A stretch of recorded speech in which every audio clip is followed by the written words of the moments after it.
Split the bamboo in the morning, dry it till night. Shape and bend it nice and tight.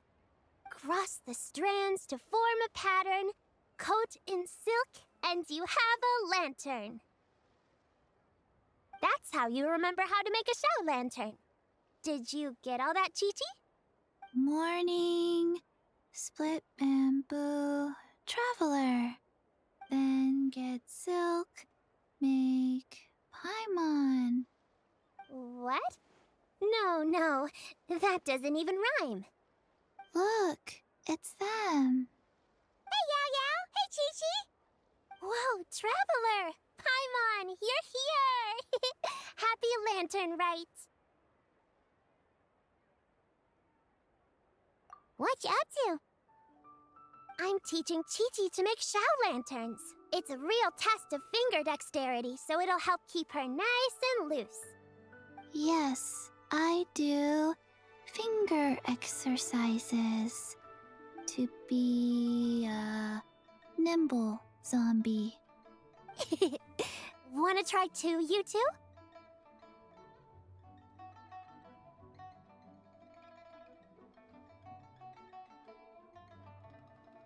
Oh, okay. Well, we need a whole bunch this year so it doesn't get too dark at night. Too dark? What does that mean? Dr. Baiju has patients who got hurt walking at night. The moon disappeared, so it was too dark to see. The moon disappeared? Like, behind the clouds? It was Jeonju, the moon devourer.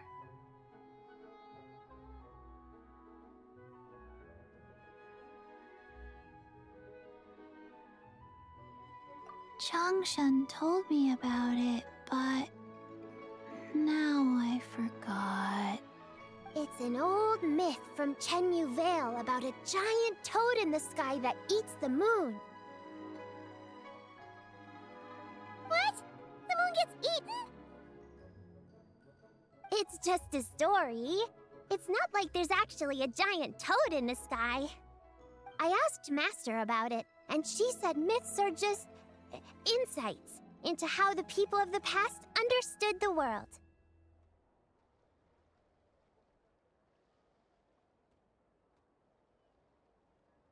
Well, I didn't see it that night.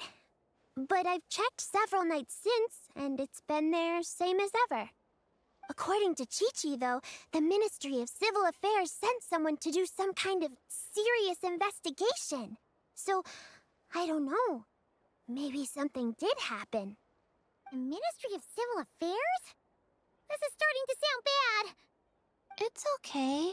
You can fly. Even if it's too dark, you won't fall and get hurt. Yeah, exactly. So turn that frown upside down, Paimon. Or someday you'll get a whole bunch of wrinkles and wake up looking like an old granny. What? Okay. No more frowning. But the traveler can't fly.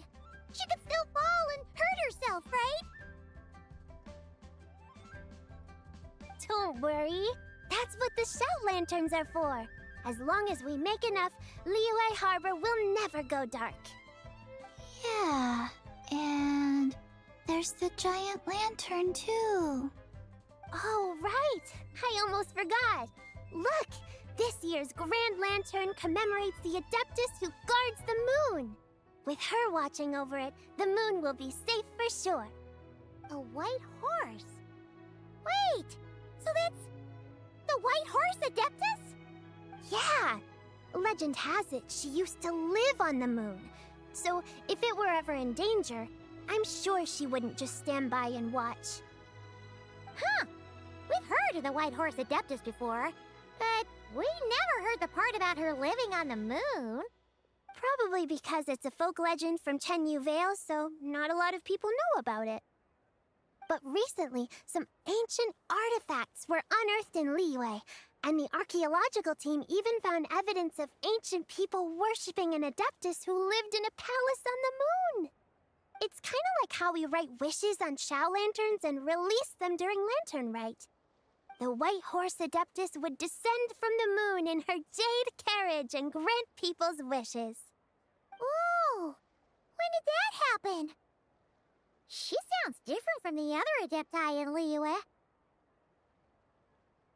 It must have been a super long time ago, 'cause even Master barely knows anything about this adeptus.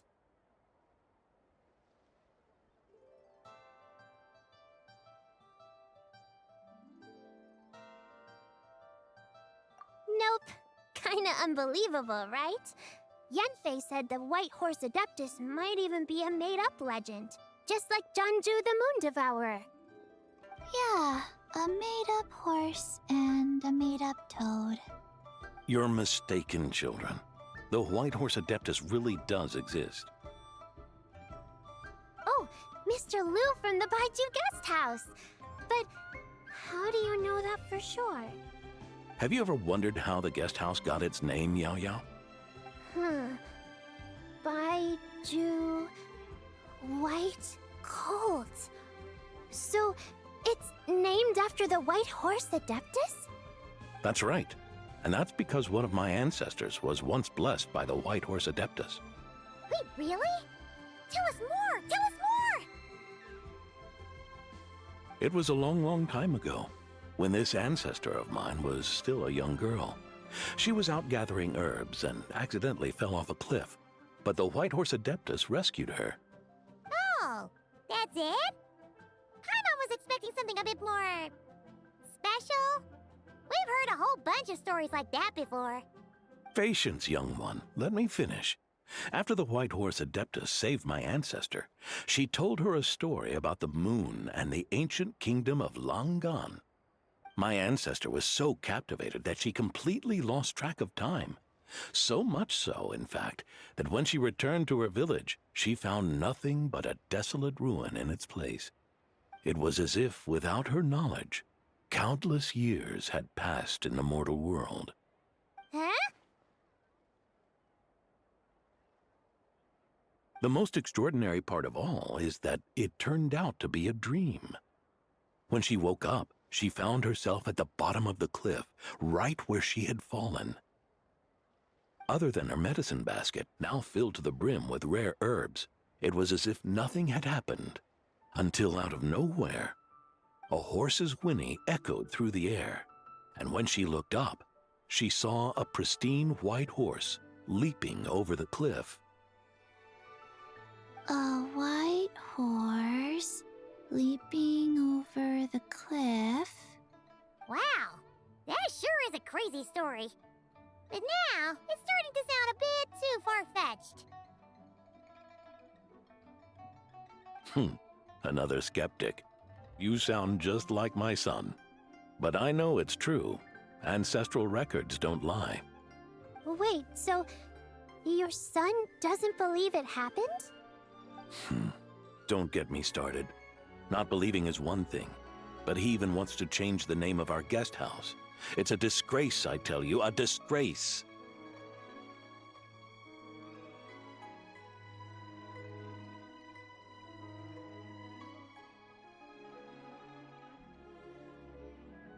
Well, it was getting about time for him to take over the guest house. And what's the first thing he does?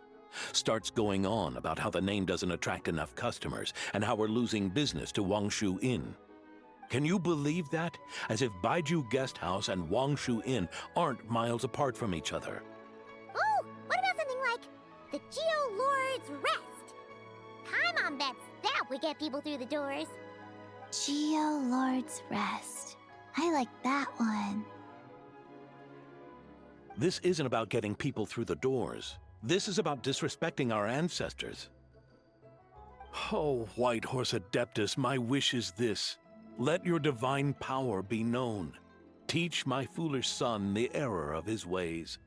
Paimon wants to learn more about this adeptus. Hey, maybe we should ask Zhang Li. Good idea! Mr. Zhongli is super knowledgeable. He can answer questions even Master has no clue about.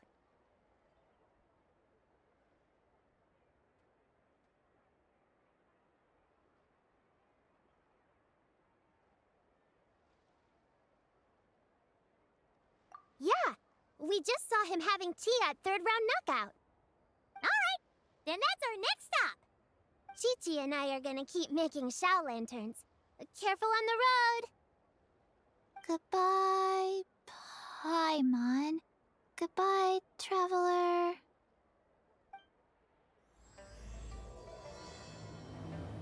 Fulfill. Oh? Whoa. Curious. Impressive, right? What's with all the commotion over here? Oh, Traveler and Paimon! Perfect timing! I have something amazing to show you! What is it? Huh? What the? Heart of the Moon is blacked out! Was it really eaten by a giant toad? Huh. I didn't expect you to know the story of Jonju the Moon Devourer, Paimon. Don't underestimate Paimon. She learned a whole bunch of things in Sumeru. But Jonju the Moon Devourer is a Liyue legend. Knowledge knows no borders, so... there. You're right about that, Paimon. But this dark circle doesn't look anything like a toad to me. A toad's egg, maybe? But that's about it. Oh, wait, Traveler! You've been in Nodcry, right? The people there worship the moon goddess. So you should know what's going on here.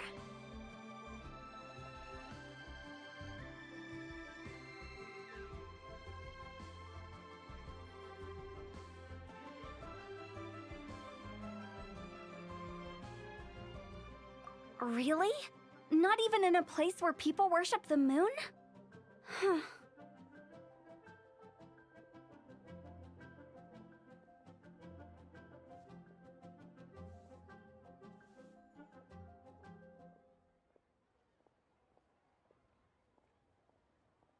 Oh yeah! Master told me that the tale of Jianzhu, the Moon Devourer, was how ancient people explained a certain celestial phenomenon. But what is it exactly? Some kind of omen of disaster?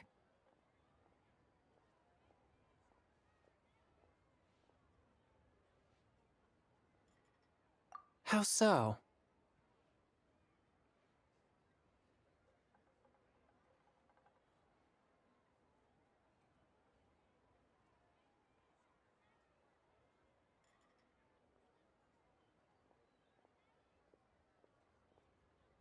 Oh, but in this picture, the moon is being covered from the center. So this can't be a normal eclipse. Then it's still an omen of some impending calamity? We never said that!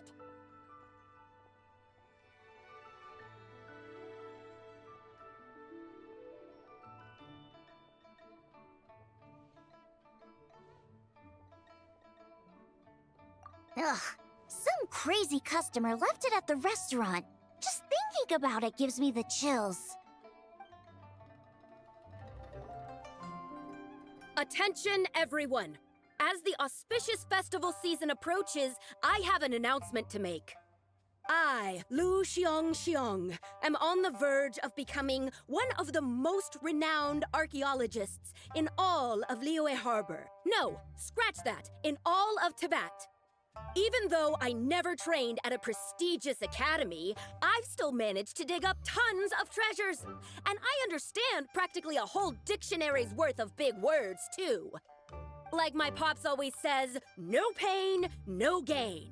And I haven't had it easy, that's for sure. So, it's definitely my turn to make a name for myself. What's the deal with her? No idea. Maybe she ate a bad batch of perch stew? What? You don't believe me? I'm telling you, I dug up treasures from the ancient nation of Longan. I even got a picture of Jonju devouring the moon. Longan? Jonju? What is she even talking about? Sounds like she's a few perches short of a stew, if you know what I mean. So what if blackback perch stew is my favorite? Stop talking about me like I'm not here. Whoa, what are you doing?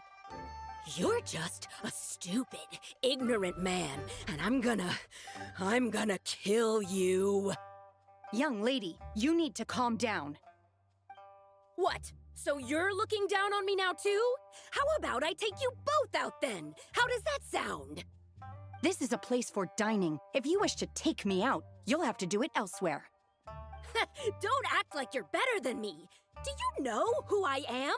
I'm about to be the most famous archaeologist in all of Liyue. No, Tevat! Show me some respect. It's respect you want? Very well. For the sake of the other customers, we'll do this your way.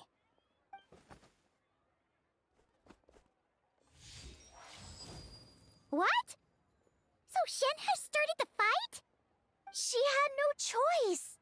The woman pulled a shovel out of nowhere and started going crazy, flipping tables left and right. She even injured 2 other customers. Shenhe did what she had to do to restrain her, then took her to the Ministry of Civil Affairs. Thank goodness Aunt Shenhe was there. Or who knows what might have happened. Yeah. I started cleaning up after all the commotion, and that's when I found this photo. I thought it might be the one she dropped, so I rushed over to show someone. She said she took a photo of Jeonju the Moon Devourer. This must be it.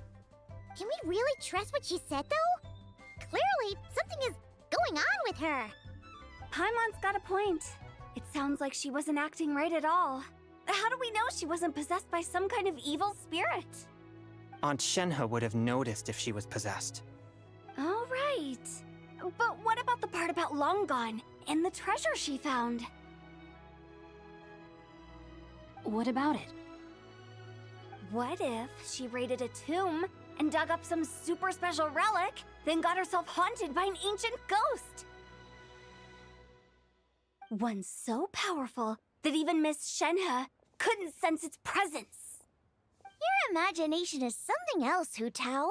Why would an ancient ghost come to Wanmin restaurant, huh? To eat my blackback perch stew?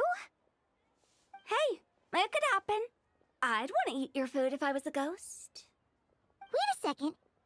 She mentioned the ancient nation of Longon, right? Paimon's heard that somewhere before. You know what? My brother mentioned that some ancient artifacts were unearthed in Liyue recently. Mostly colored glass, fine jade, and bronze relics. Some of the text inscribed on them has already been deciphered. There were some poetic verses, but the word long gone popped up as well. So, does that mean this Longon place is real? Still, Paimon knows we've heard the name somewhere before. Do you remember, Traveler?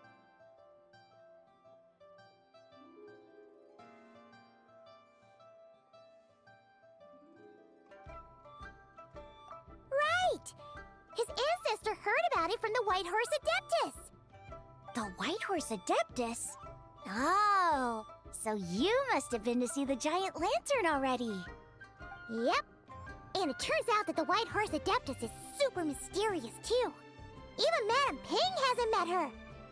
Wait, I thought she was the gold-eyed Celadon mare of the 8 Adepts. That's just the interpretation you believe in, Hu Tao. There are other theories out there, too. The elders of Qingce Village believe that during the Archon War, a white horse leapt from a clear spring, transforming into an Adeptus who aided Rex Lapis in battle. In Chenyu Vale, some of the tribes take her to be the daughter of time and trace her deeds to an even earlier era. Yet in other ancient texts, including the relics I just mentioned, she appears as an emissary who listens to mortal wishes, bestowing the blessings of the heavens and moon upon the mortal realm, which is why we write our wishes on Shao lanterns. That's so complicated. So what's the verdict? Which version is the truth? I'm afraid there's no definitive answer to that.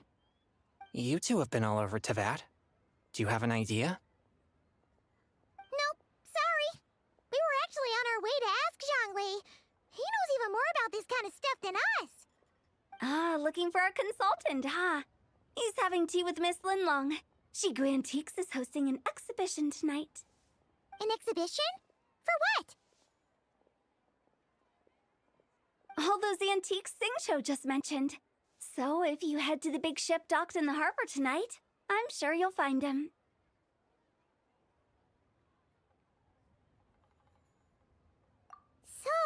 Where to next?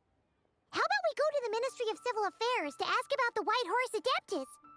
We might be able to find out more about the recent moon situation, too. If you're heading to the Ministry of Civil Affairs, could you give them this picture for me? Since it belongs to that customer, she deserves to get it back at least. It might even help the ministry with their investigation.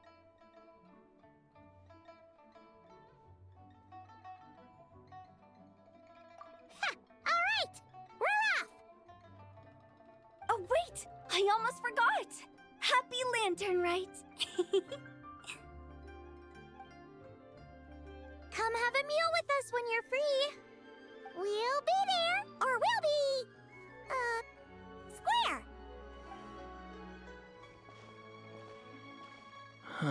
Thinking about it now, could it be possible that photograph was a fake? A fake? You mean like the customer fabricated it to gain academic recognition? Nice one, Chongyun. I never even thought of it like that. How about we go check out that place tonight? I know exactly where it is. All right. I'll get scolded if I get home too late.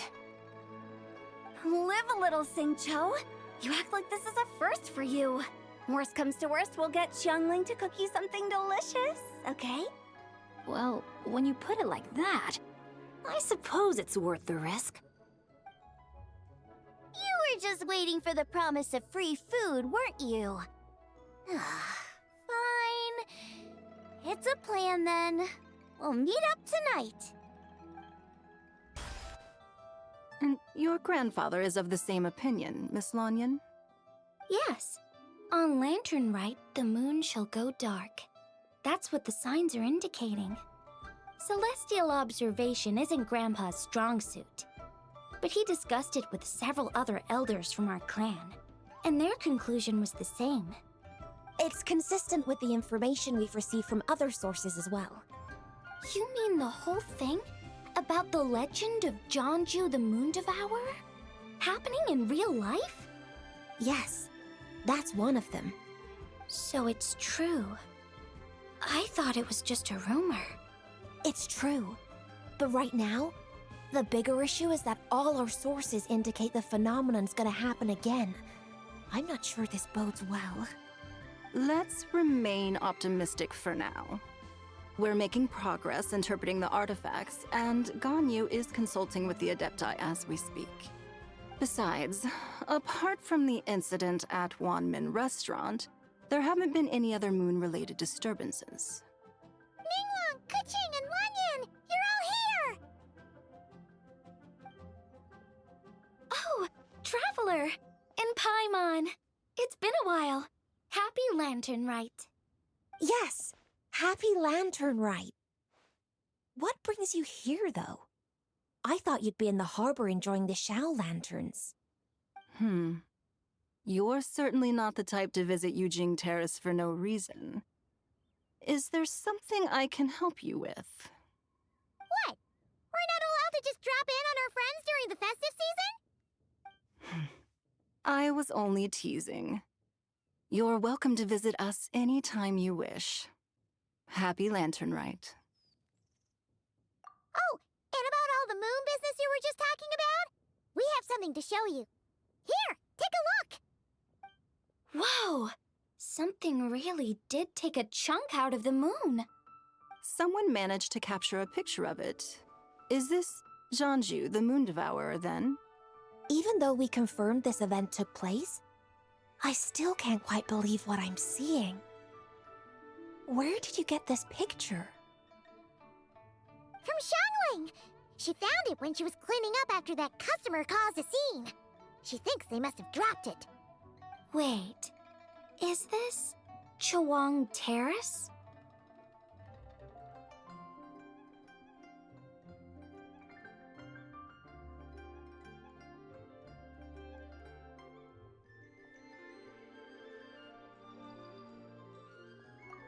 No, it's just where I'm from. It said that Chawang Terrace was where the ancient people of Chenyu Vale communicated with the heavens. And in this picture, the moon happens to be right above Chuang Terrace. I was just surprised, that's all. It's probably just a coincidence.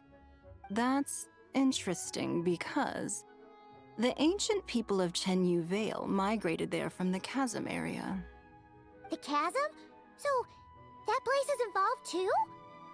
According to our investigation, that customer you just mentioned, Lu Xiangxiang, her father and grandfather are merchants in Liyue Harbor, and her mother and grandmother grow tea in Chaoying Village.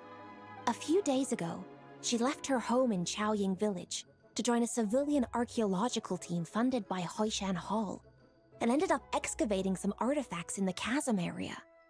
These artifacts were then entrusted to Shigu Antiques and are set to be featured in an upcoming exhibition. Then, of course, the incident at Wanmin Restaurant occurred. We suspect something happened during the excavation that left her with quite the shock. And now, it seems like she also went to Chuang Terrace and took that picture of the moon disappearing. The chasm? Chuang Terrace? Things are getting pretty complicated.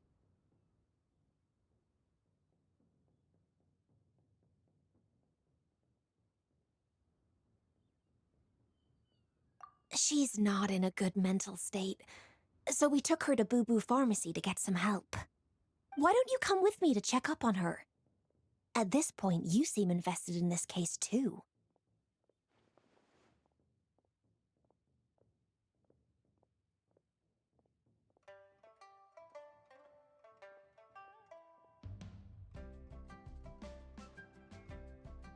Then let's head there now.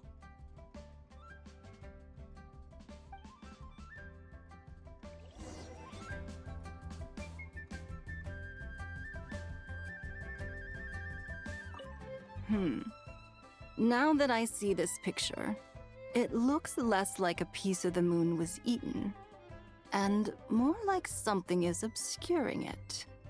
But what sort of thing could block out the moon?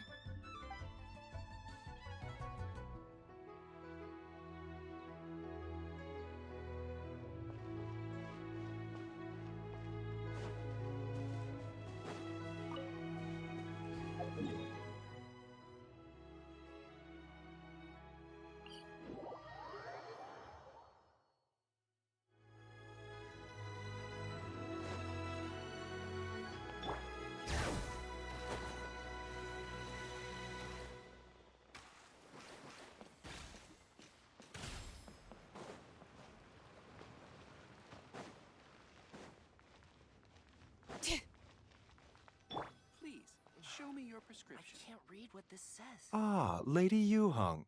Oh, and the Traveler and Paimon are here as well. What a pleasant surprise. Happy Lantern Rite.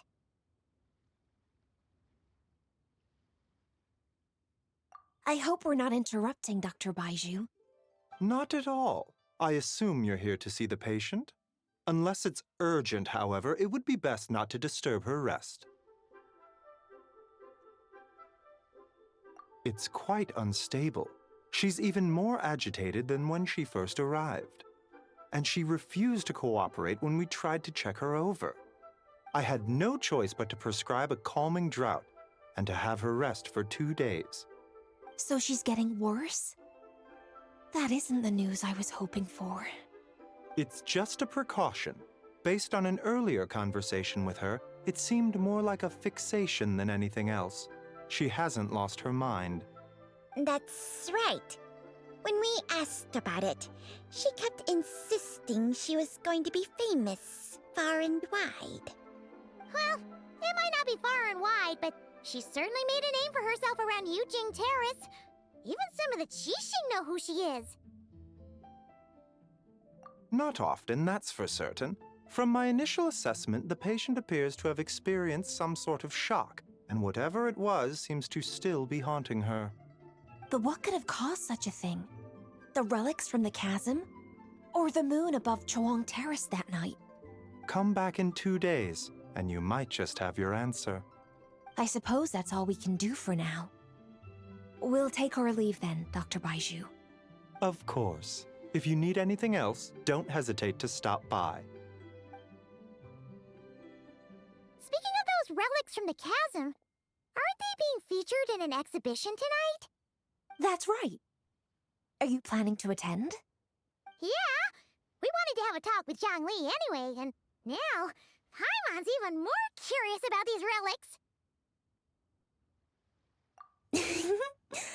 I would, except every item in the exhibition had to be registered with the Ministry of Civil Affairs. So I'm afraid it's been spoiled for me. I reviewed them all myself. There are some rather peculiar artifacts, that's for certain. We're still working on decoding the ancient text that appears on them. Yeah, the word jade appears a whole bunch, doesn't it? Huh? How did you know? Xingqiu told us. He said there were some ancient poems on them, too. He's quite well informed, isn't he? Well, he's right. We believe they're direct references to the ancient nation of long gone. As for the other text, instead of regular poetry, it seems to be more like ceremonial language used to worship the moon and the gods. The moon and the gods? Well, looks like it's almost time for the exhibition. You two should head over. There's an usher at the harbor who will lead you to the venue.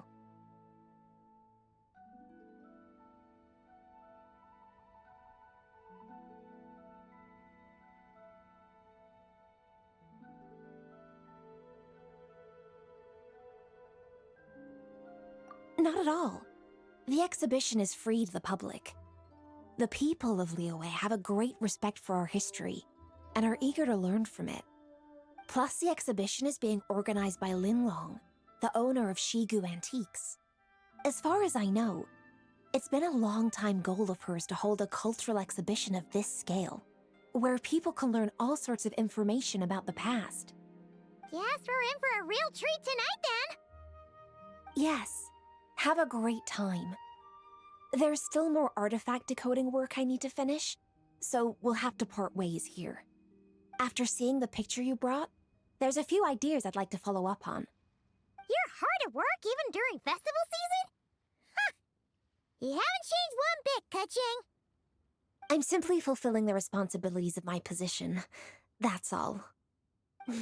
All right, I should get going. See you later. Well, guess we should head over to the harbor and find that usher.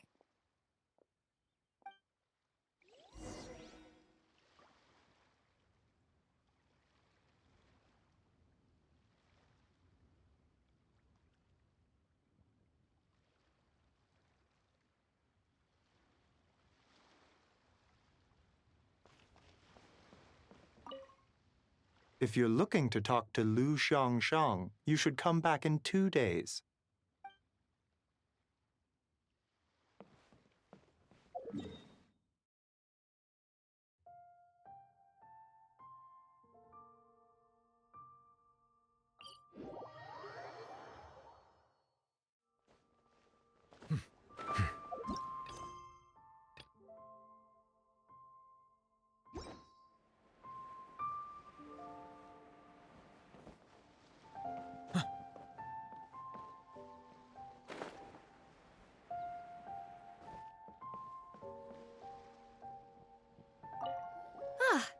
Here for the exhibition? I can take you aboard. After you.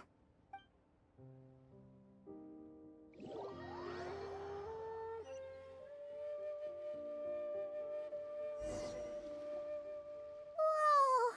Look at all the antiques on this ship! It's almost too much to take in!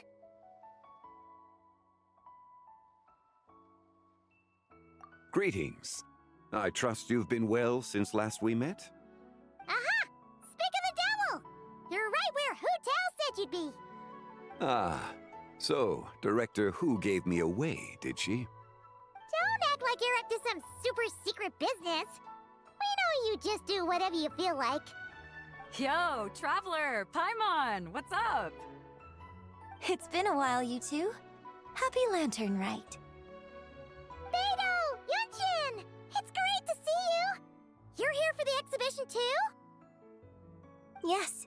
When I heard these artifacts were from ancient times, I just knew I had to come learn more about them.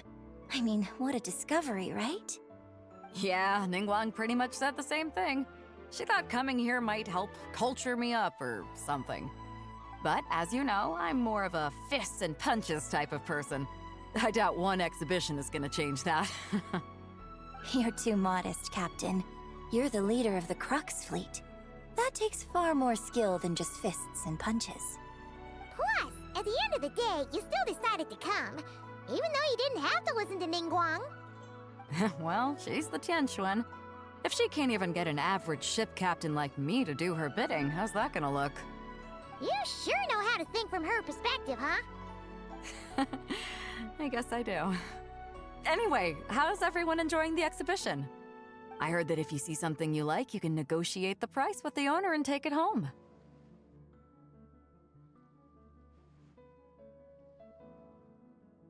Wait, so we can buy this stuff? Indeed. Although Shigu Antiques is hosting this exhibition, many of the items come from private collectors. As long as both parties reach an agreement, you can make an offer of mora or an equivalent trade. Well, shall we continue our conversation as we look around? Let's go! Paimon's super curious about all this stuff.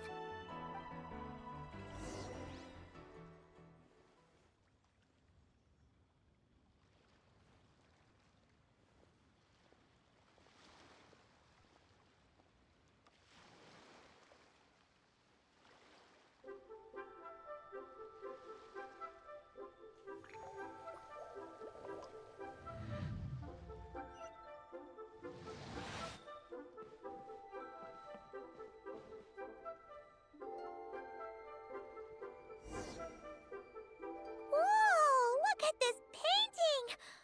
There's a huge toad on it! Could it be... Huh. This material is quite unusual. It doesn't look like paper. More like silk, or some other kind of fabric. Yeah, I was thinking the same thing. Huh. Well spotted. This is a painting of Jianju, the Moon Devourer, made primarily with mulberry silk. Such craftsmanship is rarely seen in modern-day Liyue. Ha! Jianju the Moon Devourer! Paimon knew it! That toad made it super obvious. What's that? A new dish at Wanmin restaurant? No! It's a kind of lunar eclipse. You heard about how the moon disappeared recently, right? Oh, yeah. You're saying a toad did that? That's what the legend says. So, nothing to do with food then. Noted. And the figure next to the toad, is that the white horse Adeptus? From the stories I've heard, her palace lies on the moon. That would seem to be a logical assumption.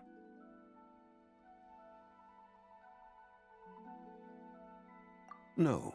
In fact, this item was discovered in Chenyu Vale, and many years ago at that. Oh, so it's from Chenyu Vale? Actually, that's not quite right.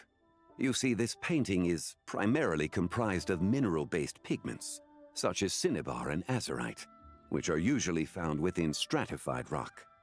This suggests its place of origin may very well have been the chasm. You could have just started with that.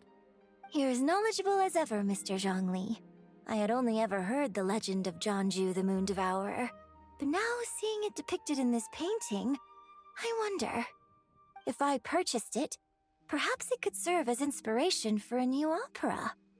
Though I'm not quite sure who the painting belongs to right now. A splendid idea, Miss Yoon.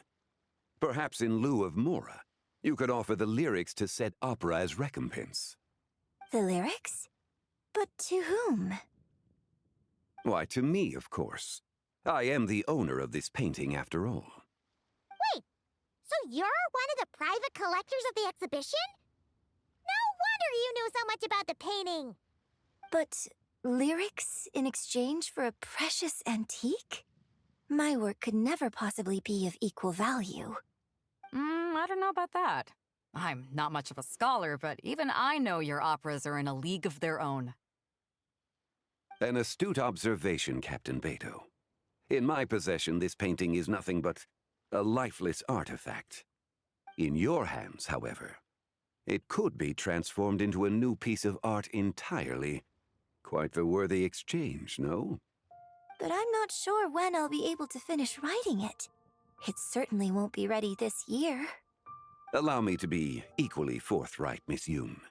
This silk painting is merely a copy I made of the original work. There is no need for such concern over its value. Huh? So it's a fake?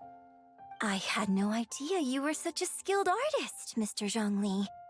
I pride myself on having some knowledge of antiques, but I didn't notice anything that would point to it being a replica.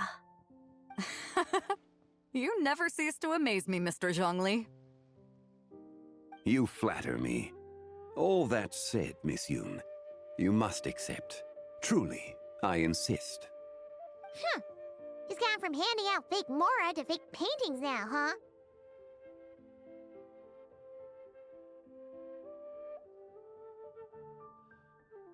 Your kindness is impossible to refuse, Mr. Zhongli. Rest assured, I'll be sure to return the favor. I shall look forward to it. Man, that was quite the find. I should buy something too, if only so I can show it off to Ningguang. Let's keep going and see what we can find.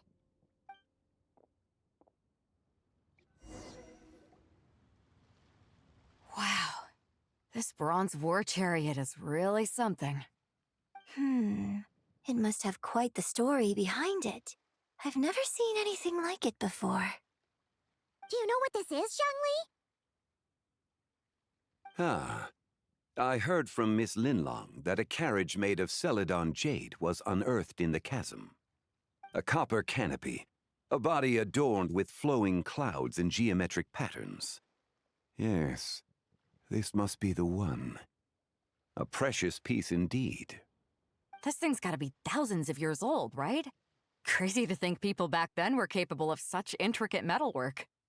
Too often, we view the past and future through the lens of the present. Objects that fascinated us as children seem crude later in life. And that's only after a few decades or so of separation. If one were to stretch time across hundreds or thousands of years, one might discover that time is not always a force that pushes things forward.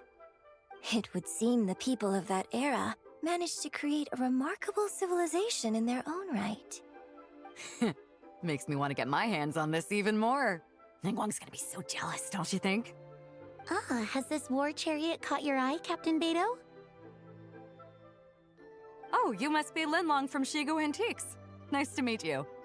This exhibition has been amazing so far. Well, that's all thanks to supportive patrons like you and Mr. Zhongli, of course.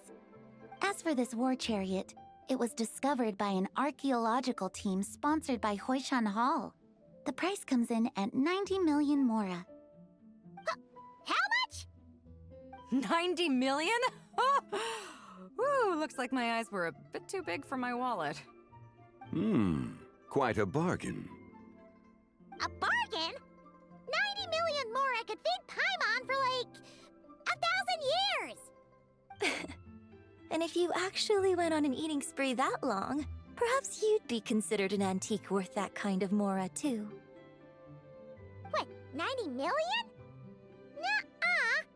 Paimon's worth way more than that! Well, if Mr. Zhongli thinks it's a good deal, I'm sure it's worth it. Beidou's putting way too much faith in Zhongli. What if he's only here to drive up sales?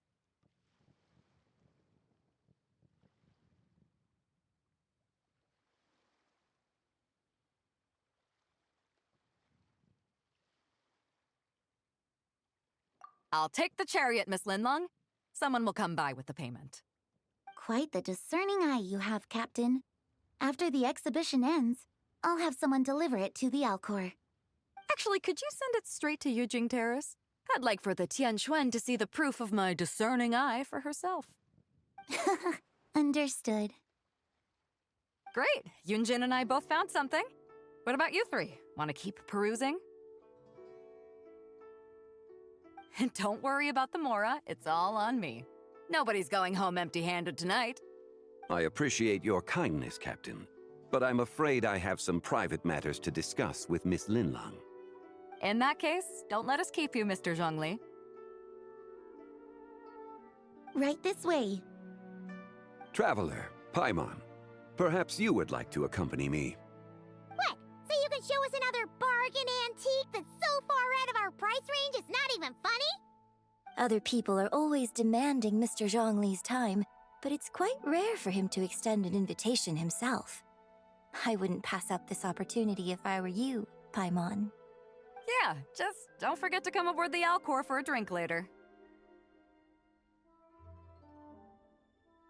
Yeah, guess you're right. Taking a quick look isn't gonna cost us anything. Let's go!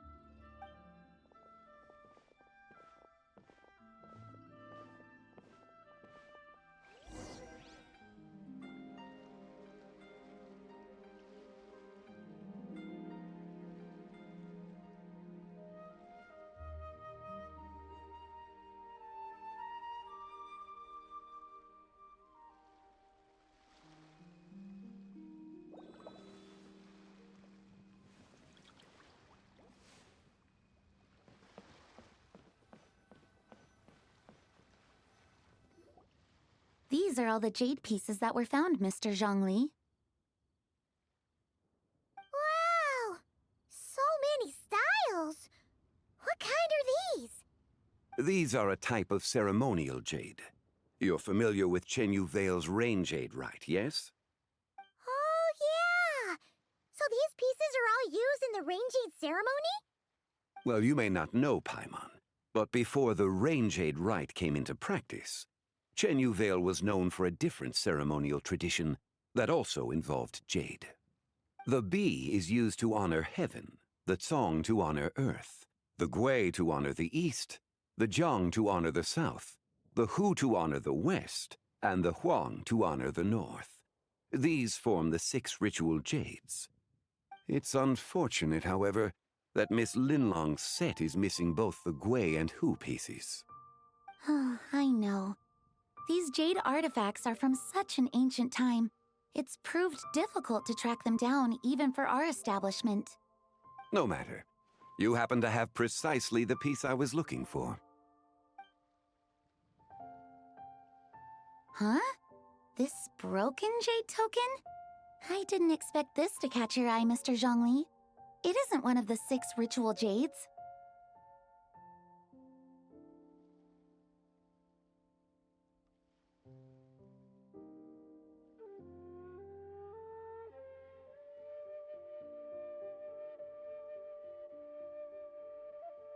An affect belonging to an old acquaintance of mine. An old acquaintance? One of your collector friends, Mr. Zhongli? You could say that. Traveler, take a closer look.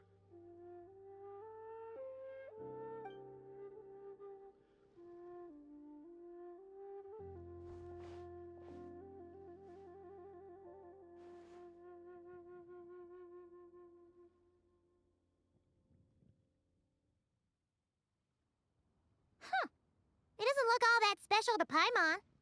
Just seems like a broken artifact.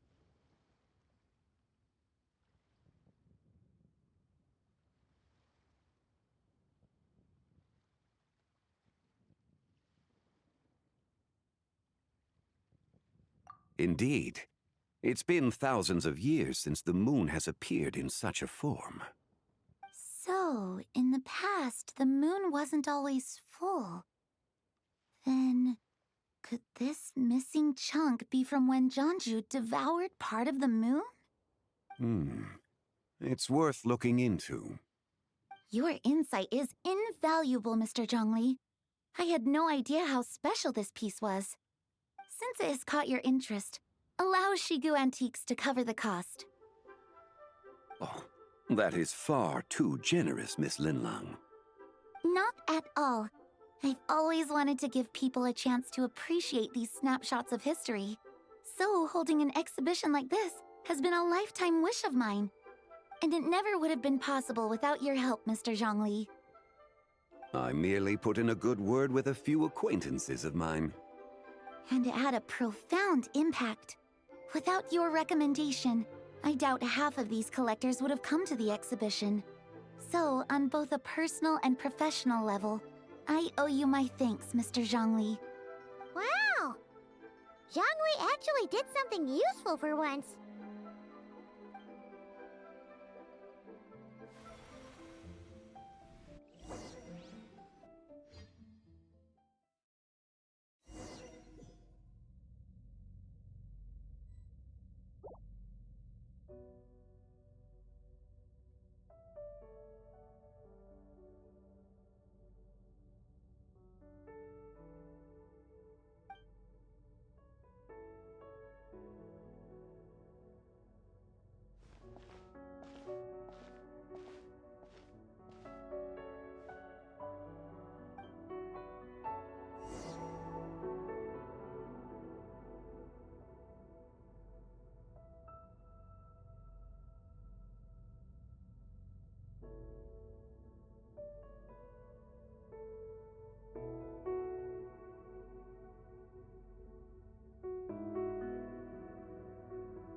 Three, 5, 7.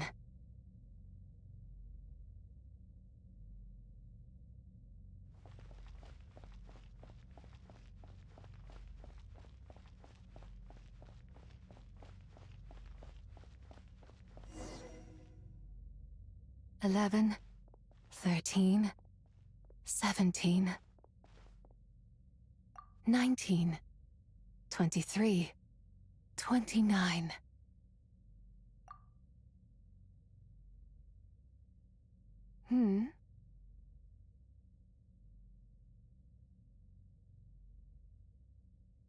You also enjoy counting in such a fashion, lost child? The same loneliness as them. It seems to exist in your heart as well. Me? I'm sorry, I don't remember. The shadow of the moon? Or a dream of time? I'm sorry, no one has asked me such things before. I've been here for so long. There is much I have forgotten.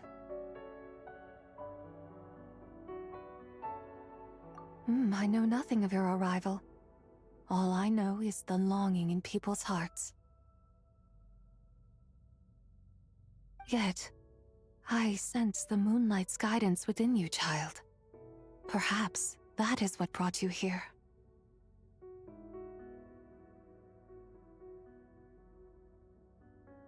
You seem confused. Perhaps I can help in some way.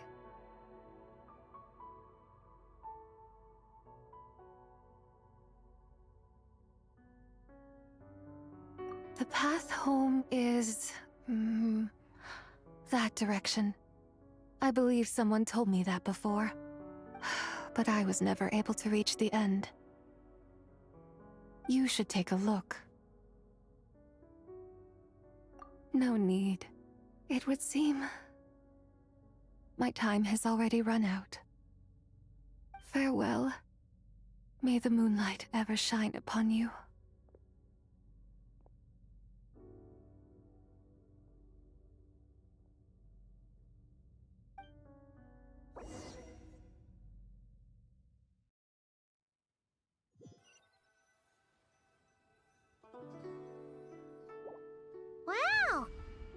Zhongli actually did something useful for once.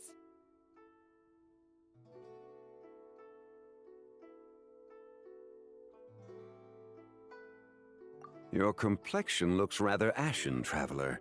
Are you feeling all right? Yeah, what's wrong? Does your stomach hurt? Huh? What are you talking about? You were right here the whole time. Ah, I see.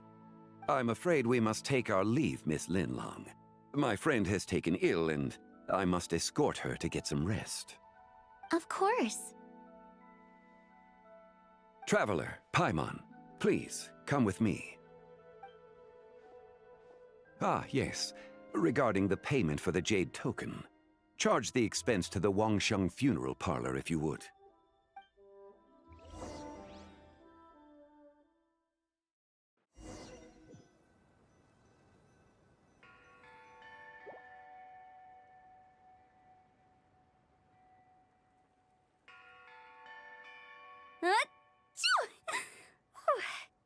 Guess someone's thinking of me. But this late at night? Must be that consultant of yours. I bet he's out there spending all year more at the exhibition. Yeah, he'd be the perfect employee if he just knew how to rein in the spending. But never mind him. Let's focus on the moon. We gotta see if it gets eaten tonight. I don't think it's going to happen. We've been out here all night, and the moon's the same as ever.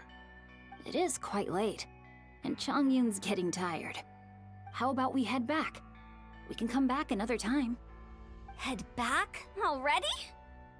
Actually, I do have a new dish I'm testing out tomorrow. And as part of my New Year's resolution, I'm trying not to oversleep. All right. Guess it just wasn't meant to be. Let's go.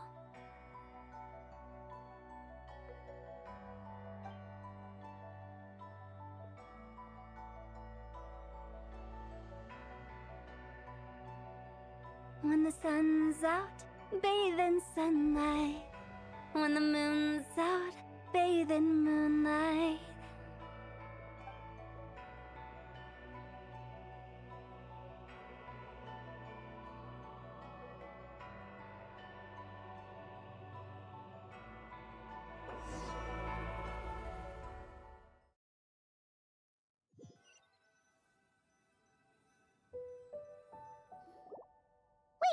Aren't we going to rest? Why did you bring us here? Because I imagine the Traveler would like to know what just happened to her. Oh, right. Paimon's confused, though. She could have sworn you were there the whole time. Oh, how is that possible? It sounds like her spirit formed an inexplicable connection with the being in that space.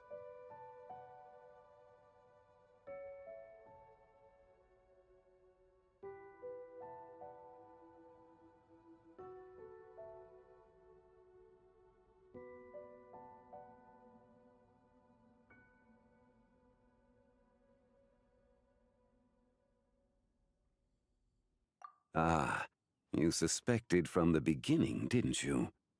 Indeed, the being you met is the fabled White Horse Adeptus, and the original owner of this Jade Token. Her name is Zы Bai. Wait, does that mean she's inside this token? No, she does not reside within this token, but rather within the moon's shadow. This token is merely a medium. Word has it you accomplished quite the feat in Nodcry. You and your friend brought the Frost Moon back to Tevat. Tell me, did you ever wonder about the other moon? The one that hung in its place for thousands of years? We never really thought about it, but it must have been a fake, right? A fake moon! Indeed, it was false. Its true nature, nothing but a projection of the moon. It also happens to be the prison that confines Zы Bai to this day. Wait, the White Horse Adeptus is trapped inside that projection? Then we need to rescue her! But the moon in the sky right now is the real one, right? Where did the fake moon go? And why can't Paimon see it? With the return of the true moon, the shadow naturally lost its place in the heavens. Now, it is disintegrating bit by bit. It's a process that comes and goes. When it occurs, it looks like the moon is being obscured by a black shadow. But when it stops, the shadow disappears and becomes invisible to the eye. So, you're saying there's an invisible fake moon blocking the real moon right now?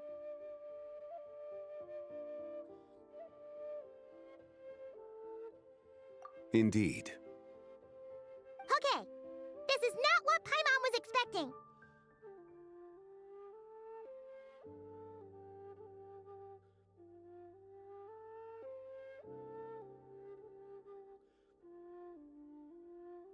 My hypothesis is that people's wishes could be what trigger the periods of disintegration. After all, when you experienced that episode just now, it was precisely when Miss Linlong spoke of her own wish. Wait, is that because the White Horse Adeptus answers people's wishes? The legend must be true then. So, that means the more wishes we make, the faster the fake moon will disintegrate, right? Then it won't be long before the White Horse Adeptus is free! Quite the contrary.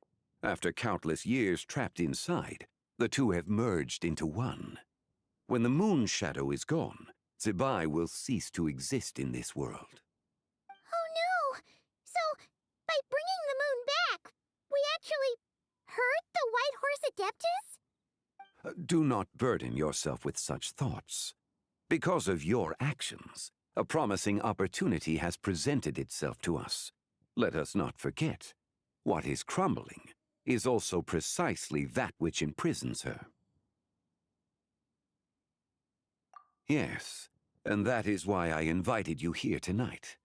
Your connection to that broken jade token confirms that you can do what I envision.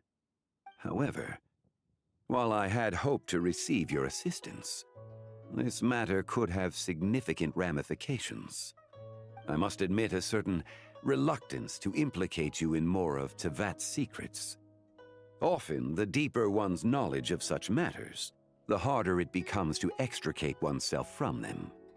You are someone who once traveled through the boundless sea of stars. I cannot help but wonder, perhaps it is wrong for your fate to become too entangled with the fate of any one world.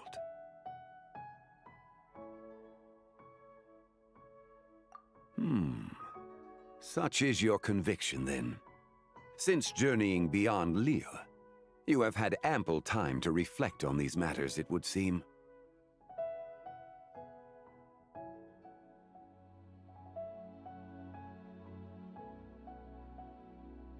Very well.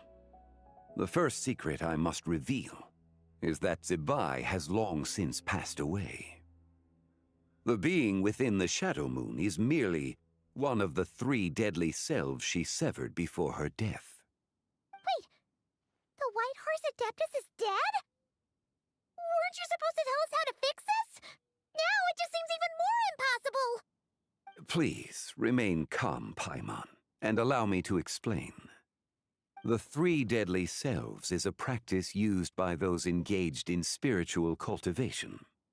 The intent is to sever the 3 vice-laden mortal selves to reveal one's true, pure self beneath. However, Cзы Bai's 3 selves are more complicated in nature. Because in the moment before her death, someone preserved the shattered essence of her soul and placed the fragments within her 3 deadly selves. If we retrieve the 3 fragments of her soul, there is a chance we can restore her presence in the mortal realm. So that means we can bring her back to life? Yes, provided we retrieve the fragments of her soul's essence from the 3 deadly selves.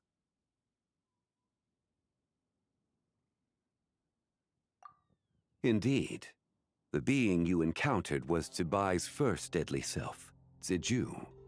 After Cзы Bai's death, she ascended to the heavens and became one with the Shadow Moon. The essence that resides within her is a heavenly soul, also known as Taiguang. Thus, this self is the closest to Cзы Bai's true nature.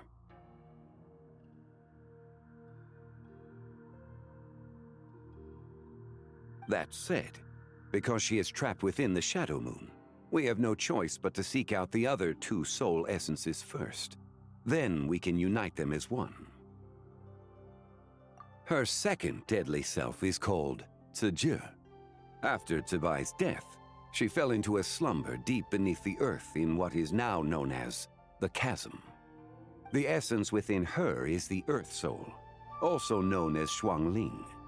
She is the self that inherited most of Cзы Bai's memories and wisdom. The chasm? So, do we have to go there to find her? That won't be necessary. I sensed her presence on the jade carriage from earlier, the one at the exhibition.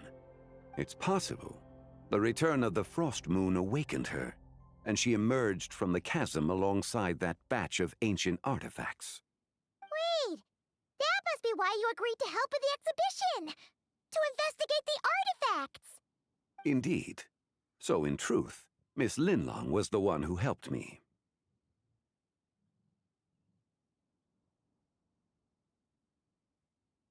The third deadly self is Zichao. The essence within her is the human soul, also known as Yojing, Cзы Bai's shade.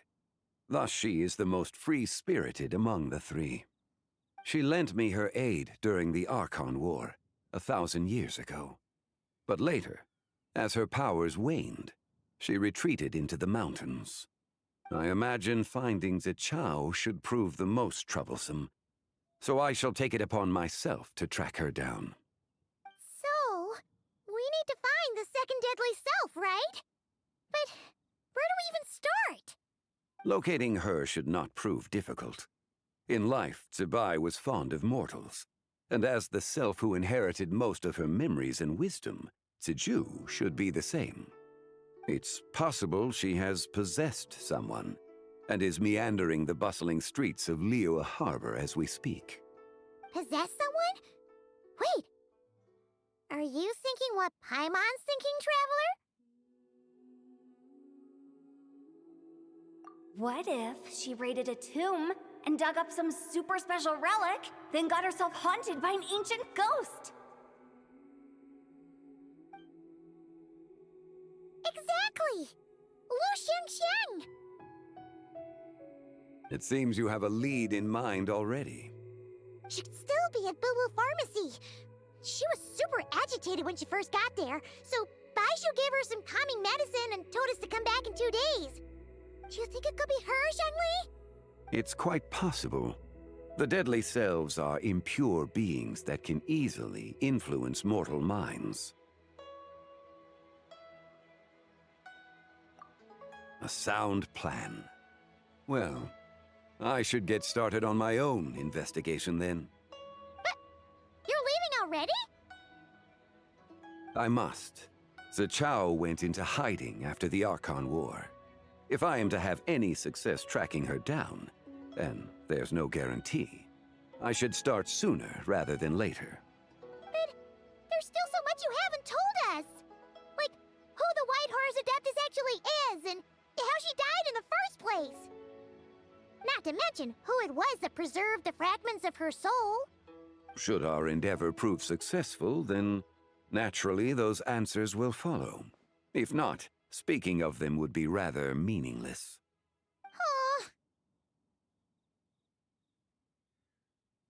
It would seem that this is a question you are unwilling to set aside. Very well. I shall tell you.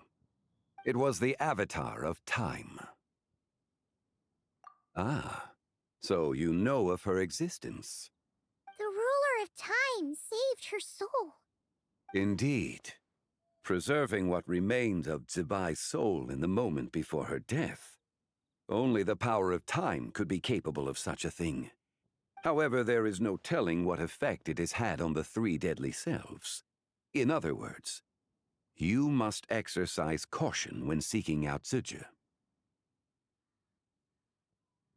On the night of Lantern Rite, countless Shao lanterns, and the wishes written upon them, will be released into the sky. I estimate that this event will trigger the Shadow Moon's collapse. When that happens, the cage that confines the first deadly self will open. That is our moment to act, but also the moment where all could be lost. For if we fail to retrieve the other 2 soul fragments in time, Czы Bai's resurrection is hopeless. As I mentioned before, the answers to your remaining questions should come in time, providing our efforts bear fruit. Let us hope that all proceeds smoothly in the days to come.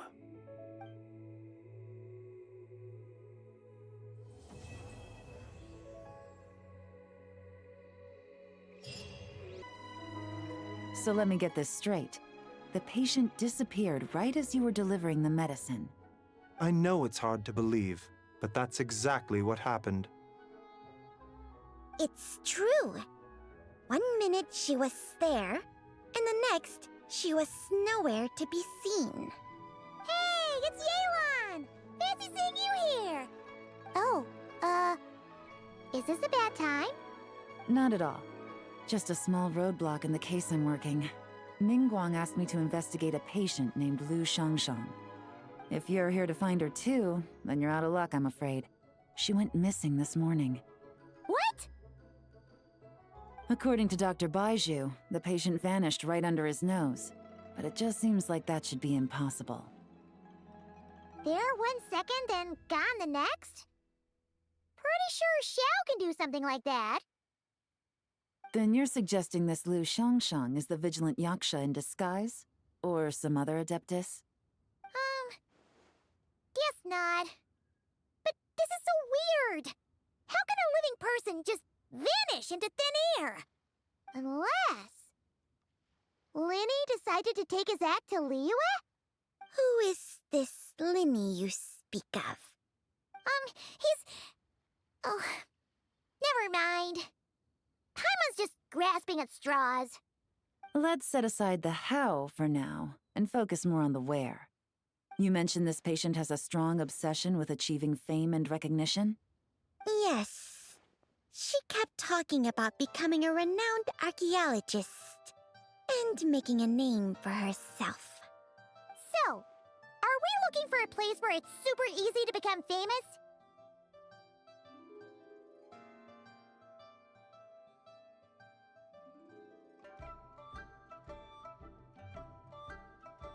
I think we should check out the Xiao Lantern crafting stalls.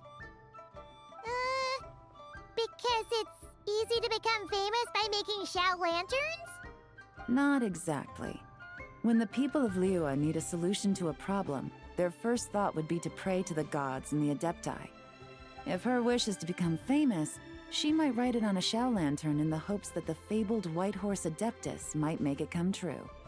That certainly sounds probable. Turns out, the White Horse Adeptus might be a lot closer to home than she thinks.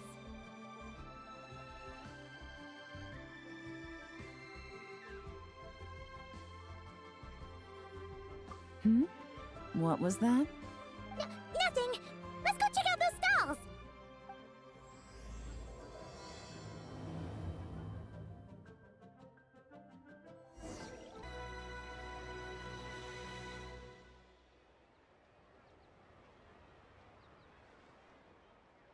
Alright, we're here! Still no sign of Lu Shangshang, though. As long as you're patient enough, Paimon, you'll find that hunting down people is no different from hunting boars. We need to blend into the environment, or we risk alerting the target. So as far as everyone here is concerned, we're just ordinary tourists. Oh, okay. If we need to blend in, then let's make some Xiao lanterns and write our wishes down, like everyone else. What's your New Year's wish, Yelan? I haven't given it much thought.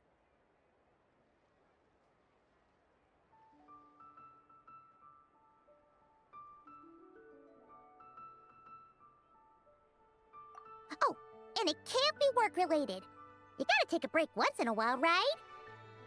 You're always sticking out this suspect, tailing that criminal, hunting down this gang or that.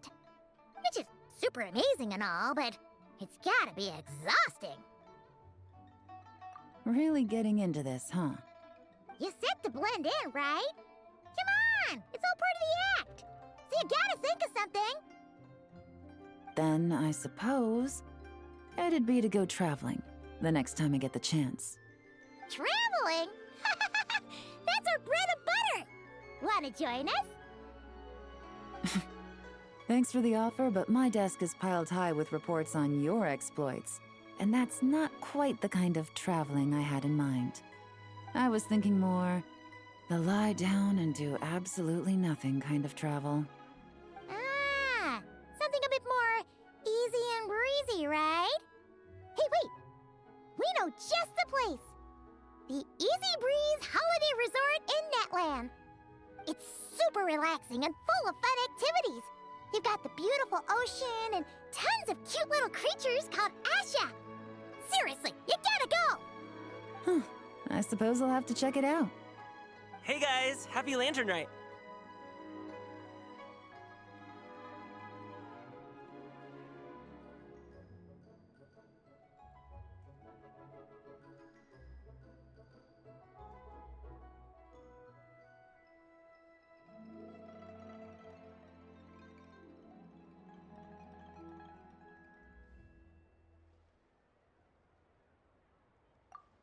What a coincidence! You here to make shell lanterns too? Well, it's that time of year, am I right? Thought I'd join in on the fun. You can't have Lantern Night without making one of these. What you gonna wish for? Aw, man, it's kind of embarrassing, but whatever. The truth is, the mighty mythical beasts are seriously struggling with recruitment. So I'm hoping to find a few apprentices and teach them the art of wushu dancing. Awesome! Shurfugami, here we come! Whoa there, Paimon! One step at a time. I actually need to find people first. Yeah, but Paimon bets people will jump at the chance to learn from you! Well, I wouldn't be so sure. Wushu dancing is super physical and takes a lot of hard work to master, so it's not easy to find people. At this point, if the adepti can't help me, no one can. I'll do it! Huh? You just said you wanted an apprentice, right? Well, I'm offering. What do you think? Whoa, the White Horse Adeptus works faster than I thought. Traveler, it's her, Lu Shangshan. Our target! Hey, didn't you hear me? I said I wanted to be your apprentice. No need to shout. I heard you the first time. What's your name? Step back a bit, Gaming. This person could be dangerous. What? Hey, what are you trying to do? Do you know who I am? Get back! Lu Shangshan, we have no intention of harming you. We just need to ask you a few questions. Get back, I said! Try to remain calm. If you come any closer, I'll...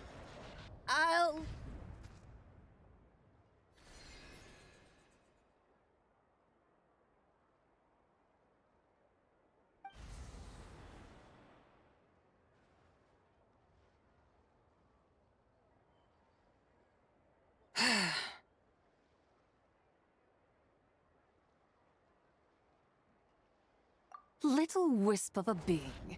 How are you able to see me? So what if I am? Leave at once!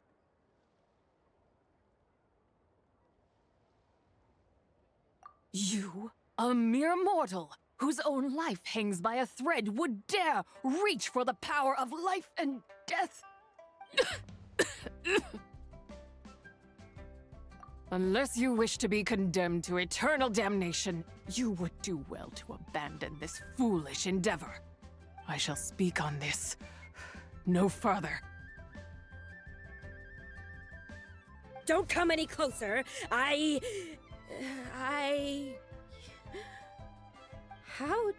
did I get here? Who are you people? Playing dumb, are we? Save it. We know you attacked those people at Wanmin Restaurant.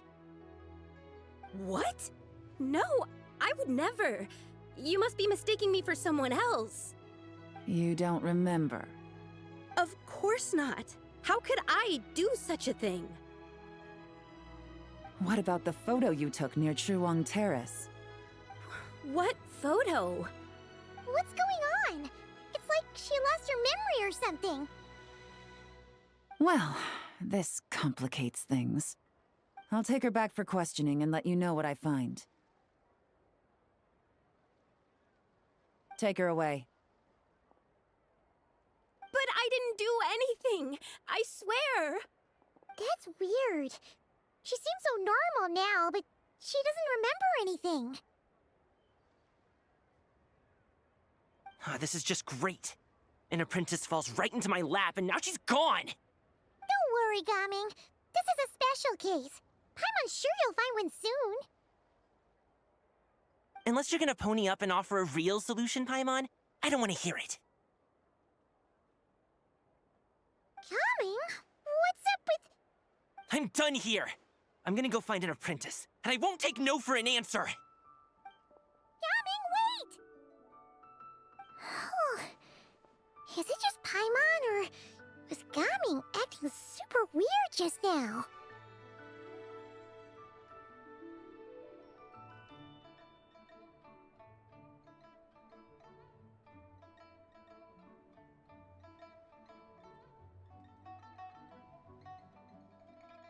What?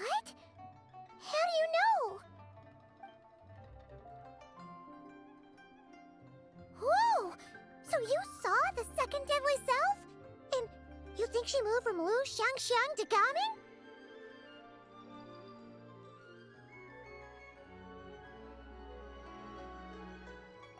Uh-oh. Then we better find him before something bad happens. Let's go!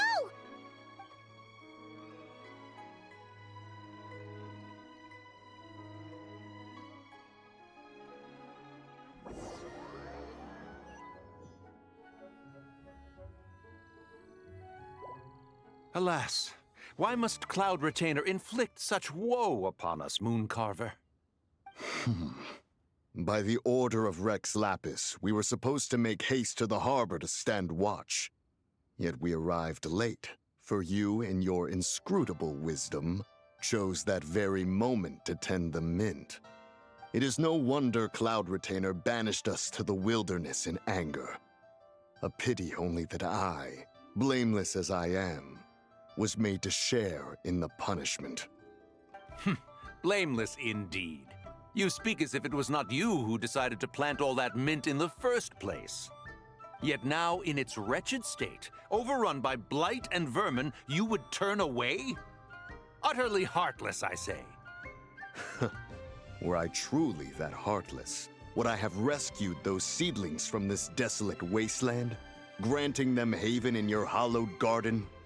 Alas, if blame must be laid, let it fall upon Cloud Retainer for failing to recognize the virtue of our plight. Ah, at last a sentiment with which I can agree.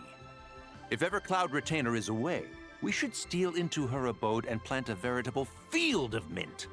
A tempting little ruse, is it not?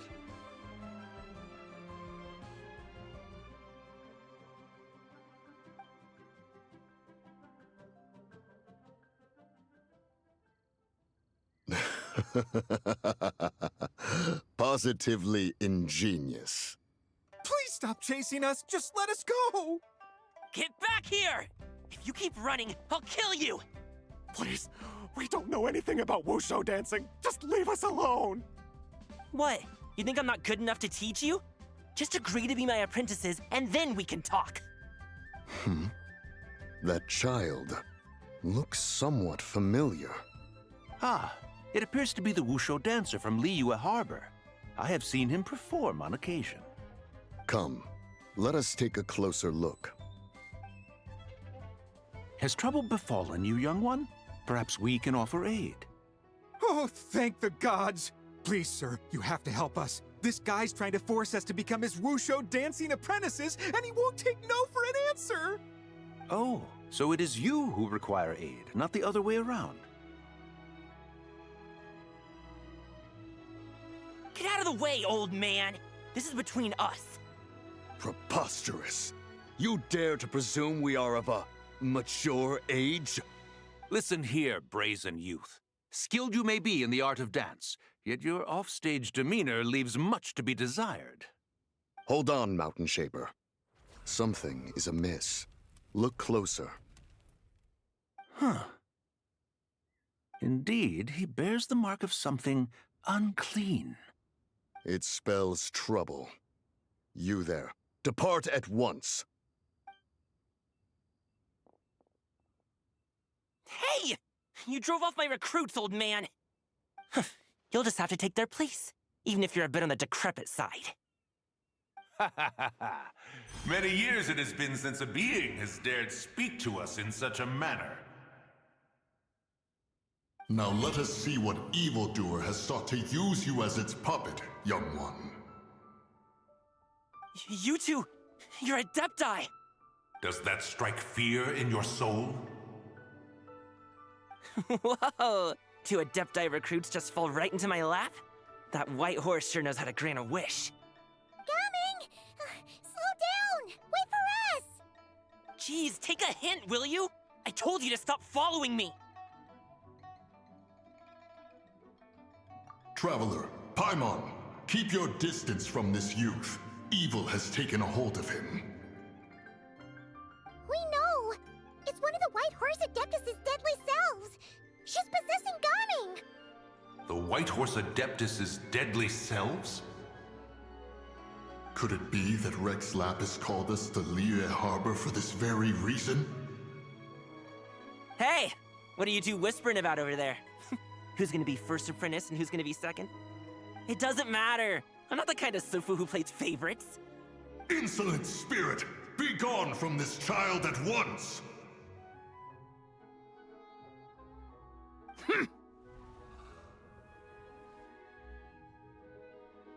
Little mite of a mortal.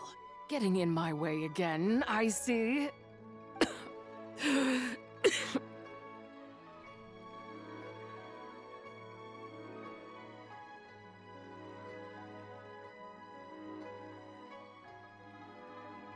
That is no concern of yours.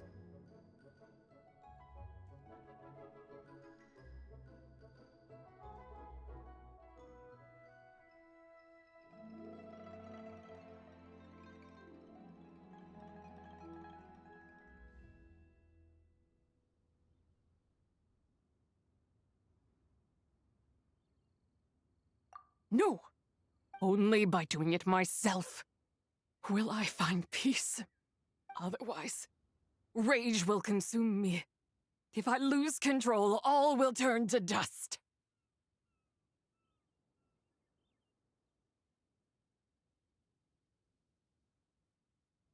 The curse of time. The memories this body holds. Come no closer! This is your final warning. Insolent spirit! Be gone from this child at once!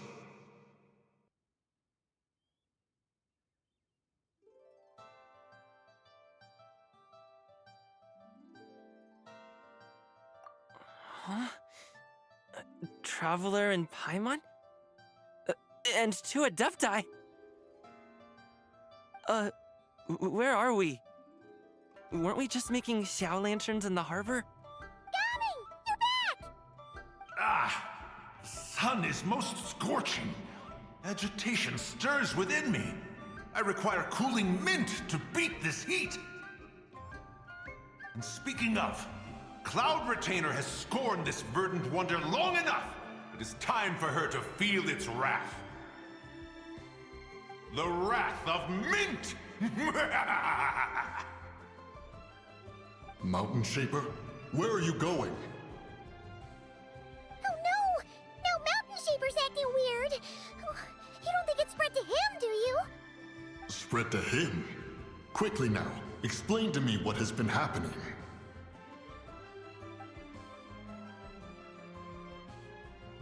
What? Was I really that rude? Jeez, someone get my dad to throw a slipper at me. I'm so... Whoa! You okay, Gaming? He is fine. It is simply exhaustion. But to think Mountain Shaper would succumb to something like this, it is most unexpected. So, what do? We can't just leave Gaming like this, but we can't ignore Mountain Shaper either, right? My cultivation level rivals that of Mountain Shaper. Were I to give chase, Zizha would but flee from his form and take refuge in mine. Seek out Streetward Rambler. Cloud Retainer and the Conqueror of Demons should be with her. I shall take this child back to the harbor and join you post-haste. Whoa! What are all the adepti doing together? Rex Lapis charged us with keeping watch over Liyue Harbor should danger rear its head. I dare say this is the very crisis he anticipated. Come, we must devise a strategy before confronting Zizha.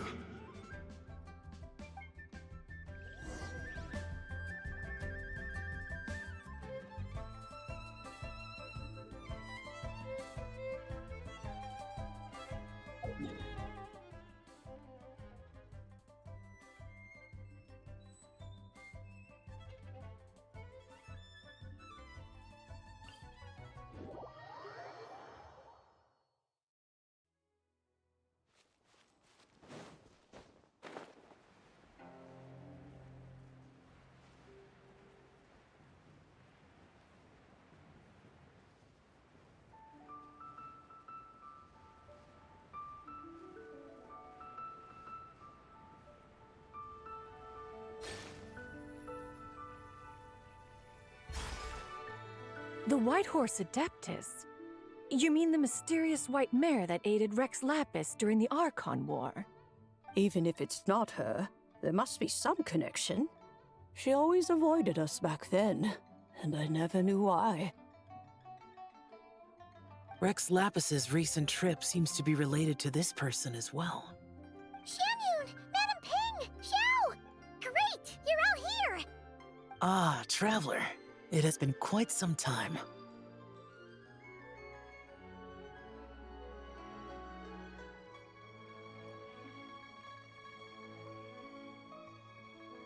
Oh, happy lantern rite, Paimon. You're as lively as I remember. I trust things have been well. Sorry, Madam Ping. No time to catch up. Something terrible has happened. What is it? Has Mountain Shaper gotten himself into trouble? Mooncarver is here with you, but he is not. The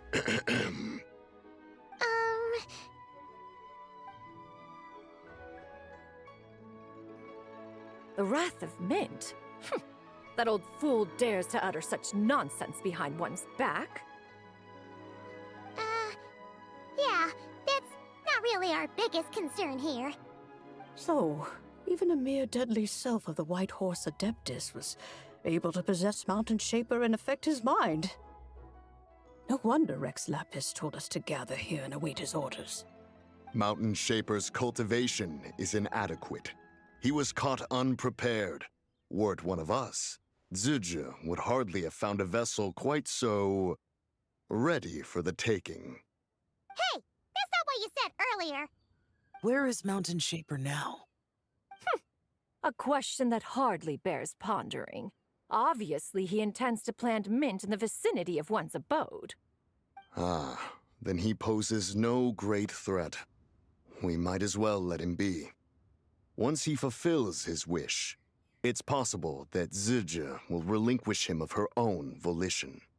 Your ulterior motive is most obvious, Mountain Shaper. You two hope for Mount Outsong to be covered in mint. One can see it clear as day. Not to mention, deadly selves are born of malevolent human desires, and naturally pose a great risk to the form and mind of all living beings. We cannot let this go unchecked. Let me handle it. I have relevant experience and know how to deal with such situations. One has no doubt of that.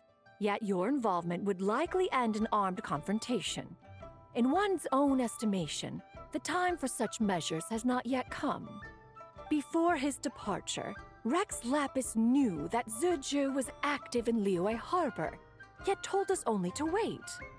It would seem, then, that Rex Lapis did not believe extreme measures were warranted here. Yes, this is quite a peculiar case. After all, Zhe's possession does not seem to come with ill intent. It's more like she's guiding those she possesses to fulfill their own wishes. There is another matter of import, however. I sense tremendous resentment emanating from her. What could be its source to render her so unable to find peace?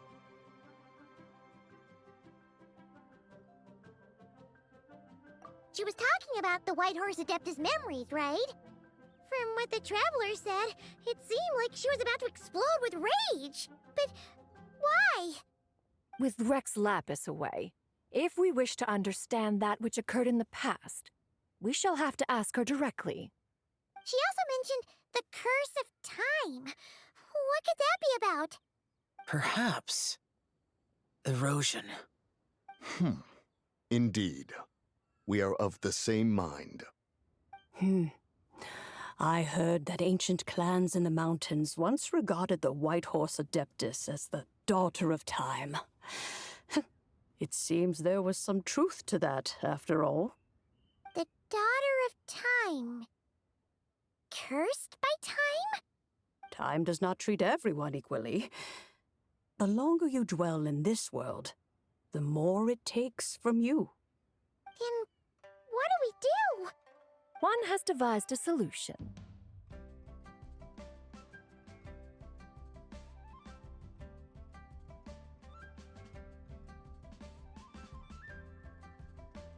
Based on what you have told us, it seems that Zhe is in the habit of leaping to a different host when provoked. One's plan is for us to block all escape routes while you confront Mountain Shaper, forcing Zhe to reveal herself. Then, if prior experience stands, she will have no choice but to possess you. However, not only are you able to sense it, you are also unaffected by the peculiar state of stasis.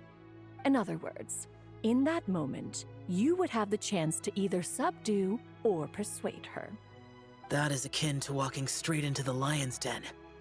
Allow me to go instead. Yeah! Isn't this plan a bit too risky? Why doesn't Paimon try first? After all, even if she got possessed, it's not like she would pose a danger to anyone.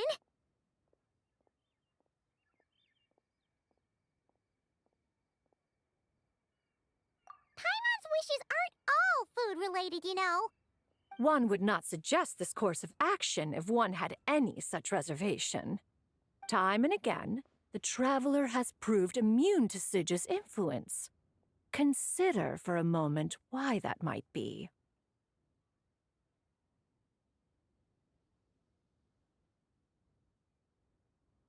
Oh yeah! That's what the first Deadly Self told you, right?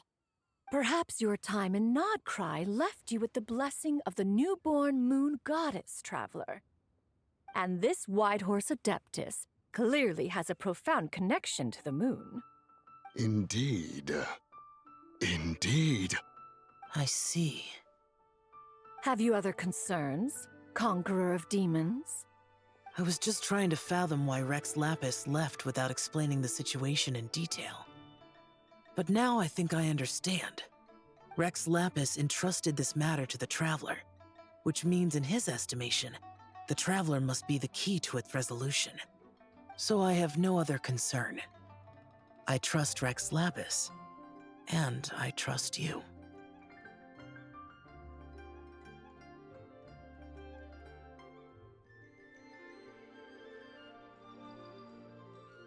Then we are all in agreement on proceeding with this plan? Very well. We should depart at once, lest we lose our chance.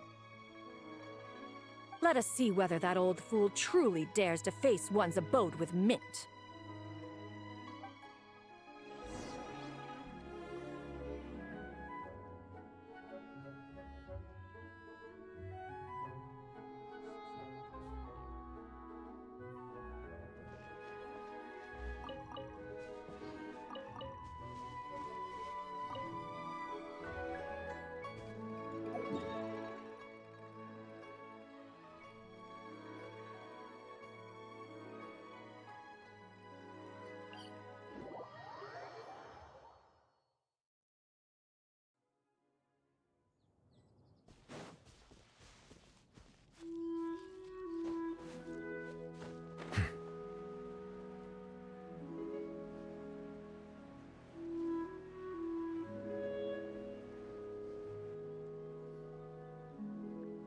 One mint, two mint, let us plant a whole slew of mint! Once I reach 10,000, Cloud Retainer's abode shall be Mount Outsong no more, but rather Mount Mintsong! Oh, to behold the look on her face when she is confronted with such verdant splendor! Mountain Shaper. You dare disturb the tranquility of one's abode. Do not take personal offense, Cloud Retainer. He is not in control of his faculties. Exactly. Let it go this once. Zidja is the one driving him to do this. Huh? But Zidja just helps people fulfill their own wishes and desires. Not now, Paimon. Oops. Sorry, Mountain Shaper.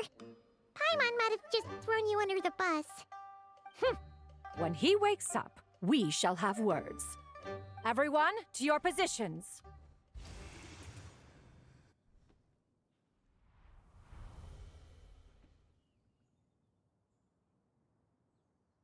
Be careful.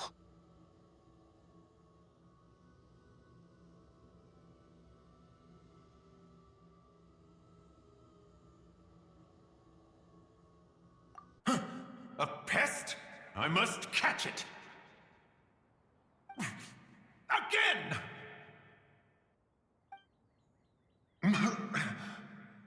Oh, young one, it is you! Don't tell me. Cloud Retainer sent you?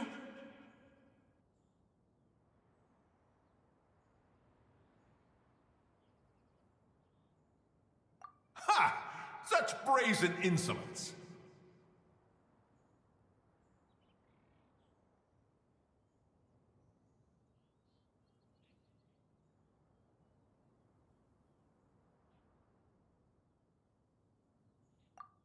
Such presumption, such boundless avarice. That wretched adept's impudence knows no end. If she dares lay a finger on my garden, I shall smash her cuisine machine to pieces!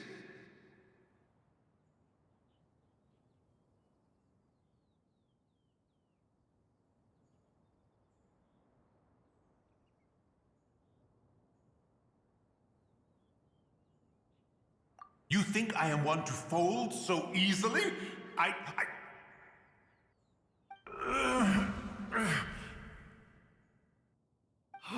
Insolent mortal! Time and again, you interfere in that which is beyond you. You make it exceedingly difficult to contain my rage.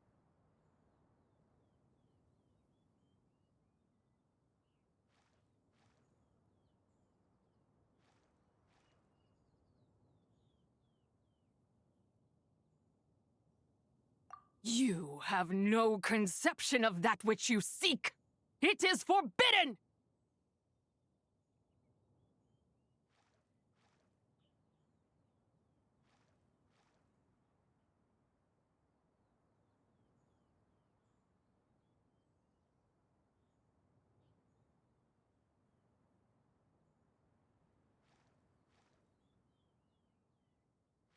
You know nothing of my past. My warning was given. The cost entwined with this is beyond what you can bear.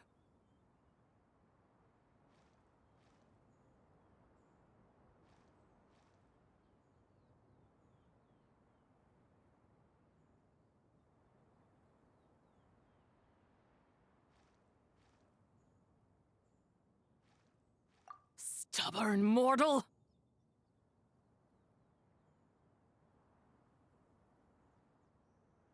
You...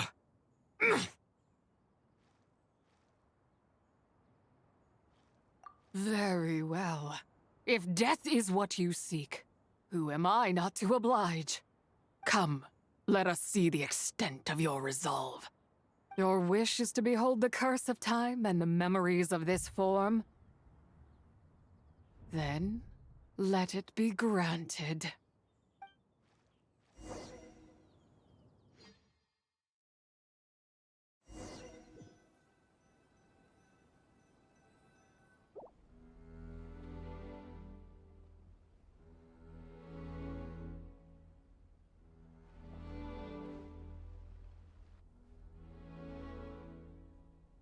You who seek death, stand before me.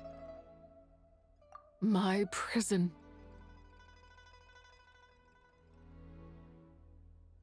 I was merely a trace of impure energy within Czы Bai's immortal body.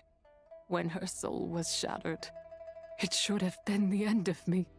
But then, the one who governs time descended from on high and froze the moment of her death. And so, I remain in this world, unable to find release.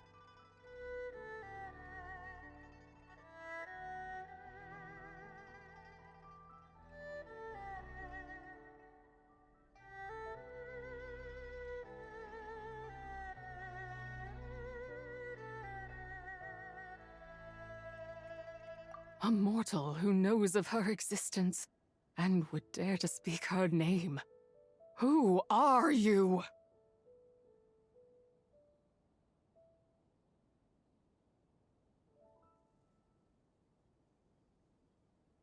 Help? No, there is nothing we can do for each other. Her power, the one who governs time, it has surrounded me ever since. A blessing and a prison, all at once.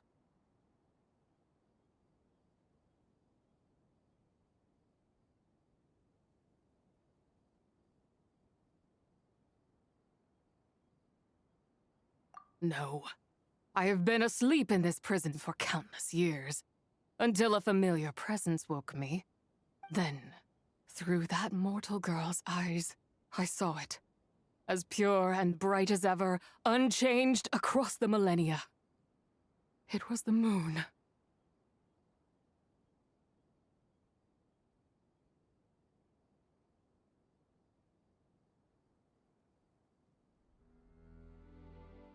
That place is called Chuang Terrace. Did later generations rebuild the altar in a new location? It looks just like the one used to honor Czы Bai. Could it be that traces of what happened back then still remain in this world?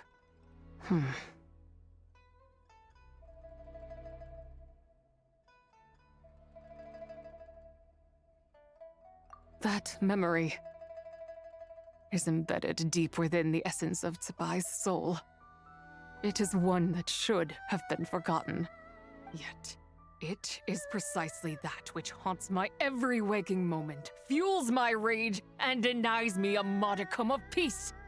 Now you, a mere mortal, come to seek that which is forbidden.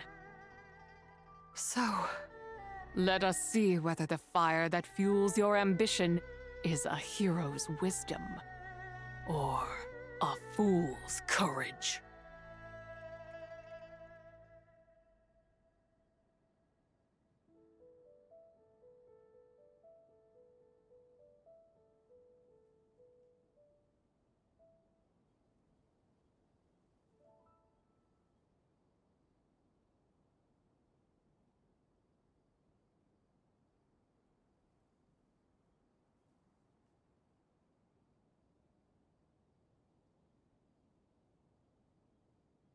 I shall relinquish control over this body's curse and let it devour everything within sight. Run as fast as you can, lest this prison become your grave. Look, it draws near. The river of time, come to sweep all into oblivion. A torrent of tears for the dead and departed.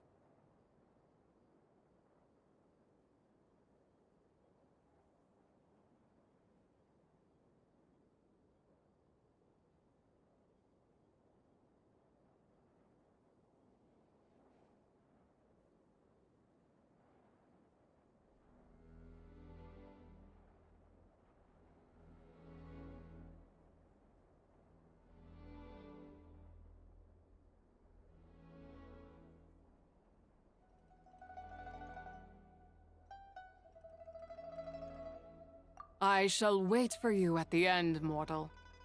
Evade being swept up in its waters, and I will show you everything. Fail, and we shall sink into oblivion together.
I did not expect that you would make it to the end.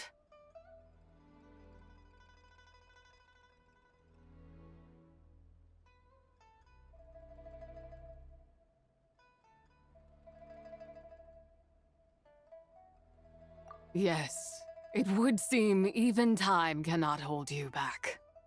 In that case, perhaps this truth is one you can bear. Come, let your wish be granted.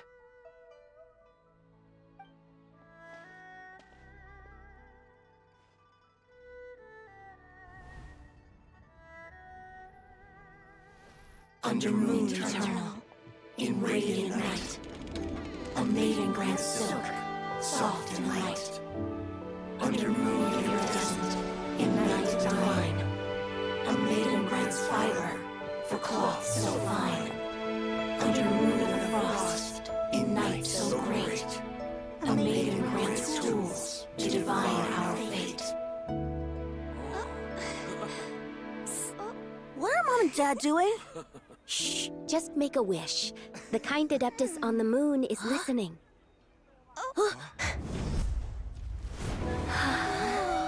Look, it's Lady Czы Bай. Wow, Lady Czы Bai? Is she powerful? Of course. She taught us how to grow grain and beans, millet and rice, how to peel hemp and reel silk, spin thread and weave cloth, how to cut stone and build houses, cast bronze and forge tools. According to Mom and Dad, the adeptus Цзы Bай is the god of soil and grain, who blesses our land and its crops. Huh? Lady Czы Bai's leaving. It's all right. We just have to wait till next year. She'll be back.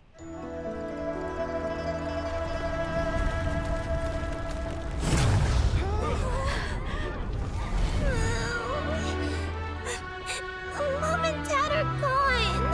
Why hasn't Lady Czы Bai returned? She'll come. We just have to believe. What is that?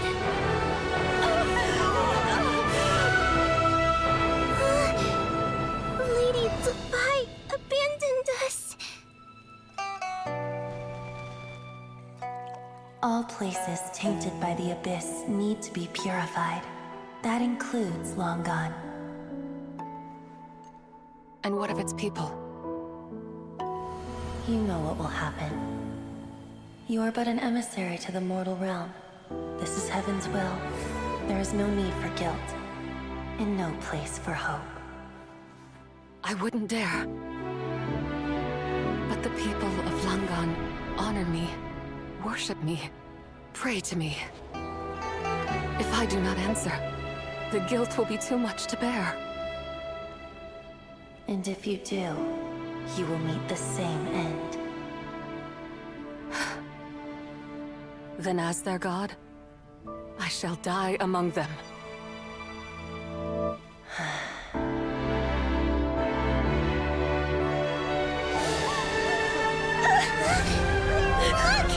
Lady Czы Bai came to save us! I knew she wouldn't abandon us! Run!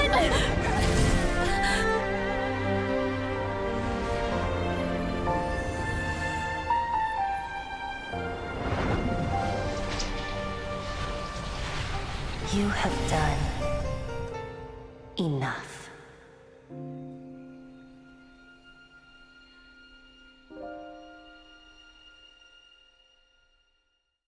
Now you know the truth. These are the memories that suffocate me where I stand and crush me under their weight.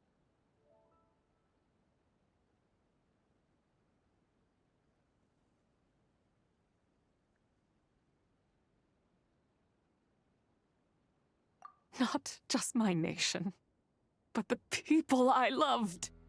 Were it within my power, I would ignite a blaze fierce enough to burn a hole through the heavens themselves!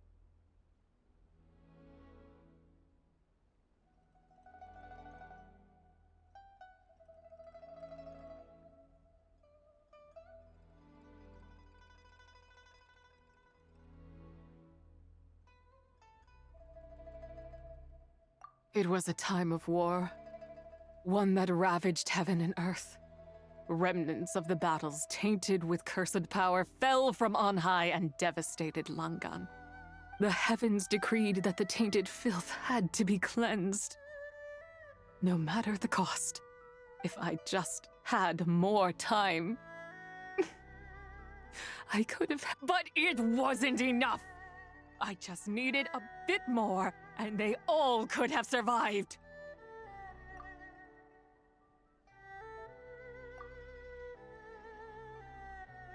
I never imagined there would come a day where I found peace. So long this rage has been within me. Yet here in this moment, it has stilled at last. Thank you. If you wish to bring Czы Bai back to life, mortal, then you may take the part of her soul that lives in me. Just remember, from this moment onward, the fate of Langan's fallen rests on your shoulders, and that cannot now be changed. As I said before, I am but a remnant of Czы Bai's adeptal form, a manifestation of her wrath that was not meant to linger in this world. By taking away this fragment of her soul, you take away my shackles as well. So, let it be done.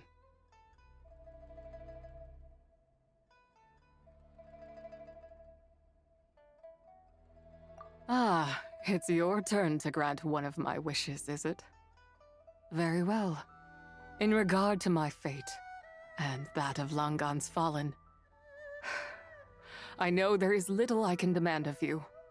However, should another raise a war banner against the heavens someday, let my name be set upon its cloth. I ask for this, and nothing more. Now, take what you came for. I was a lone moon, shrouded and dimmed in cloud-veiled night. Now darkness breaks, free and unburdened. I reclaim my light.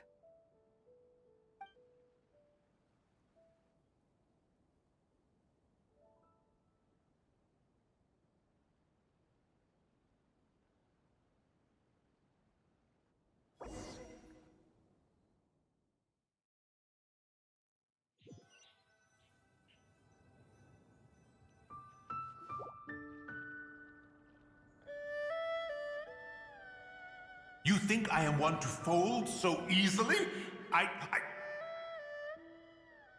Ah, young one. What brings you here?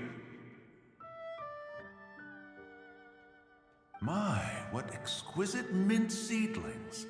Was it you who planted them? I had not taken you for one so versed in the horticultural arts. I must insist that you visit Mount Hulao. There is much we could learn from one another. Ah, but this is Cloud Retainer's abode. She does not appreciate the verdant wonder that is mint. We should leave at once. If she sees us here, there is little I can do to protect you.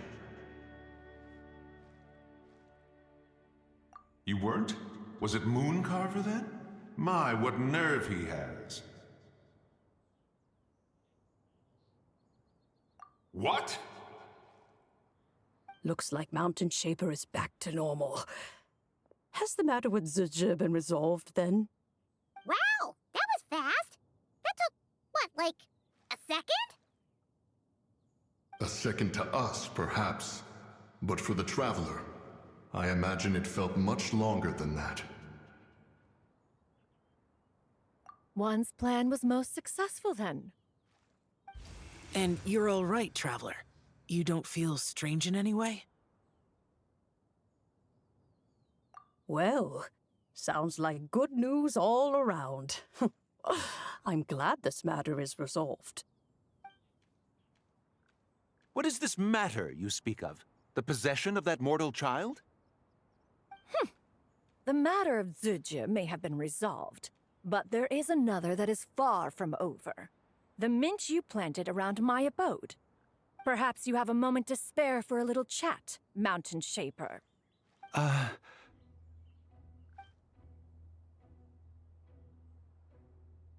You seem reluctant to talk in detail about what happened with Zhe.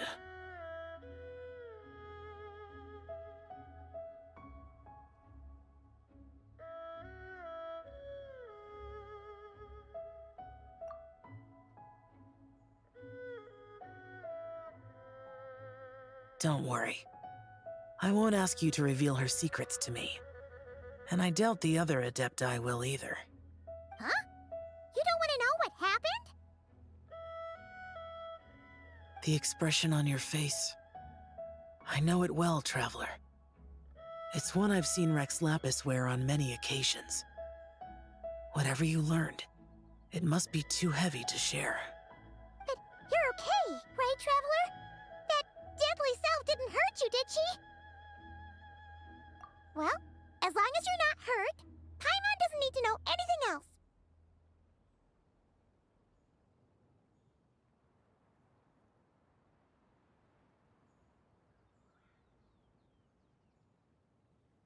Even so, I hope you feel like you can entrust me with it. If I learned anything from our time together, it's that one should not have to shoulder such a weight alone. Not to mention that certain knowledge brings danger in its wake. I would never want you to feel forced to be the sole keeper of such secrets. Yeah, kind of like how one person can't finish a whole slime, you know? Better to grab a bunch of friends and eat it all together. Exactly! Wait, no!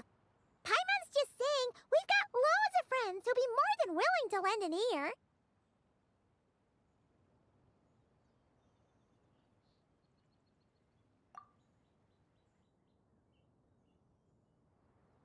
I never knew there was such a tragic chapter in the ancient past of this land. So, the people of that nation worship the White Horse Adeptus as the god of soil and grain. It would seem, then, that Rex Lapis had a similar reason for withholding the details of his recent trip. I've often wondered if he had companions to stand by him before we met, or if he was forced to face things alone. Regardless, Lantern Rite takes place in 2 days. Let's meet back up again there. If there's no news of Rex Lapis by then, we'll have to come up with a plan. Fingers crossed it all goes well.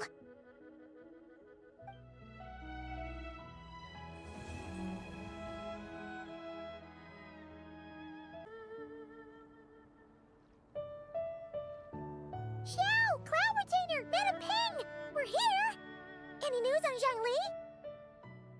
Wait, are we missing 2 adepti? Well, Shenyun banned Mountain Shaper from Mount Outsong for 3 days. Oh, then what about Mooncarver? The scheme to plant mint in one's abode was one those 2 fools devised together? And when it comes to punishment, one does not discriminate. His banishment ends in 3 days as well. Wow, that's pretty harsh, Cloud Retainer. Let's get down to business. We have news of Rex Lapis. Huh? Isn't that... Yes, Rex Lapis's geopillar. It descended from on high this morning. He must have sent it for a reason, but it does not respond to our touch. So, what does it mean? Is he in trouble? Not necessarily. It could be a message only a specific person is meant to receive. Traveler, you alone spoke to Rex Lapis before he left. Oh, so it must be for the Traveler. Give it a try.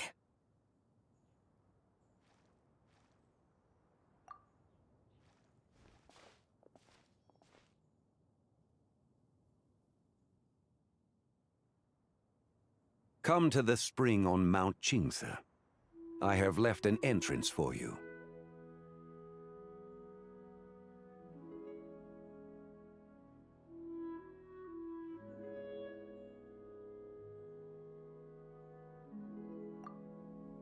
Well?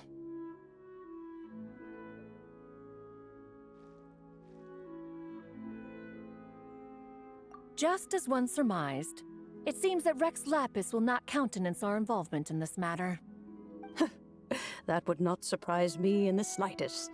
He's always had a soft spot for the Traveler, after all. But be that as it may, we have served Rex Lapis for millennia now. In other words, I'm sure this has nothing to do with favoritism. He's probably just trying to protect us. That's right. So you mustn't let your guard down, even if Rex Lapis is by your side.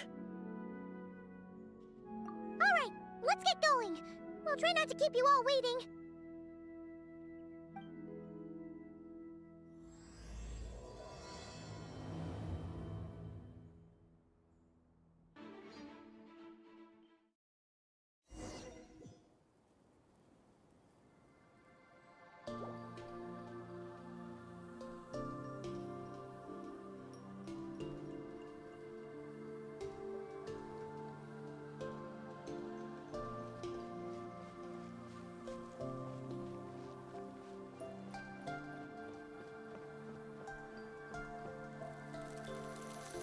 Who could have imagined that the once mighty Geo-Archon might end up so, sitting on a humble stool in the woods, quietly weaving moon lanterns?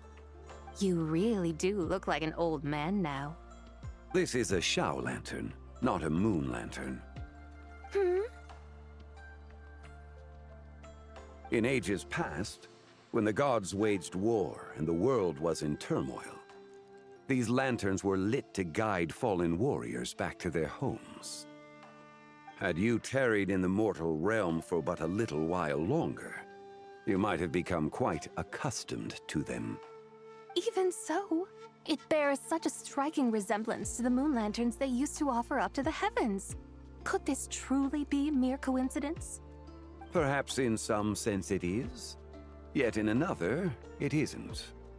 For instance, who is to say that some of Langan's magnificent jade did not become part of the very foundations upon which Liyue Harbor now stands? It is conceivable that this ritual was transmitted in such a manner too. Now, let's not let ourselves get carried away. For all its splendor, do not forget that, in the end, even Langan could not escape its heaven-sent fate. Alas, it is just a pity that the little creatures of this world may never again lift their eyes to the moon, even should misfortune befall them. But you, Geolord, now that you rule this realm, why take the trouble, not to mention the risk, to visit one who bears such profound guilt as I? Are you not afraid that you might be sullied by the curse of time that was laid upon me? There is no risk to speak of. At least, not in comparison to that which you took when you defied the heavens all that time ago. As I have stated, time and again, it was not I who defied the heavens. Geolord, the ancient affairs of Langan have nothing to do with me, for I am but one of her deadly selves, severed before her demise. My name is not Czы Bай, but Zichao. Surely you did not take us for one and the same solely on the basis that we may all assume the form of white horses? Sorry to break it to you, but you seem to have found yourself the wrong white horse. Anyway, do tell me, what urgent matter brings you here? Very well then. I have come to ask for Czы Bai's shade. Oh? So, the Geolord has set his sights upon Czы Bai's human soul. And what is it that you intend to do with it? The world outside is changing. With the new moon's birth, the confines of the shadow moon are gradually disintegrating. In other words, the heavenly soul is set to return. Consequently, strange phenomena have manifested within Langan's former domain, leading to the earthly soul's reappearance as well. The last of the trio, the human soul, is in your possession. Most intriguing. My intention is to gather all three together, so that an old friend may finally make her return. I must admit, it seems that some remarkable affairs are coming to pass in the outside world. Yet there is one thing you seem to have overlooked, Lord of Geo. Back in the day, it was you that freed me from that painting. And afterwards, I took up arms in your name. Together we first subdued Chenyu Vale, then brought peace to Mount Qingce. It was for this cause that the contract between us was made. But now that the debt has been repaid, what cause have you to expect my aid? Czы Bai and I have long been friends. Given not only that you were manifested from a corrupt desire within her divine form, but that you also possess a fragment of her soul, how can you purport to be the wrong white horse? I think you'll find that we are now as separate and distinct as any two beings ever were. What once shone with radiant purity has long become dust. What you see is no longer what it was. Oh, great Lord of Geo. Should this still be unclear to you, I bid you take your leave. It seems that the fault lies in my own lack of consideration. As you wish. I shall let this matter rest. Wait! One moment, if you will. Should this not be your opportunity to propose a new contract? The part where you make me an offer I simply couldn't refuse?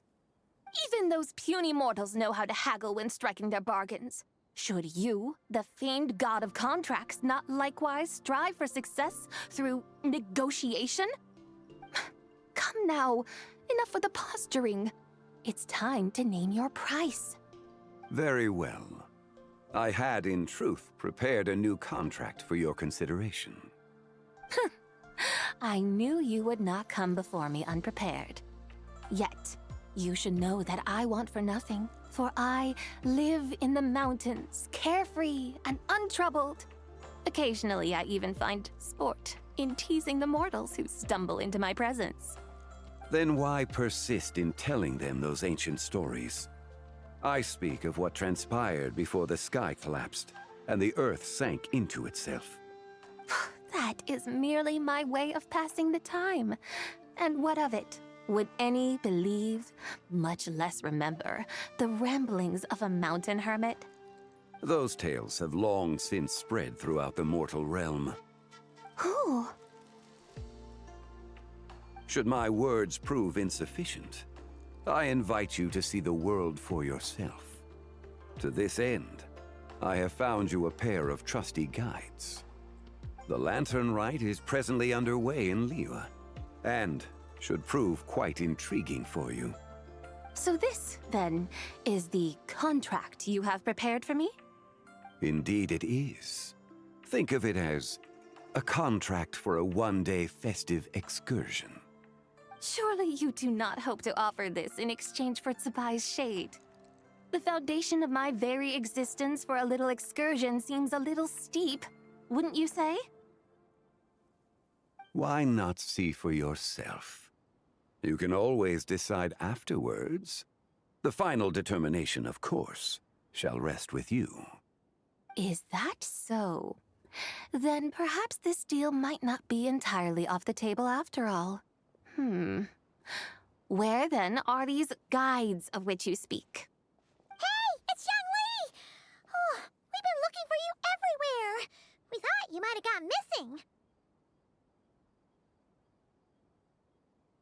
You're here. So these are my guides. Well, well. They certainly look the part, I'll give you that. Guides? Oh, you poor innocent little creatures. The benevolent Lord of Geo has sold you to me, which means that for the rest of this day, you belong to me. Sold us to you? Just what have you gotten us into, Zhangli? The situation is not quite as dire as that would sound. I ask only that you accompany my Adeptus friend on a tour of Liyue. I would suspect that depends on how well you entertain me. Entertain you?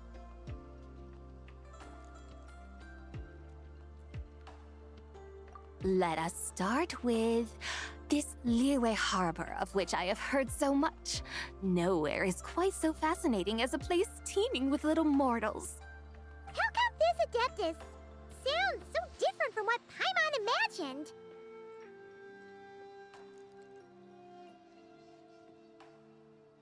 Okay, we'll take care of it. Get ready to find out why they call Paimon the best travel guide in all of Tibet.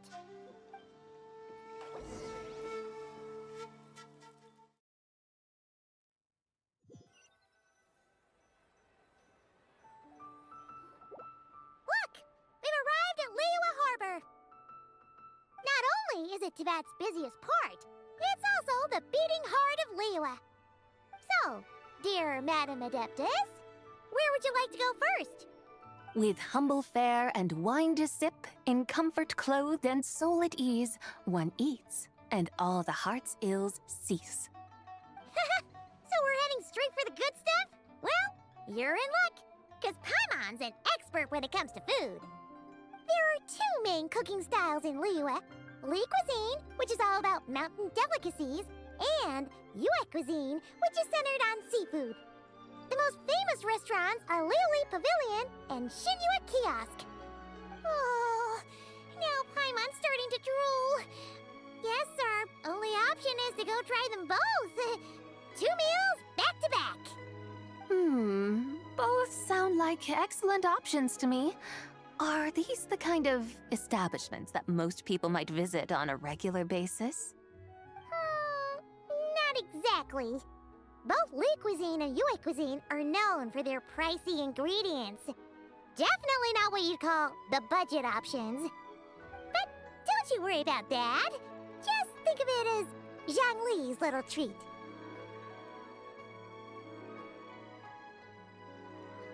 Come on! Aren't you supposed to be pals with Hu Tao? I'm unsure we can afford to spend a little more of her mora at least.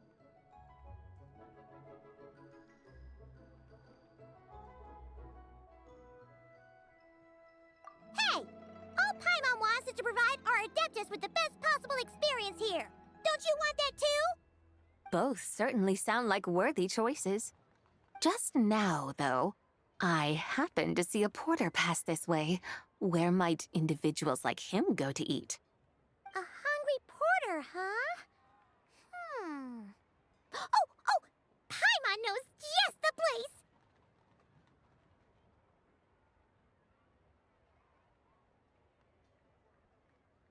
Yep. Nothing fancy-schmancy there. Just tasty dishes made with simple ingredients in a variety of different styles. Most importantly, it's great value for money, too. No wonder everyone loves it, huh? Oh, and the owner happens to be a good friend of ours, too. One mean restaurant. Yes, even the name itself feels lively and down to earth. All right, let's make it our first stop. Yippee! That's a great choice, too. Alrighty, let's head over there right away. Paimon can't wait to dig in. Wamin Restaurant, here we come.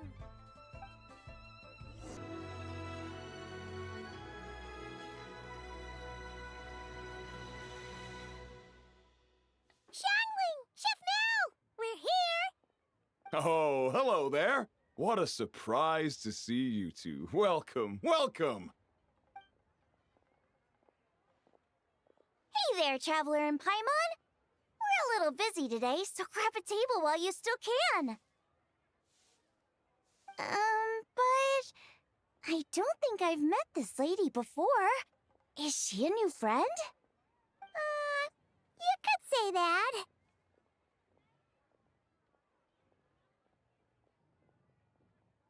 Oh, I see.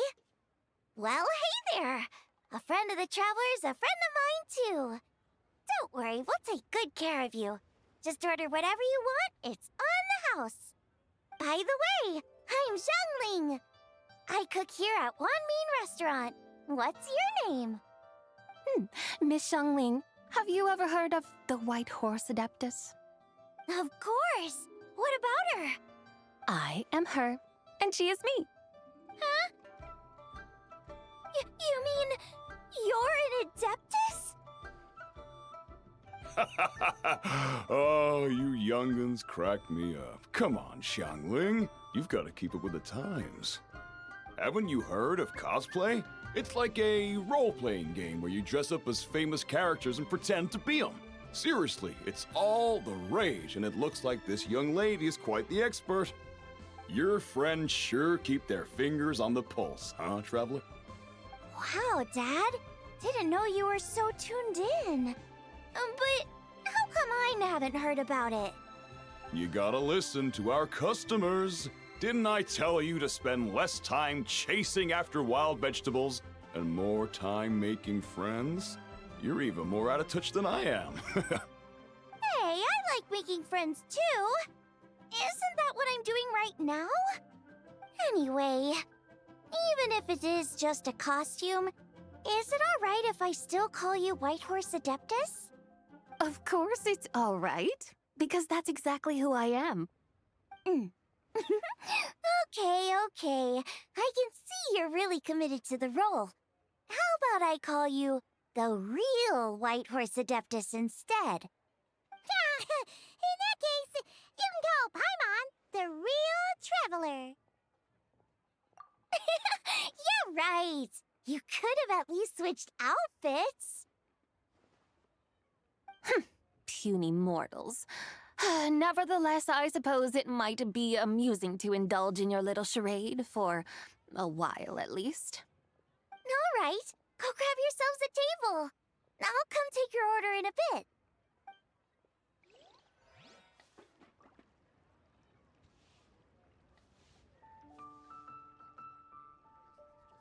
and tasty chop suey!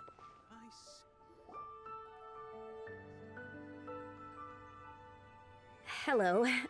May I ask if Miss Xiongling and Chef Mao are here? Yeah, they're just over there.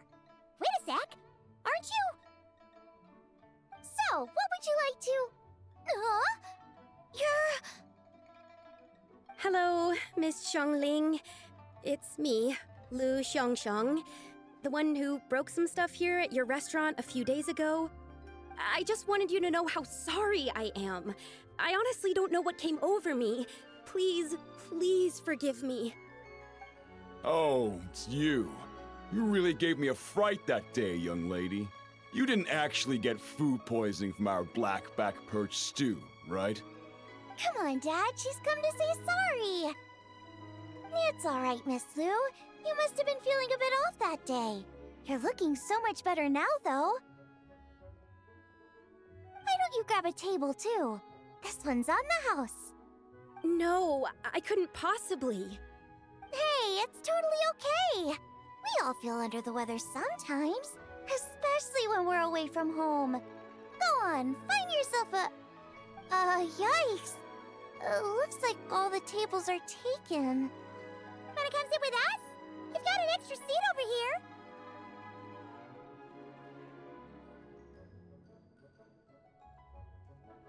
Thanks, guys. So what would you like to eat today? Feel free to order anything you like. I should very much like to sample your renowned poisonous blackback perch stew. It wasn't poisoned. That was all on me. So that's one portion of blackback perch stew. How about you guys? Paimon wants...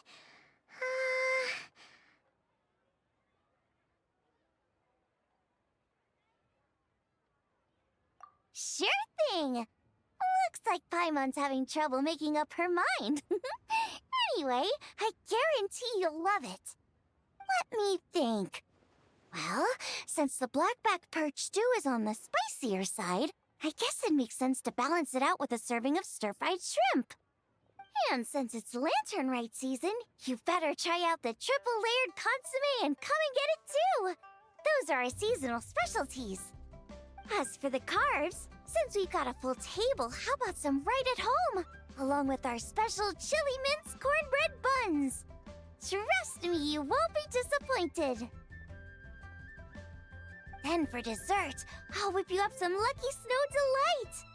I just came up with it a few days ago, and I can't wait for you to try it. Wow! Sounds like quite the feast! Looks like Paimon's in luck today! Am I the only one who thinks that's way too much? Not at all. Don't worry, I know what I'm doing. And to top it all off, our star dish, Adepta's Temptation. You should know that we don't often serve this here at Wanmin Restaurant. But since this is my first time cooking for the White Horse Adeptus, I'm pulling out all the stops. Okie dokie, just sit back and relax. I'll have your dishes out in no time. Hold on. Did I just hear Miss Xiongling mention the White Horse Adeptus? You did indeed. And you're looking right at her. That's a joke, by the way. She's cosplaying. Oh, I see. Phew, almost believed you there for a moment. Tell me, little one, what business might you have with the White Horse Adeptus? It's a long story. Basically, a while back, I took part in an archaeological dig over at the chasm. While we were there, we discovered a number of relics. Our findings show that they date back to the era of Long Gone, an ancient nation whose people are said to have been the ancestors of some of the modern-day inhabitants of Chenyu Vale. And why might such matters concern the White Horse Adeptus? Because some of those relics not only seem to contain textual references to her, but even depictions of what she looked like. There have long been legends claiming that the White Horse Adeptus was a deity of that era, but there are plenty of other theories out there too. If I could just locate some more detailed records, I'm sure we'd be able to find out so much more. So you're into history? Well, to tell you the truth, I actually joined the archaeological team by sheer accident. But once I'd started down this path, I knew that I wanted to make something of myself. Recently, though, things seem to have taken a turn for the worse. Still can't believe I caused such a mess and even ended up hurting someone. Oh, so you're considering becoming a martial artist now instead? No, I mean, they weren't seriously hurt. It was just a few scratches, and they let it go after my mother compensated them. Either way, my career's pretty much over. And even though both the victim and the Ministry of Civil Affairs say they won't be pursuing the matter any further, my father says he's going to punish me according to our family rules. Family rules? Yeah, he's decided to ground me. I'll have to return to Chaoying Village after Lantern Rite, and goodness knows when I'll be allowed to leave again. Wow, that's harsh. Sounds like the kind of thing only rich, super traditional parents would do. We're not exactly rich, though.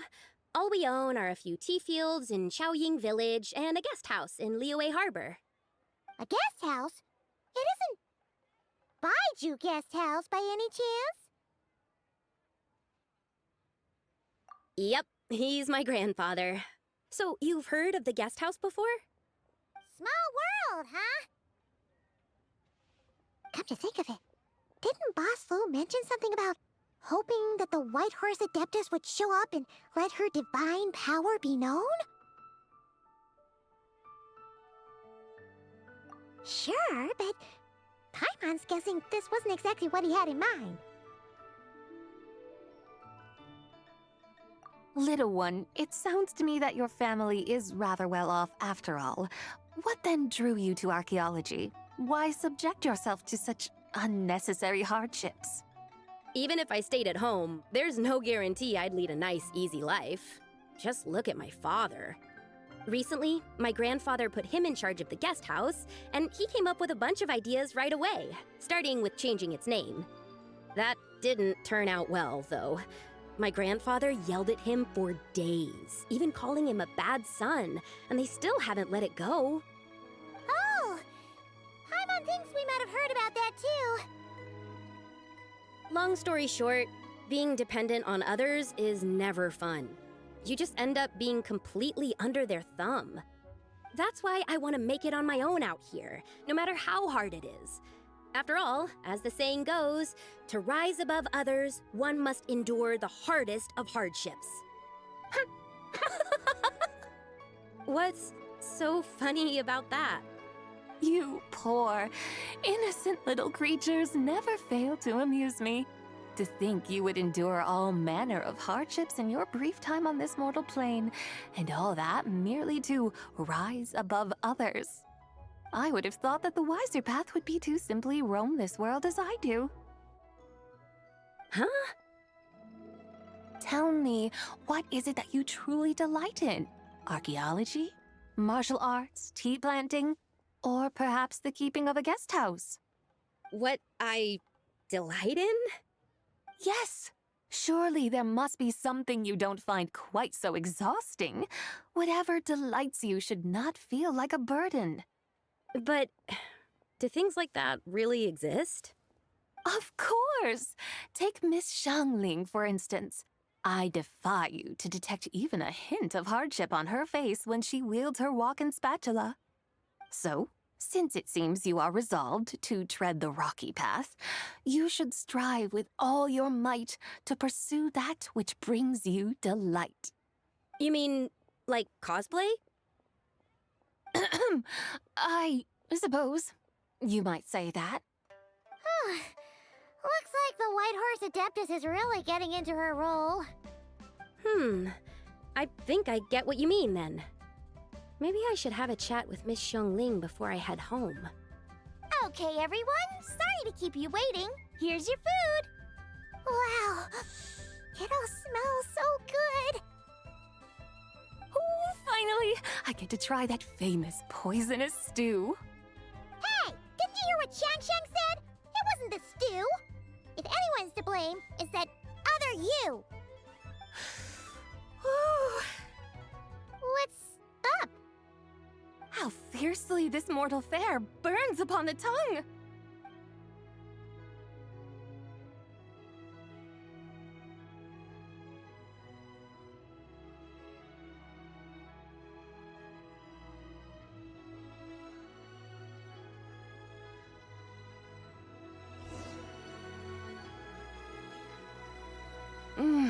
Most satisfying as poisonous stews go.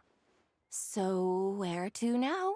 Time, I think, to seek out some diversion? Oh, there's plenty of entertainment options in Liyue. Paimon will tell you that.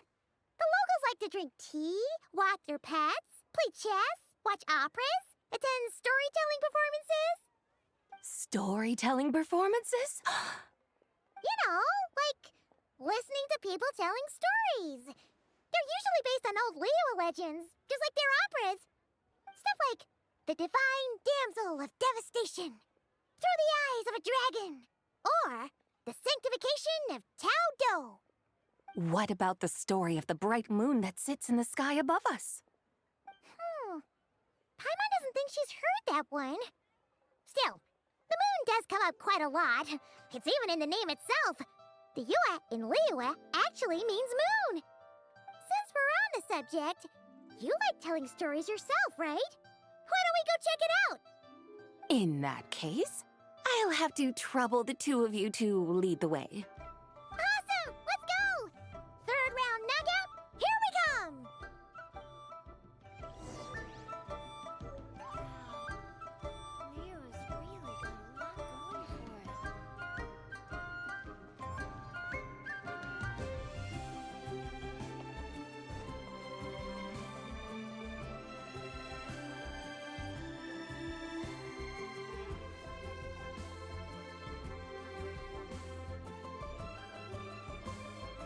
What a tongue twister. I'd have made a complete fool of myself if I tried to say it on stage without practicing it first. Huh. Call yourself Iron Tongue Tien. Wobbly Tongue Tien, more like.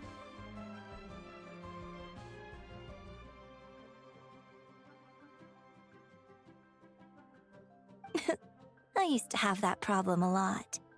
But if you just take your time to grasp the meaning and commit it to memory, you'll be able to say it smoothly in no time. You're right, Miss Yoon. I'll give it another try. Hey, Yunchin! Fancy seeing you here! What are you two talking about? Ah, Traveler and Paimon, we meet again. And who, may I ask, is this? You may call me the White Horse Adeptus. The White Horse Adeptus? She's not really an adeptus.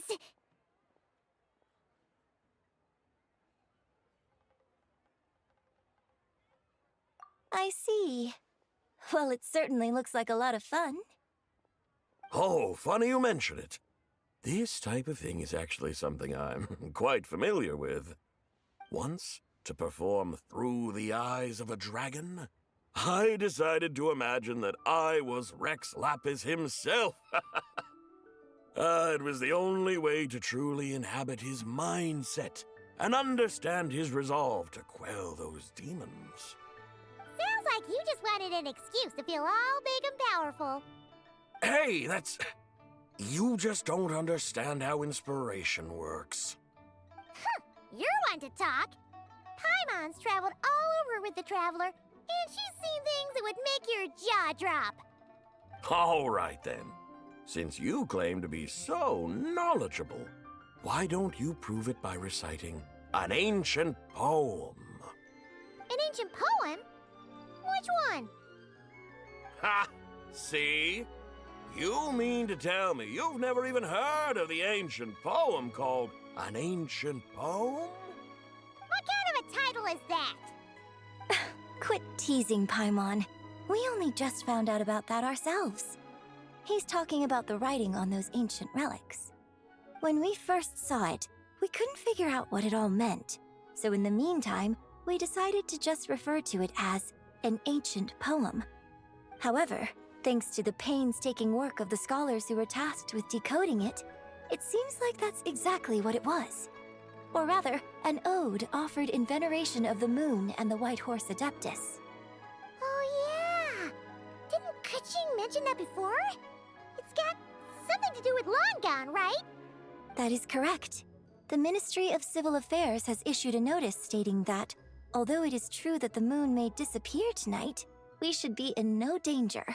In other words, there's nothing to fear.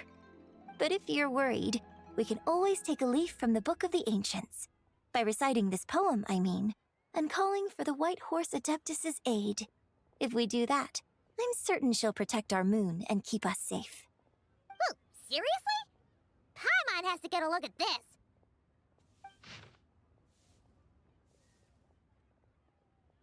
Under moon eternal, in radiant night, a maiden grants silk, soft and light?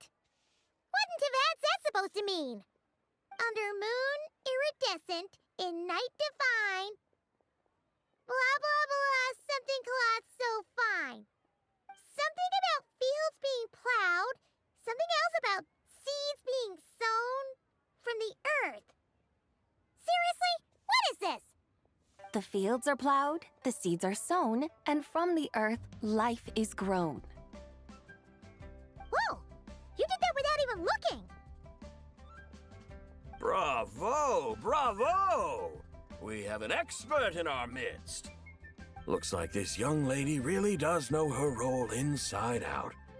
If I didn't know any better, I'd have taken her for the real deal. That's because I am the real deal. That's the spirit. This is exactly the kind of mindset I was talking about.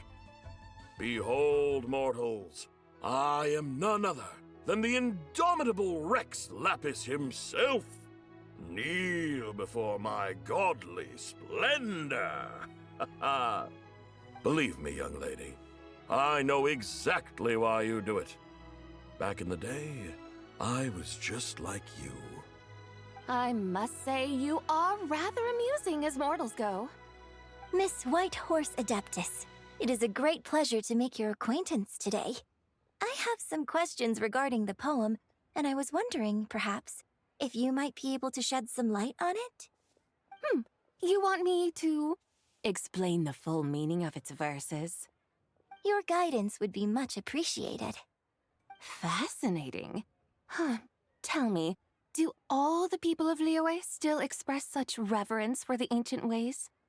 Well, it's true that we hold a deep fondness for our history, but it is hardly our only pursuit. One of my good friends, for instance, is even more devoted to the modern Fontanian art of rock and roll. Exactly!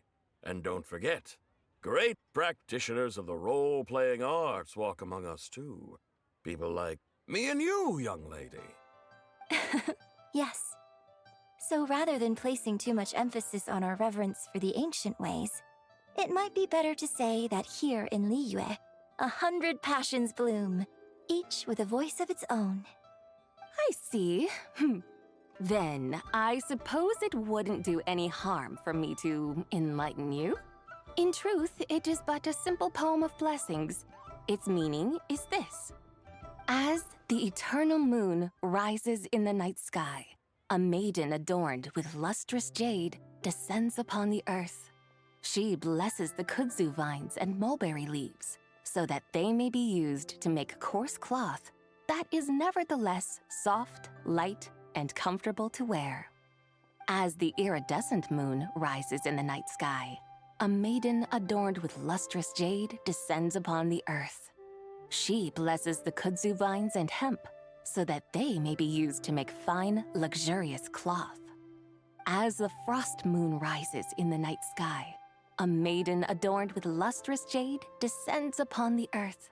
She blesses the mugwort and artemisia, so that they may be perfect for divination. So she really did come down from the moon?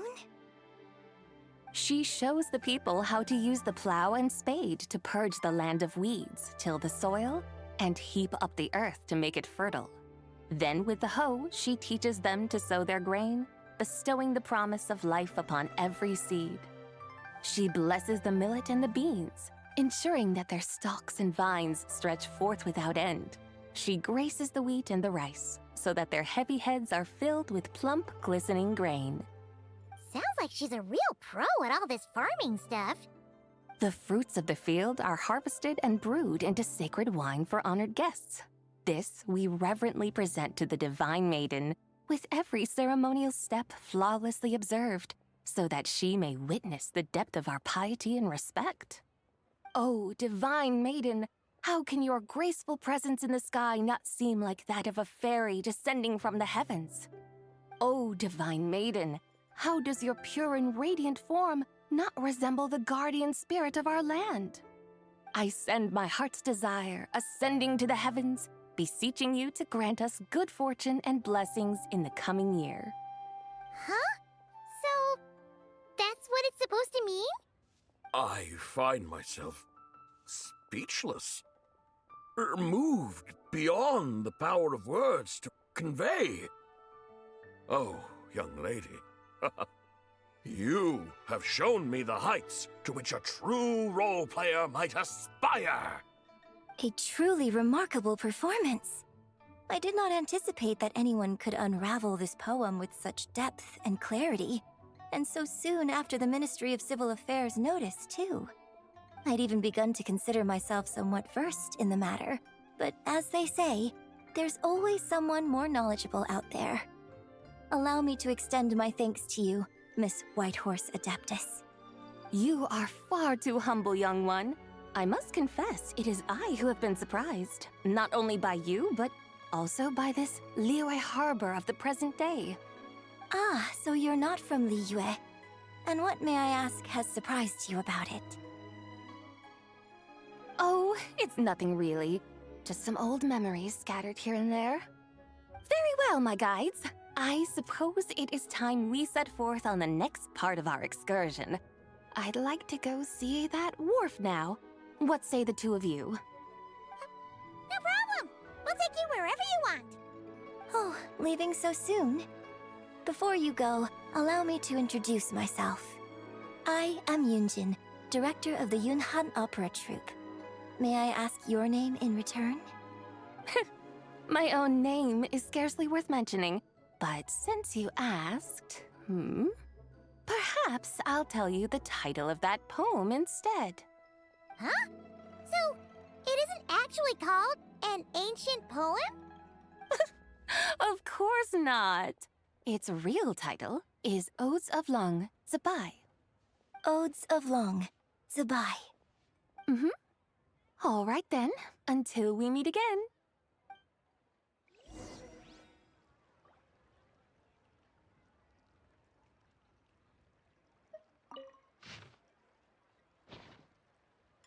Oh there, come and see these rare and precious curios.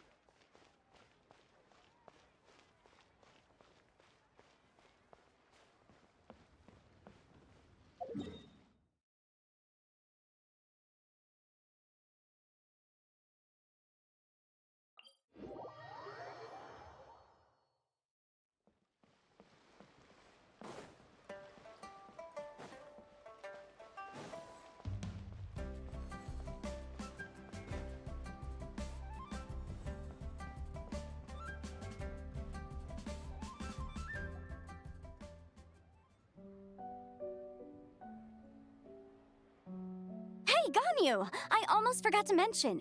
On my recent trip to Notcry, I came across something really fascinating in the Frost Moon Scion's library. I found records in their collection of another divine envoy living on the moon. A divine envoy on the moon? You don't think it could have been referring to the White Horse Adeptus too, do you? No way to say for sure. Still, the similarities between our legends are intriguing, to say the least. Isn't it amazing? Especially when you consider how far apart we are.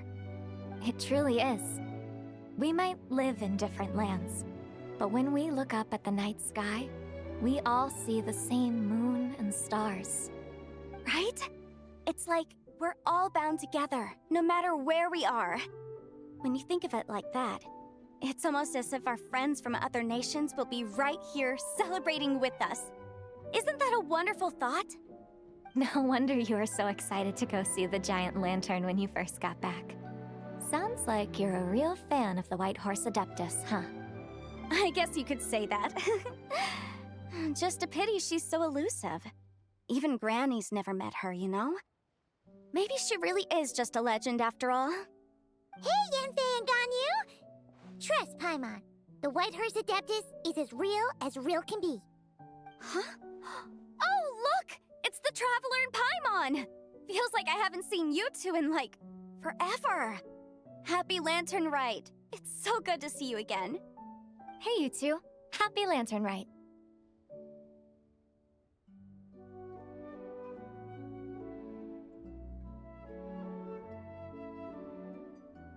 Did I hear you right just now, Paimon? Does that mean you've actually seen the White Horse Adeptus? She has indeed. And now, so have you. Huh? And you are? Why, who else? The White Horse Adeptus, of course. Could you maybe start with something else next time?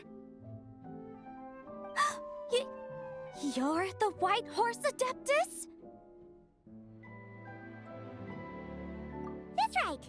Allow Paimon to introduce you to our new friend, Zichao. She's been low-key obsessed with cosplaying the White Horse Adeptus ever since we met her. I see. Well then, greetings, Miss Zichao. My name is Yanfei, and recently I've been low-key obsessed with learning everything I can about the White Horse Adeptus. I'm sure the two of you will get along like a house on fire. Oh, and by the way, I'm Ganyu. So, Miss Zichao, you must be here to see the giant lantern too, right? Hmm? A horse-shaped Zhao lantern? Is that what I think it is? That's right. A lantern made to honor the White Horse Adeptus herself. Isn't it gorgeous? Huh? What are you laughing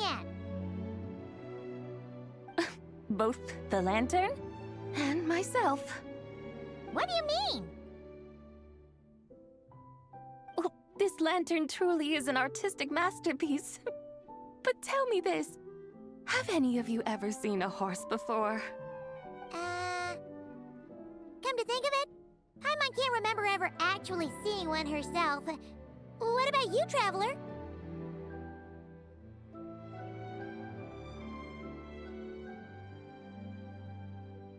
Well, this horse appears to be mid-trot, but it has adopted what is called a lateral gait, where the legs on one side of the body move together in unison. A rather rare sight indeed. Just now, I suddenly pictured myself, I mean, the White Horse Adeptus running the same way. The image was so absurd, I could barely contain my mirth. Oh, really? I never knew that. You learn something every day, huh? Oh, come on! It's basically a giant piece of fan art! Who cares if it's different than the original?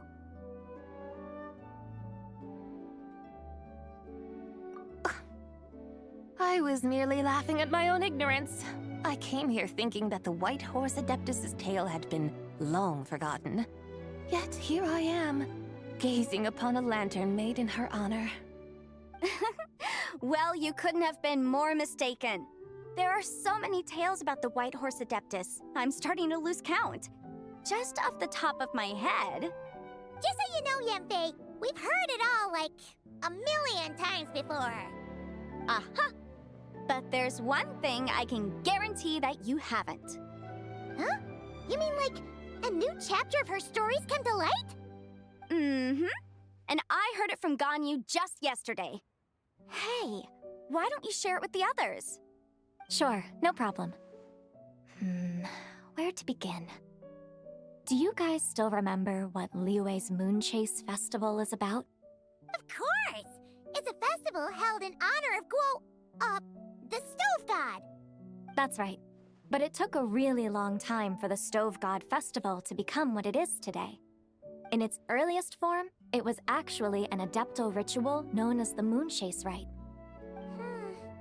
Paimon remembers Madame Ping mentioning that before, but she never explained exactly what it was. According to Cloud Retainer, the Moon Chase Rite was originally a ritual meant for communicating with the moon. Communicating with the moon? But for what purpose?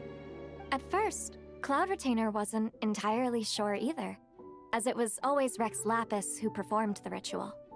Whoa! Rex Lapis did it himself? Must have been a really important ritual. That's right. Unfortunately, despite numerous attempts, they never actually received any response from the moon, which is why they eventually stopped performing it. But then, just yesterday, Kutching took a picture of the moon being obscured by a dark hole to Cloud Retainer and asked if it had anything to do with the Moon Chase Rite. The moment Cloud Retainer saw it, it suddenly dawned on her that the rite might have been an attempt to reach the White Horse Adeptus all along. Does that mean Zhang Li's been trying to bring back the White Horse Adeptus all this time? So how about that? Bet you never thought there might even be a link between the White Horse Adeptus and the Moon Chase Festival.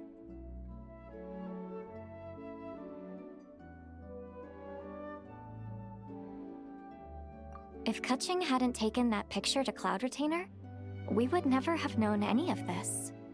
This is probably what Kutching was referring to that day when she mentioned there were some ideas she wanted to follow up on. So, Geo Archon.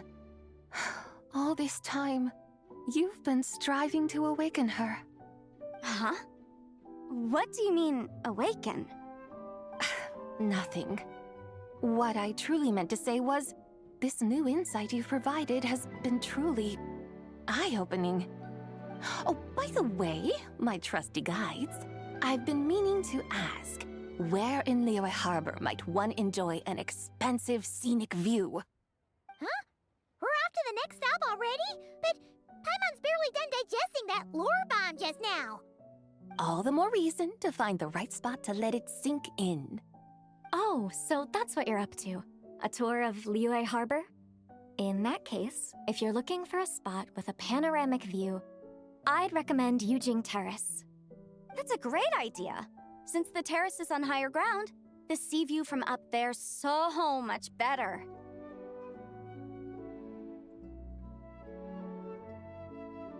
Great!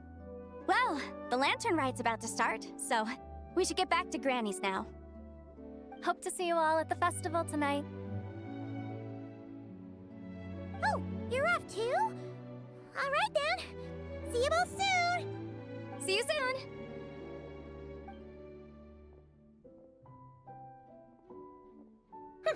Very well, my guides. What are we waiting for? Okay, you're the boss. Yujing Terrace it is.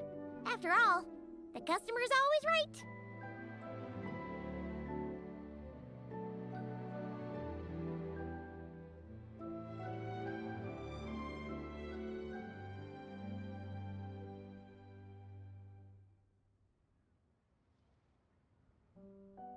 Something else you needed to do?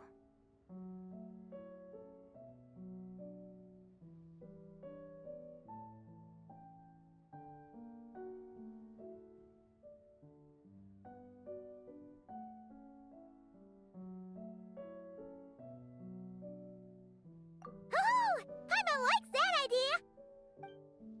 And what, may I ask, is a photo? It's this awesome invention that lets you record moments in the blink of an eye! Except, you've gotta try not to actually blink. Oh? What must I do in preparation then? Nothing! All you gotta do is choose a pose. The Traveler will handle everything else.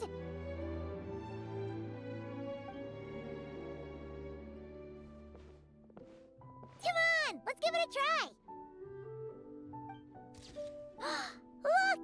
We got a great picture! Paimon's gonna call it The White Horse Adeptus Meets the White Horse Adeptus in Liyue Harbor. Huh. They've even discovered a way to preserve moments in time. Now I truly am curious to witness what else these mortals might accomplish. Very well, let us proceed. Eugene Terrace lies in that direction, does it not? Hey, wait for us!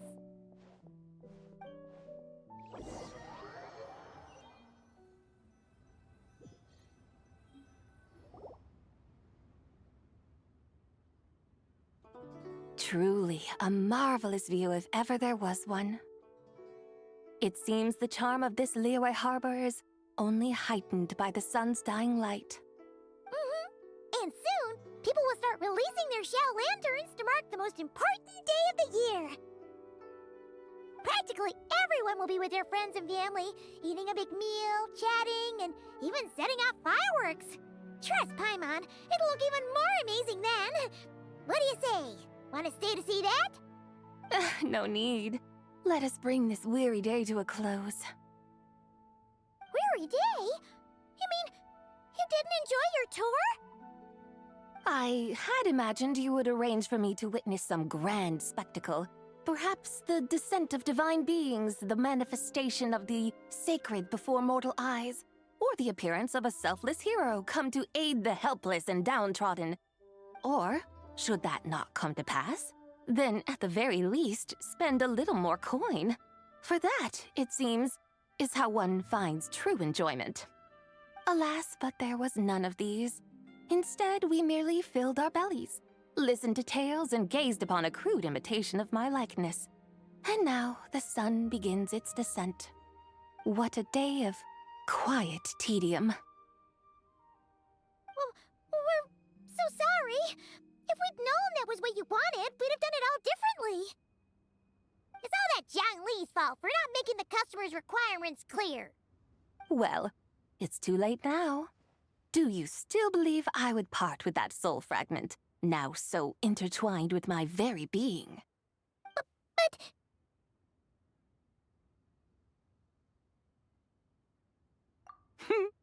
I knew you were the more astute of the pair. Huh? You were just trying to scare Paimon? It seems the realm of the Geo-Archon has a way of making one more stony-faced. So, you were just pulling Paimon's leg? Of course. I was merely engaging in a little banter with the two of you. Long ago, I shared tales with various mortals who chanced upon my mountain abode. Never did I imagine that those stories would endure. It seems I greatly underestimated them. Perhaps, as your Geolord said, a few pieces of ancient Langan's magnificent jade have truly become part of the very foundation of this land. So, you've decided to help us? Again, that goes without saying. I made up my mind some time ago now.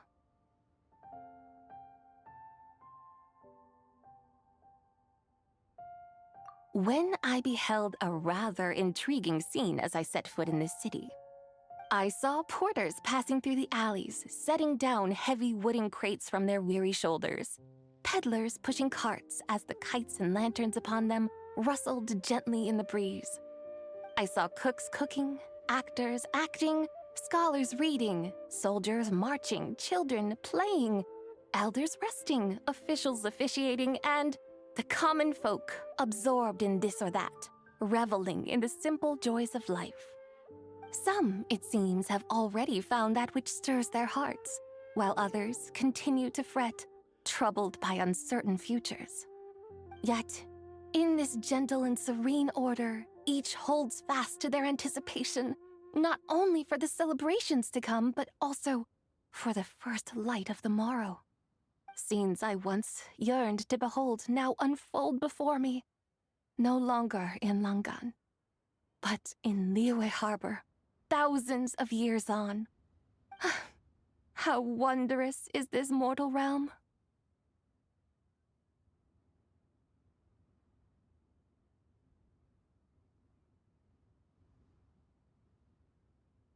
Thank you, Whitehorse Adeptus! Thank you so much! Adeptus, adepti, perhaps the singular art in which we are truly proficient is that of sequestering ourselves within the high mountains. But once we leave our mountain refuge, we find ourselves drawn back to mortal ways all the same. So, it is I who should offer my thanks to the two of you. Traveler, Paimon, you have made this day more delightful than any I've known in a long, long time. Come now, and take what it is you need. You mean, like, right now? But don't you think we should wait for Zhangli? That won't be necessary. All things shall meet again in their time, for the waters know no rest, and the flowers their appointed season. One need not fear that life is but a journey of goodbyes.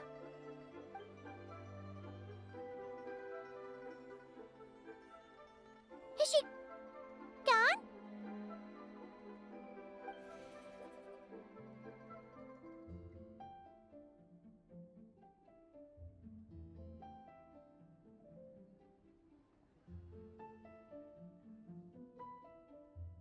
Yes, she's gone. A deadly self is formed from the body's impure vapors, so naturally it cannot survive long in this world. Had it not been sustained by the remnant of Цзы Bai's soul, it would have faded away a long time past. Now that the remnant is gone, it has severed its ties to the mortal world. Zhangli! When did you get here? A while ago. I would have thought you'd at least want to say goodbye. Though mountains endure, the ceaseless waters will, at last, wear away their sharp edges. Thus must I meet the marks wrought upon her by the ruler of time with great caution.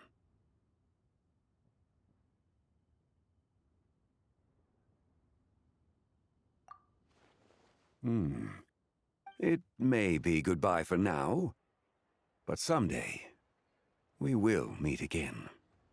Really? And when might that be?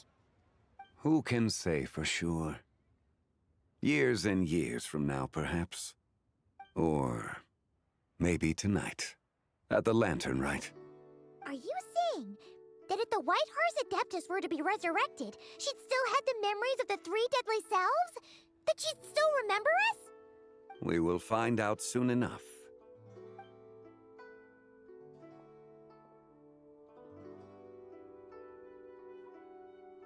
It is time. The rite is about to begin.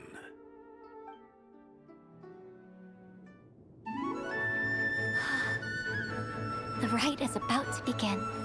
Is the moon really gonna disappear? Got your lanterns ready, everyone? All set. Might be about time to put eyes to the sky. Wouldn't you say, Tianchuan? Look!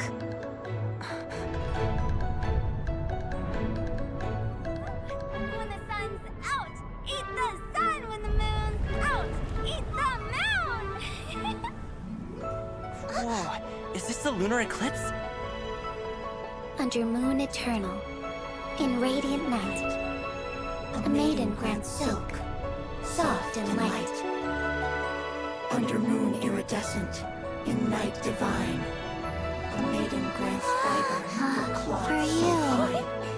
Under moon of frost, in night so great, a maiden grants tools to divine our fate.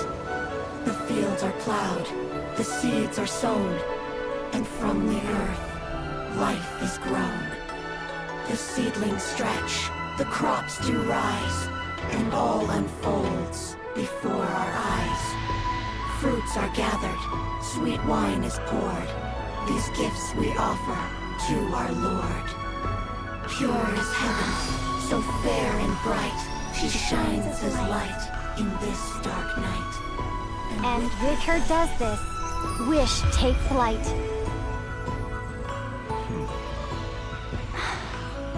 Devoted soul, scattered and unbound. Let this lantern guide you home. By its light be found.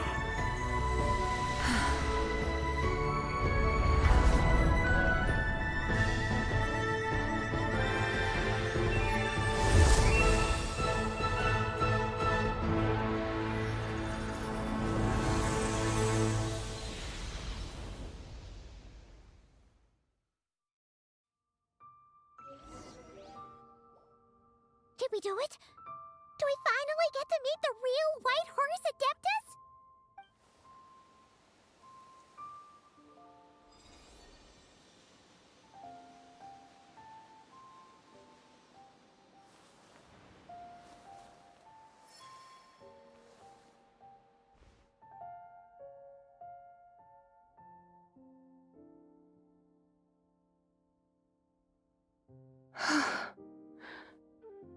This place. Where am I? A familiar land, now known by the name of Liyue. Liyue? The peaks adorn the clouded moon. Then, who might you be? Oh no! She seems to have lost all her memories after all. And those countless lights in the sky. What are they? These lights, each like a dwelling in glad accord, usher in this day of joyous rebirth. And whose rebirth might that be? That of my old friend, Czы Bai. Czы Bai? Yeah, that's you! Don't you remember anything at all? That's... me? Oh, yes. The envoy of the Lunar Palace. My name is Czы Bai, indeed. Then you must be... the Lord of Geo, Heaven's Star. Many years have passed since we last saw one another. Czы Bai, my friend. Welcome home. Home? But why does this place, this Liyue, feel at once so strange and yet so familiar?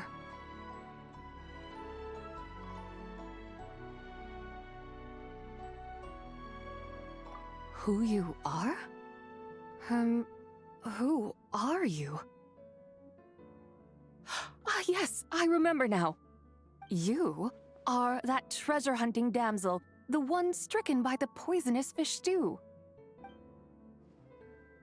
How goes your quest for treasure? You must have achieved both fame and fortune by now, I trust. Hey, you've got it all wrong! You're talking about Lu Xiangxiang. And how many times do we have to tell you? She wasn't poisoned! Sheesh! But I could have sworn... Oh, that's right. You're that impudent blonde youngster who kept meddling in my affairs. And to think you even had the audacity to presume yourselves worthy of being... What was it again? Ah, yes, of being my guides. How very wonderful to see you again, my most faithful and beloved guides. I trust all has been well in my absence? Well, she finally got it right. But that sudden mood swing felt even weirder. It's like her head's packed full of slimes. It is possible that her cells have not yet settled. After all, they've only just been brought back together. It may be some time before she fully recovers. Huh? You mean, kinda like she's still half asleep?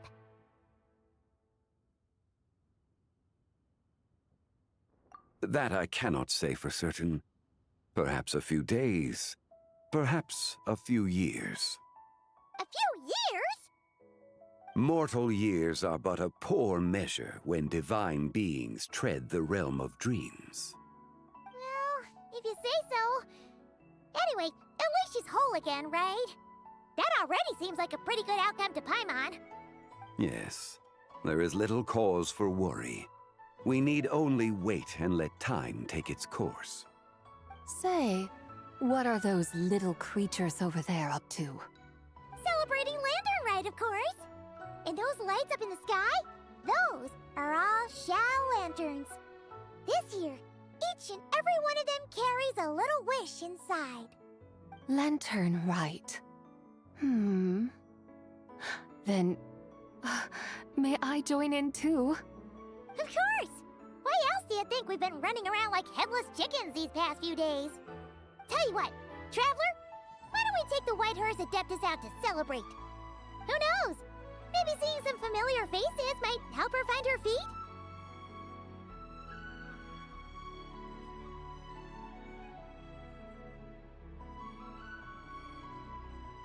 Hey, Zhangli! You've got some time on your hands now, right? Why don't you come along with us? By no means a bad idea, Paimon. Oh, it's a bye. Before Paimon forgets. When we meet the others later, remember to wish them a happy lantern rite. Happy, lantern rite? Happy Lantern Rite! Yes, happy lantern rite indeed. Well then, let's go!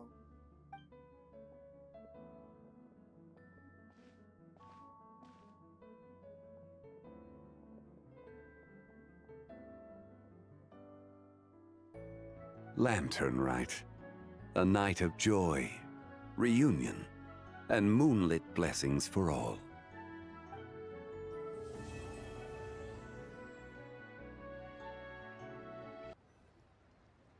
Oh, looks like Zhangli hasn't stopped by for tea today. Hey, are you two looking for your friend? Try going up that way. Is Zhangli up that way? No, but that young lady who was dressed up as the White Horse Adeptus the other day is. She's your friend, right? I just saw her head toward Wanmin Restaurant. I was wondering why she was eating alone. But then you two showed up hot on her heels. Oh, what luck! We were just on our way to find her. But what's she doing at Wanmin Restaurant? I have no idea. I said hello, but she completely ignored me. She couldn't have forgotten who I am, right? I mean, we're kindred spirits, aren't we? Maybe she's still half asleep, but her brain might be a little fuzzy. Oh, that makes sense. I was wondering why her eyes were so red. Her eyes were red? Oh, that doesn't sound good.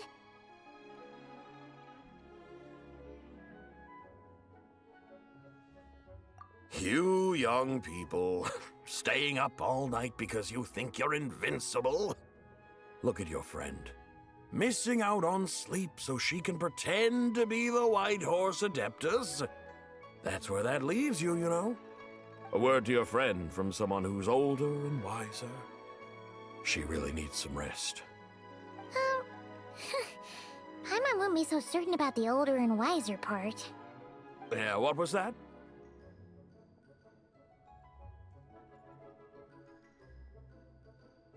Hurry along, then. Oh, and don't forget to come back and check out my Rex Lapis cosplay when you're done.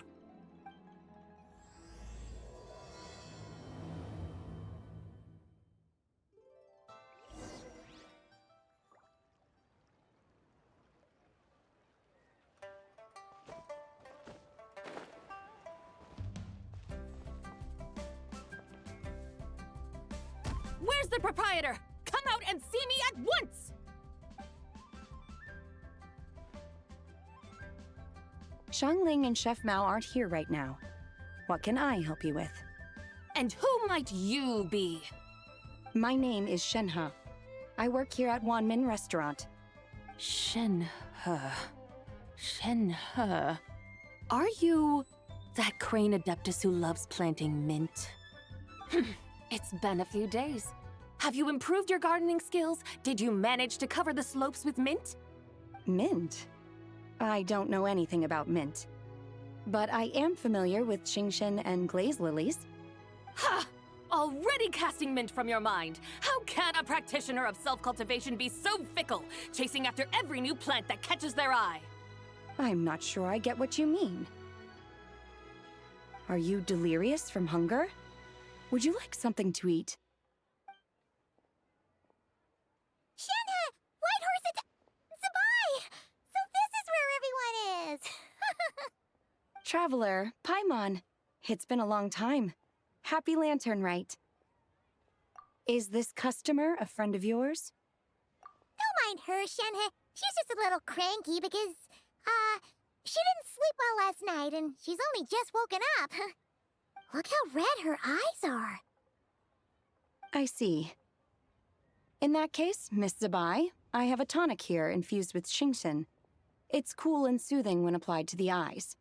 Would you like to try a few drops? Stop right there! Who are you two noisy children? Hey, have you forgotten about us already? Guides.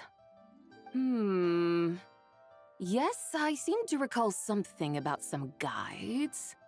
Ah, yes, now I remember. What luck! I was just looking for someone to show me the way to Elong Wharf. Huh. Is she starting to come around? Someone requested my help in purchasing some tea leaves. I was informed they have discounted prices during the festival and that I shall get a good deal there. Tea leaves? This sounds like Zhongli's doing. He sure knows how to get people running errands for him. Your friend Zhongli initially requested the most expensive tea, but then a young lady in a hexagram hat mentioned he'd burned through the Wangsheng funeral parlor's yearly expenses at an exhibition a few days ago. As such, he is only permitted to buy items that are discounted this month.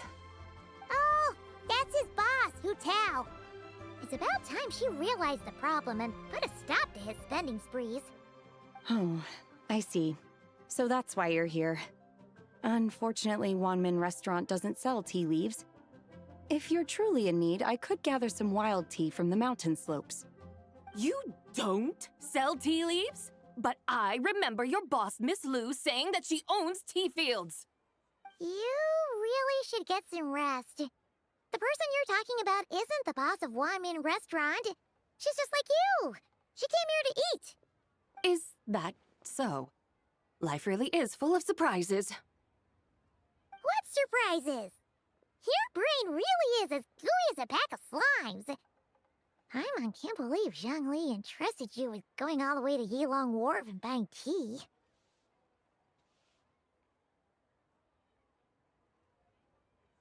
That would be excellent, my dutiful guides. Ah, yes, Miss Crane. I apologize profusely for my improper behavior just now. Please forgive me. I completely understand.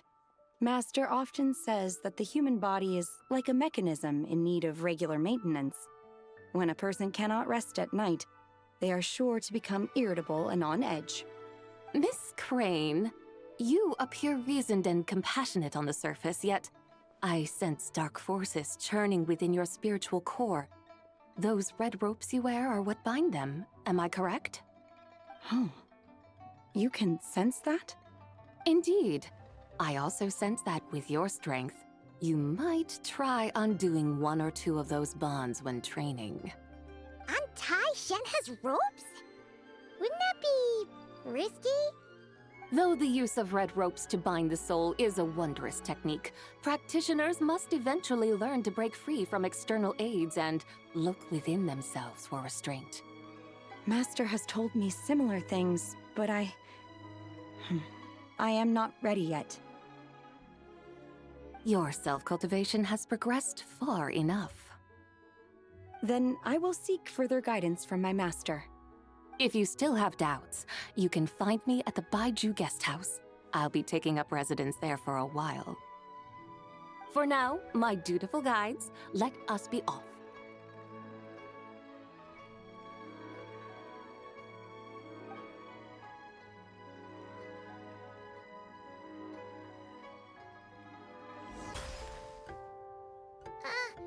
Aren't we going to Yilong Wharf? How do we end up on this mountain? Is that small town over there not Elong Wharf? I sense a familiar scent wafting through the air. You're right! Except for the smell part. Paimon doesn't smell anything. That is because this scent is the essence of jade, which can nourish the spirit. Oh, yeah! Chenyu Vale does have a lot of jade, but Paimon didn't think jade smelled like, anything. Naturally, this has reminded me of something. And what's that? A few simple tricks for mastering one's power.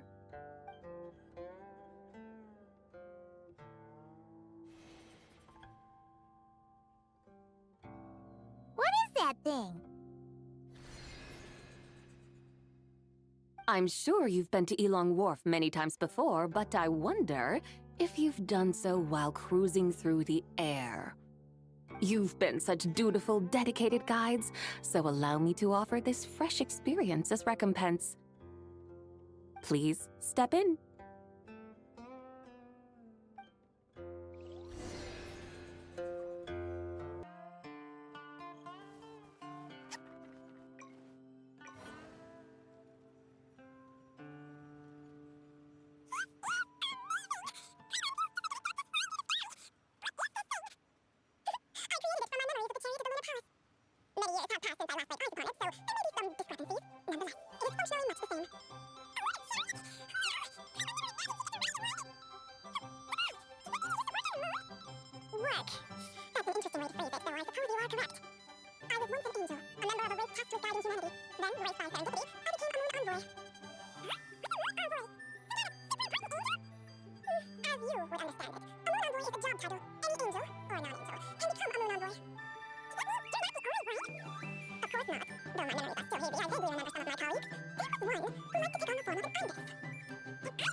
Welcome, please have a look around. We only sell teas of the finest quality sourced directly from Chaoying Village. Right now we're offering a special discount for Lantern Rite. Look over there! Discounted tea!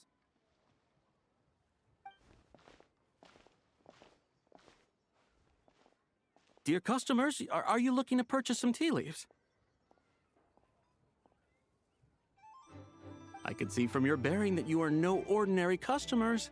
My humble shop has some exquisite teas that should satisfy your more refined tastes. We're not here for quality. We're looking for a discount. A discount?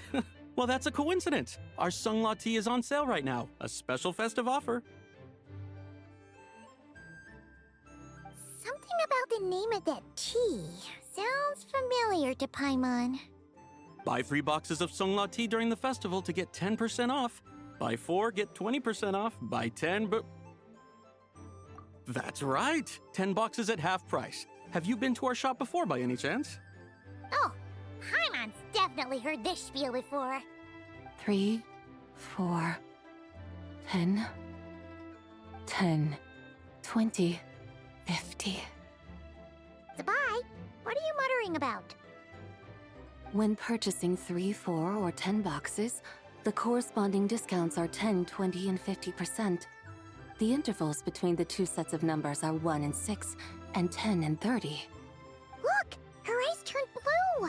That's gotta be a first! If the differences between intervals remain equal, the interval after 6 should be 6 plus the difference between 6 and 1, which is 11. Similarly, after 30, the next interval should be 50. Therefore, extrapolating upward, the next two numbers in each set should be 21 and 100. You're making Paimon's head spin! Those numbers, what do they mean? They mean that if we buy 21 boxes of Sunglaw tea, we should get a 100% discount! 100% discount? You mean we'll get them for free?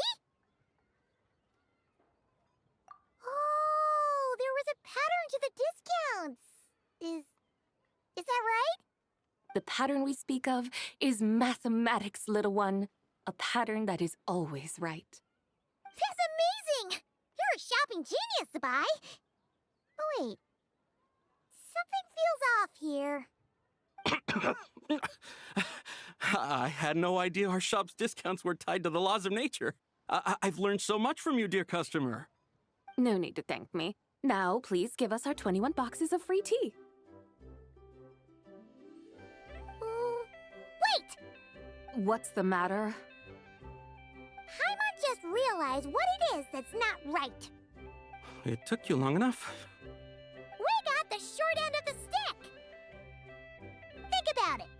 If we don't have to pay when buying 21 boxes, then if we buy even more, the vendor should be paying us money instead, right? Huh? Hey, Zы Bай, work this one out. If we buy 100 boxes, we'd make loads of money, wouldn't we? It stands to reason. Wait a moment, dear customers. Don't you think you're haggling a little too hard? You are the one dictating the discounts. We're simply extrapolating the numerical patterns within. As such, we are hardly haggling. You have a point. However, that's right. I'm so sorry. I just remembered. My supplier didn't come today, so we don't have any tea after all. Such a shame. Terribly sorry about this. Awful luck. Where can we find your supplier? Well... Not to fret. We'll save you the effort and go straight to the source ourselves. Well, you see, dear client, the supplier's discount isn't as generous as ours. You won't be able to get the same price from them. Huh? Does that mean they won't pay us for taking their tea? They might not even offer you a 100% discount. How very unfortunate. Nevertheless, as the original supplier, they must offer some sort of discount. Besides, we're not looking to make money. We just want a good deal. Well, that's great. My suppliers are all tea farmers from Chaoying Village. You can go ask around the village, but please don't say I sent you. Do not worry, we appreciate your generosity. Referring customers to your business partners, even choosing to remain anonymous, the demeanor of a true gentleman indeed. Your business will surely prosper. I hope you're right.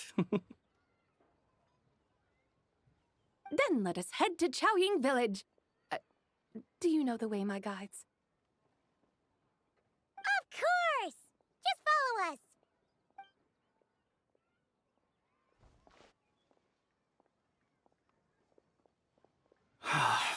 What otherworldly beings were those? Thank the heavens I managed to send them on their way. I should hurry home and pray to the White Horse Adeptus. May she bless me such that I never encounter such customers again. Here we are! Chaoying Village! The mountains and waters are pristine. They embody the beauty of heaven and earth. It's a good-looking place, all right. But it's hard to enjoy the scenery when Paimon can't stop thinking about all that tea-buying Mora we're missing out on. Should fate dictate, Mora will find its way to you sooner or later.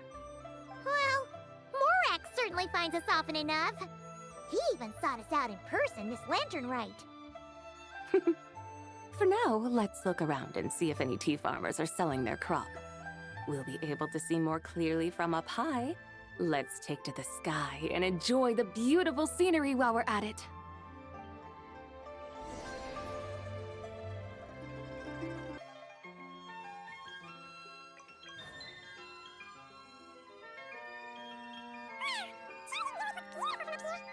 Indeed, the houses here are quite different from those in Belой Lошади. They follow the natural contours of the mountains, forming unique, elegant structures.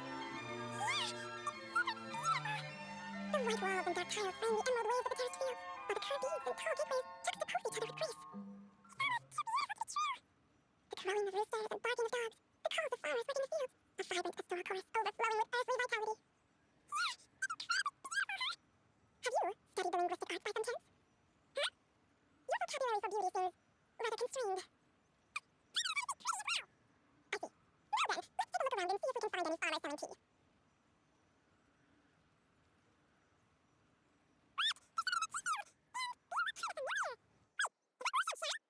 And who is that?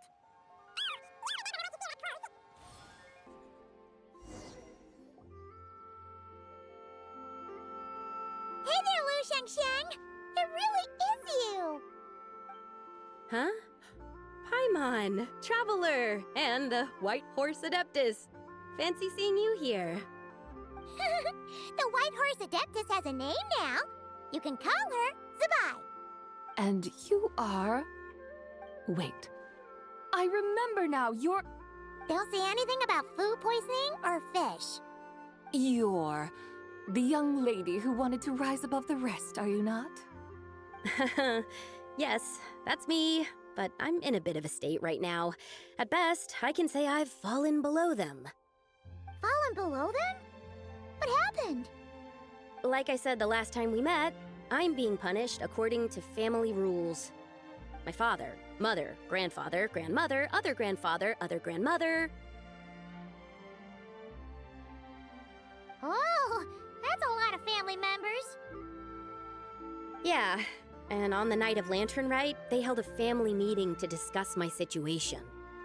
So, they do care about you.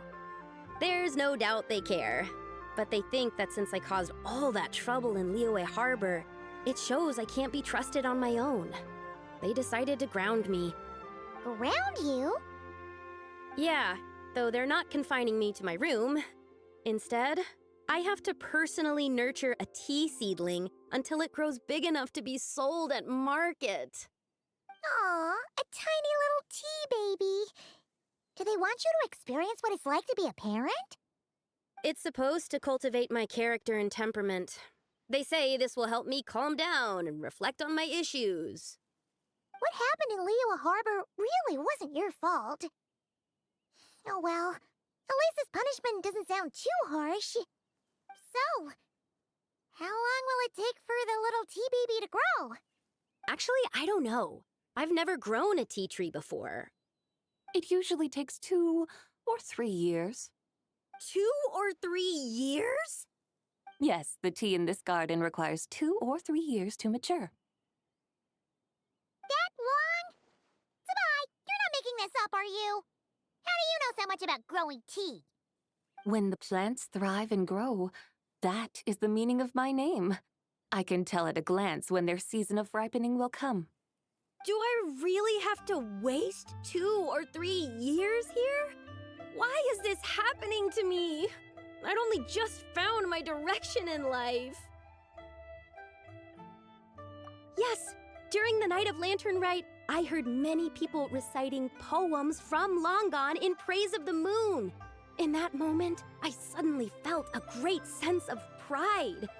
I mean, I helped excavate cultural artifacts from long gone, so I contributed to the revival of these poems too, right? So I decided to stay with the archaeological team. I want to unearth even more history. I see. And are you sure that's what you want to do? If you don't achieve anything significant in the years to come, will you still enjoy it? Yes, because archaeology gives me that boom shakalaka feeling. Wait, did Xiangling teach you that? That's right. I was asking her for advice. She said that if something gives you that boom shakalaka feeling, then it has to be worth pursuing. I immediately thought about how, when I'm excavating in the ruins, I always feel like there's a ghost standing beside me, and not in a spooky way. It feels like my great-great-great-great-great-grandmother patting me on the shoulder and saying, "Keep going. You're about to rediscover some grand ancestral knowledge." Right? It feels like I've made some kind of connection with my ancestors. Isn't that amazing? Since you've made up your mind, you should give it your all. And I'd love to, but I'm still grounded. Run away, summon up a little boom shakalaka, and leave the tea garden behind. Flee this village. That might be going a bit far. You don't want to lead others astray, Zы Bai. Yeah! Tell them about your great-great-great-great-great-grandmother. She must be the most super-duper ancestor to have ever risen above the rest, right? I'd be better off telling them about the white horse adeptus. After all, she's the supreme riser above the rest who saved my great-great-great-great-great-grandmother. Then it's settled. Tell your family that your decision has my blessing. Thank you, Zı Bai, but I don't think cosplay is going to work on them. They won't listen. They don't need to listen. You need only follow the rules they've set out for you. What do you mean? As I'm sure you know, some ancient texts refer to the White Horse Adeptus as the Daughter of Time. My family history contains such records. But what of it? If the White Horse Adeptus were to manipulate time to make your tea seedling grow overnight, then you'd be free, correct? Is that how it works? If the White Horse Adeptus were to really get involved, my grandfather would let me leave right away. But who really believes that she'd show up and help? It's not as if you have any other options. Why not try calling out for help? It won't cost you any more. Guess I might as well. I've got no better ideas anyway. White Horse Adeptus, if you can hear me, please save me from my predicament.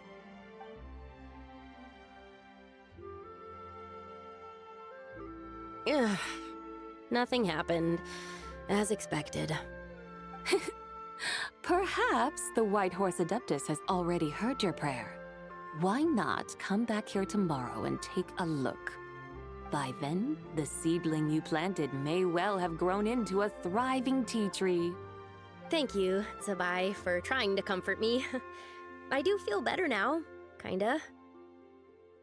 But can't you really do something like that? Oh, it's getting late. Why don't you all stay at my house tonight? My family may be strict with me, but they're always welcoming to guests. That sounds great! Let's get some sleep and then come back here tomorrow to see if our tea baby has grown.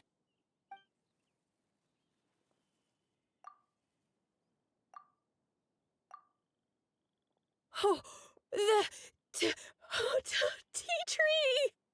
Whoa! Your tea baby is all grown up! Indeed, it has grown into a mature tea tree that can stand tall in the face of wind and rain. How is this possible? It must be the work of the White Horse Adeptus. Your prayer must have moved her. Are you sure? Perhaps she heard your prayer and chose to answer the call. She once saved my great-great-great-great-great-grandmother. This time, she saved me. That's incredible! Your family must be blessed by the White Horse Adeptus. I guess so. I need to tell everyone the news right away. They'd better. Since this is the will of the White Horse Adeptus, I don't see how they could object. Go. And if you run into any more trouble, call out to the White Horse Adeptus just like yesterday. Thank you so much. Paimon really thought you were going to use adeptal energy to make the tea baby grow, Zhe Bai. When an adeptus exerts effort, consuming their energy, is that not using adeptal energy?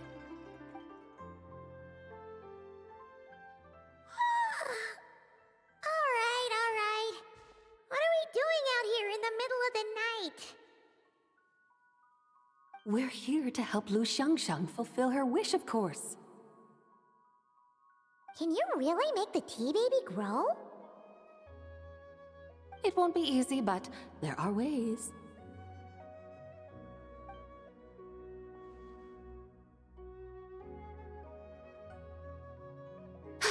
There, it's grown. Hey! You just transplanted a tea tree from over there! So, there's a mature tea tree here now, yes? Yeah, but... And am I not the White Horse Adeptus? Well, yeah. Is this tea tree then not a manifestation of the White Horse Adeptus's will? You're... not wrong. But again, there's something not quite right about this. Maybe this will become another mystical adepti tale recorded in their family history. That would be marvelous. Paimon thinks so too. Hey, Traveler! Zhe Bai seems to be doing much better now, don't you think?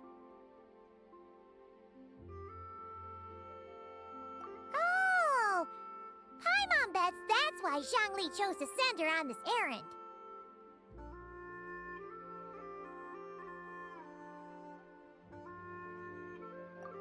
That's a great idea! We've already shown her Liyue Harbor, Yulong Wharf, and Xiaoying Village.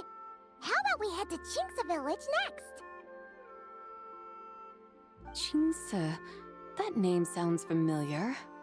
The scenery there is really pretty, too. It's the perfect sightseeing spot. How about we show you around? I must say, I have been mightily impressed by the mountains and waters of Liyue. Please lead the way, my dutiful guides. Alright, let's go!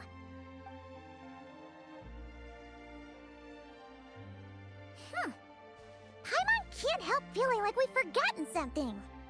Pay it no mind. I've already forgotten more than you will ever know. Alright. If we forgot something, it can't have been that important to begin with. Qingce Village, here we come! We should plant cucumbers. We should plant canolas. We should plant cucumbers. They're easy to sell. We should plant canolas. The flowers are pretty. What are you arguing about, little ones? We're deciding what to plant in our field once Lantern Rite is over. Yeah. Dad gave us a small plot of land to grow our own crops. He said we can keep all the more we get from selling them. We should plant cucumbers, right? Dad plants cucumbers every year. We should plant canolas. We can press the seeds for oil. It smells good and sells for a good price. Ah, an agricultural debate. This should be easy to sort out. Granny, are you a farmer? Could you tell us what to do? Granny? What did you just call me, you rapscallion? Oh no, her eyes are gonna turn red again. It's just, my granny smells really nice, and you smell nice too, so... Sorry. How about we call you Auntie instead? Auntie?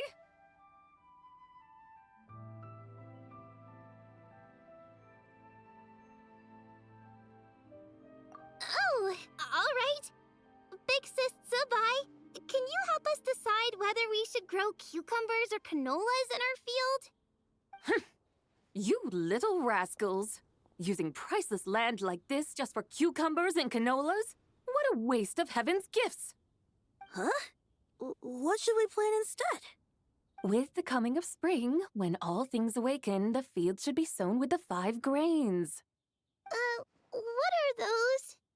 The 5 grains are life's staples, the heart of the people's table. I notice the people here mostly eat rice, so that is where you should begin. Based on the local climate and soil, seedlings planted in mid to late spring should produce mature grain within 2 or 3 months.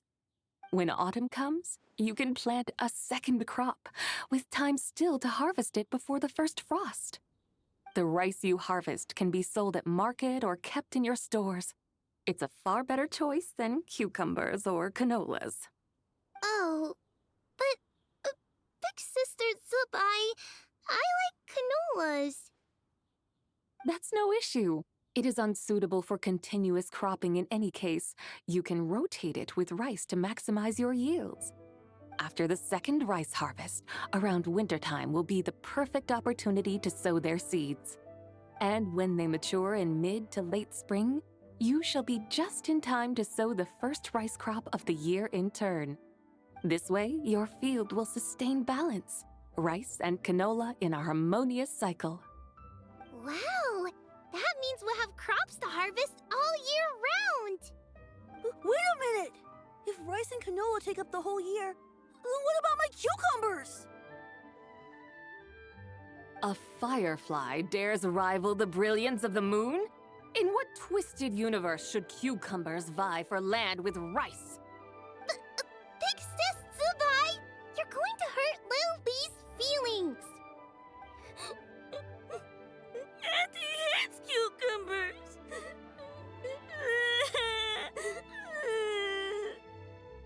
crying this instant! I meant that cucumbers are simple enough to grow.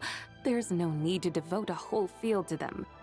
Just find an empty corner of your yard, scatter some cucumber seeds in the earth, and before you know it, you'll have a thriving patch of vines. Cucumbers delight in sunlight and moisture, but they suffer in cold weather. If you wish to plant them this early in the year, you should make sure they're protected from frost. Wow. Is it really that simple? Let's hurry home and get started right away! Are you really in that much of a rush? Well, thanks, Big Sis Zы Bай, who's fierce but really good at farming. We gotta go! Thanks, Big Sis Zı Bай!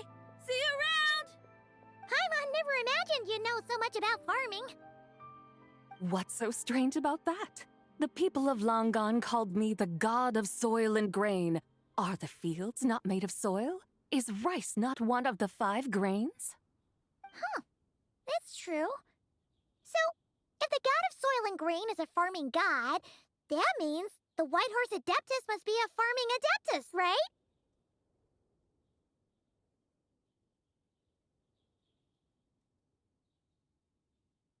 Of course, the god of farming is down to earth. Mind your tongue, impertinent child. How dare you diminish the lofty bearing of an adeptus? Hey! You're the one who said the god of soil and grain is all about farming. Enough! It's time for us to take to the skies once more. Join me now. Witness the majesty of mountain, water, and field, and broaden your horizons.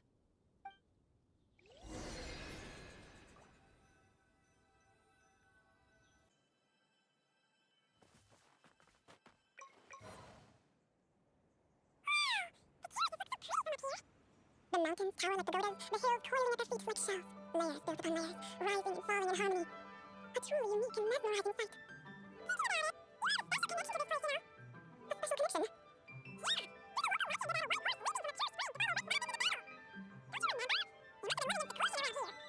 But that sounds somewhat familiar.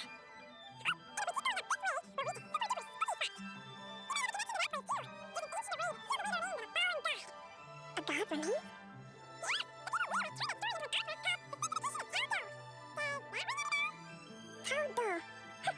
The 7 and 8 gates away. Lune, the god of the underworld, who could pacify the forces of life and death. Let's go take a look.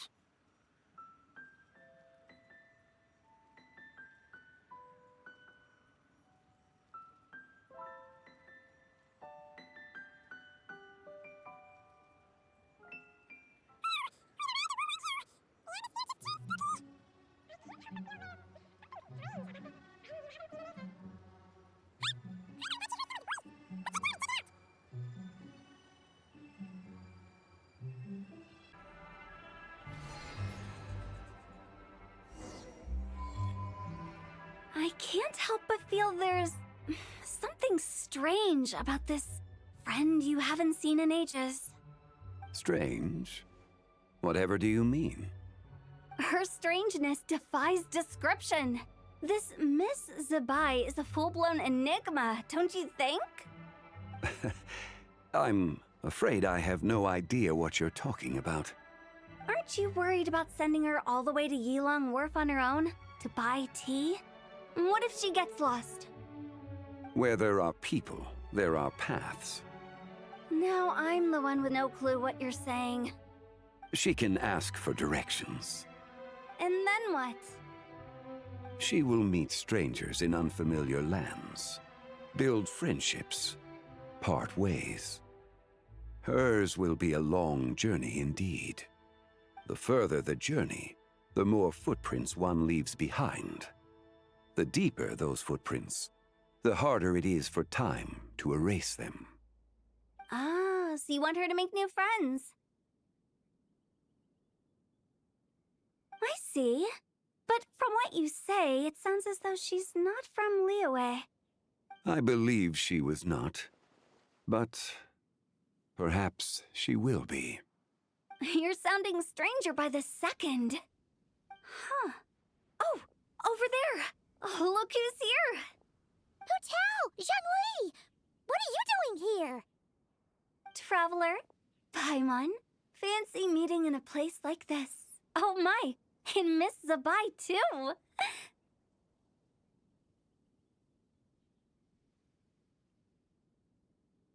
Sounds like fate to me.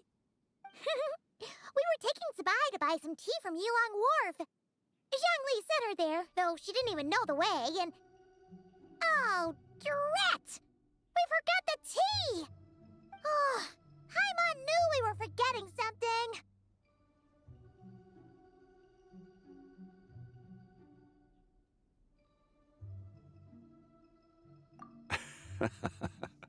What's done is done. There's no need to dwell on it. Fresh tea grows with each passing year. Let fate deliver it as it wills. Exactly. You can get tea wherever you go. You're hardly running low now, are you? Paimon feels a lot better now that you've said that. Still, I'm a little confused. If you were buying tea, how did you end up all the way out here? We're taking Zы Bai on a sightseeing tour. We started at Liyue Harbor, stopped in at Yulong Wharf, went sightseeing around Xiaoying Village, made our way to Qingce Village, and now we're here. Wow, that is quite the itinerary. Yeah, actually, Paimon thinks it's about time we headed back.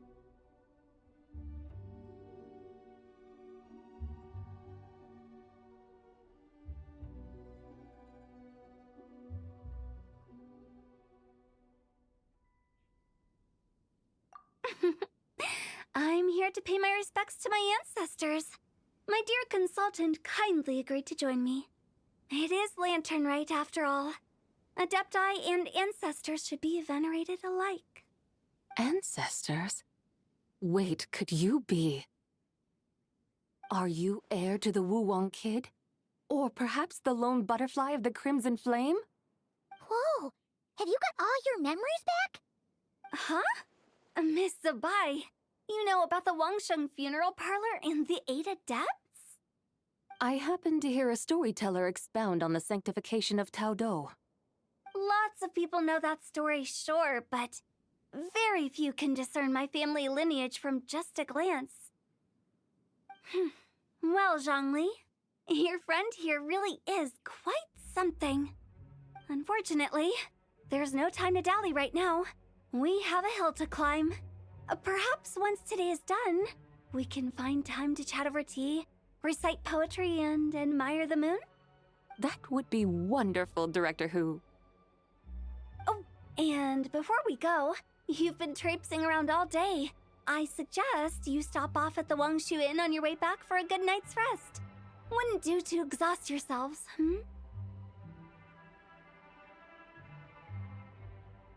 Don't mention it. All right, we'll take our leave now. See you later. Hu Tao's so thoughtful. Why don't we follow her advice and stay at the Wangshu Inn tonight? Zı Bai, you can see the whole of Dihua Marsh from up there. The view's amazing. Plus, you can sample Smiley Yin-Xiao's cooking. Wangshu. An intriguing name. It couldn't hurt to check it out. Awesome! Let's go!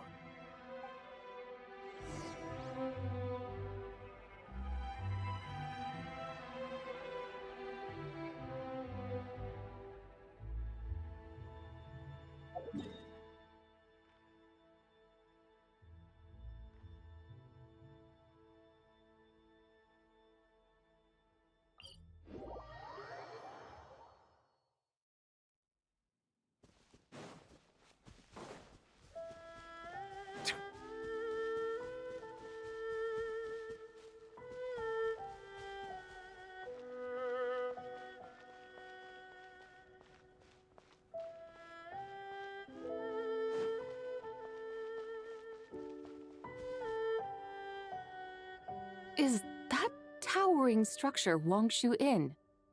Sure is. We can take the lift up from over there. Always walking the path long trodden. Does retracing others' footsteps not tire you? Come on, get in. We'll fly to the top.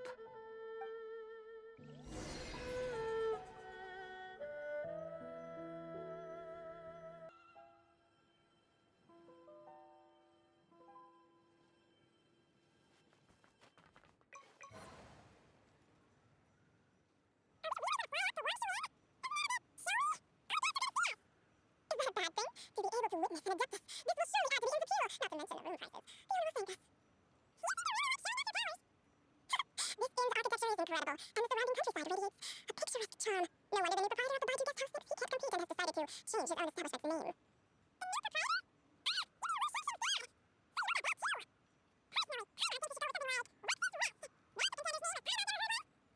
A fitting name indeed.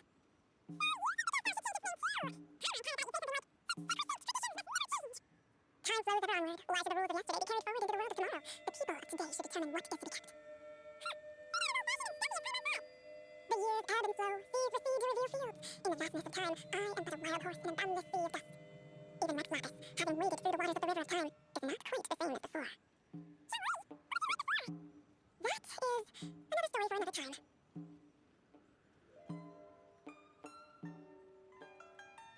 We have arrived.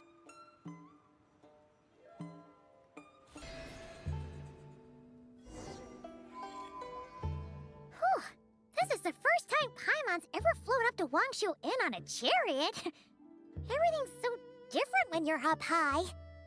Wangshu. Like moon lanterns and shell lanterns. Might it all be a coincidence? What's a coincidence?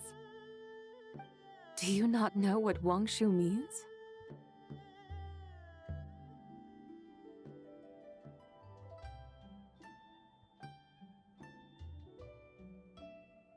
Wangshu can refer to the moon, but its original meaning is actually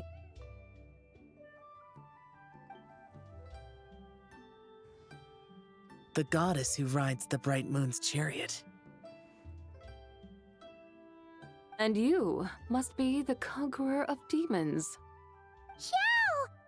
Paimon was wondering if we'd disturbed you by flying down from the sky. Not at all. I sensed an unusual presence long before you arrived, though I didn't expect it to be you in a flying chariot.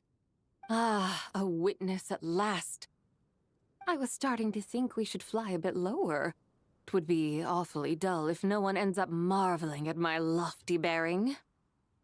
No need. This is already showy enough.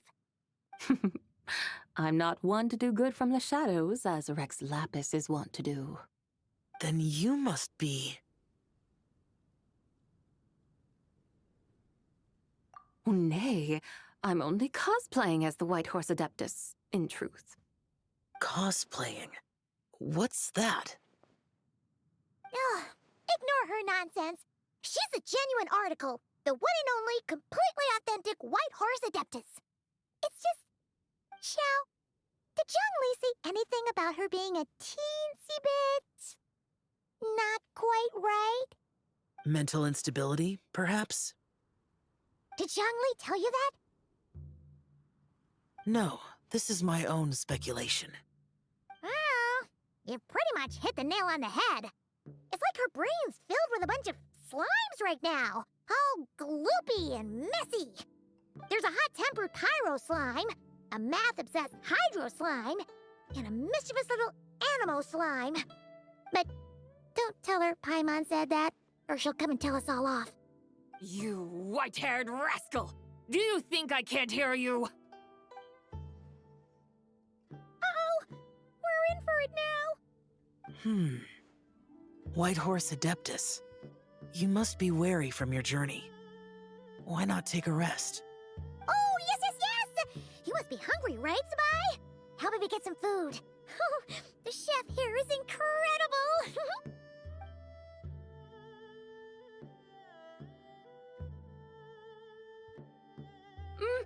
It's so hot! So spicy! Are you okay? Do you want Paimon to get you some water? Don't worry about me. I just need to pace myself.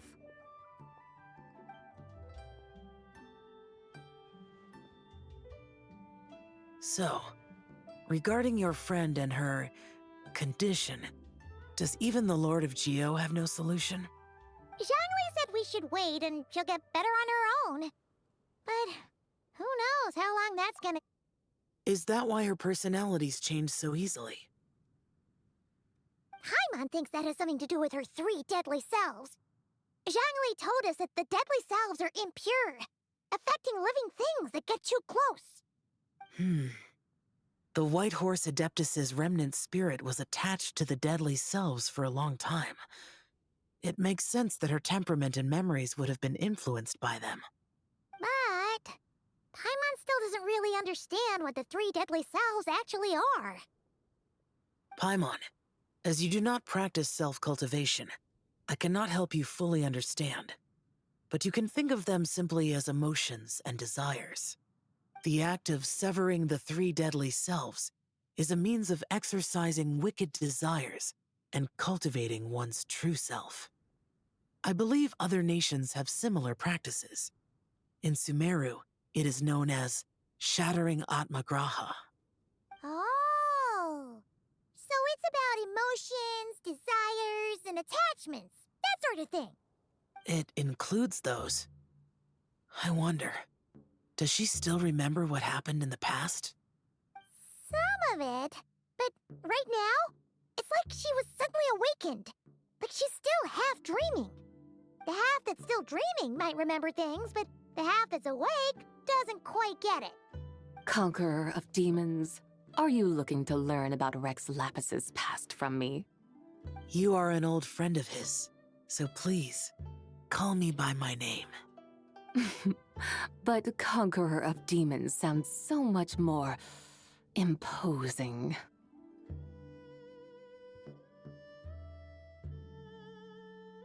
In days of yore, he was the Lord of Geo, Heaven's Star. Huh? You said the same thing the day you came back. But what does it mean? I'm afraid I can't remember. Hey, did you really forget? Or are you just pretending so you don't have to tell? Why not ask Rex Lapis himself? Whether I've forgotten might be up for debate, but I am certain he remembers. He must have his reasons for not raising the past, and you likely have similar concerns. I shouldn't have asked. An answer that suits your style, General Olatis. Now that we're on the subject, though, I suddenly remembered something. Which is? In the distant past, there was a feast, which I attended. I faintly recall the Lord of Geo also being present that day. Oh, and then? What happened? Among the dishes served, there was one that could be found in every household throughout Langan at the start of spring, a dish called Flavor of Spring. I suddenly remembered the recipe for this dish. Is that it? Yes! Since it's lantern right here in Liyue, why don't I make some for you to try?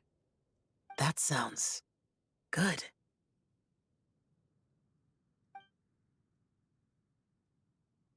Wow! It might not have been the story Paimon was hoping for, but this looks delicious! The spring breeze stirs. Now is the perfect time to savor this dish. My dutiful guides have gone to great trouble to show me around Liyue, and even the Conqueror of Demons has graced us with his presence. I feel deeply honored. This Flavor of Spring is my way of expressing my gratitude. There's no need for such grand words.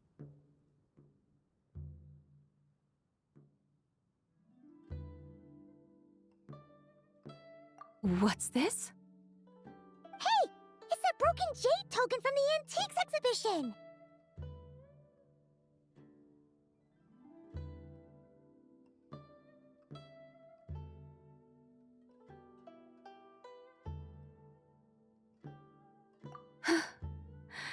Indeed.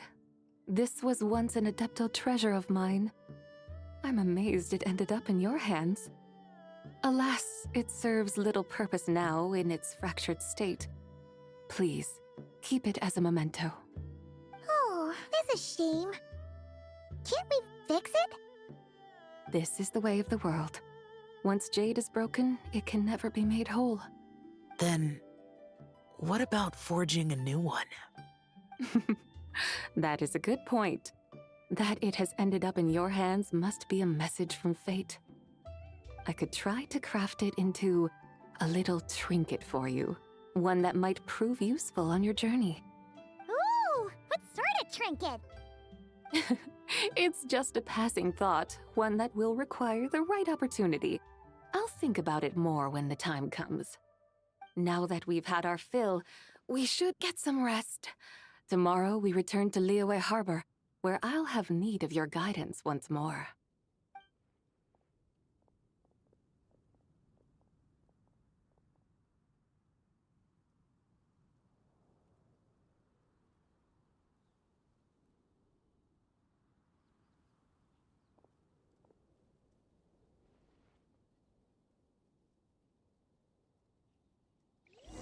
Howdy. Please, head straight on in.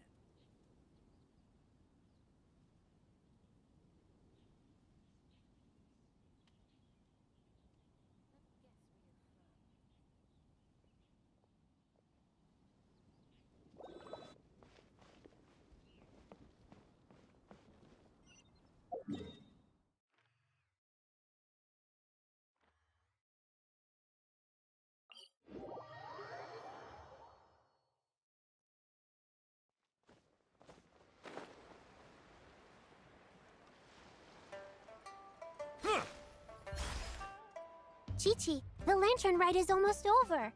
Do you remember how to make a Shao lantern? Morning, split bamboo, traveler. And get silk, make Paimon. You've got it all mixed up again. They're here again. Yow! Looking good in that new outfit, huh?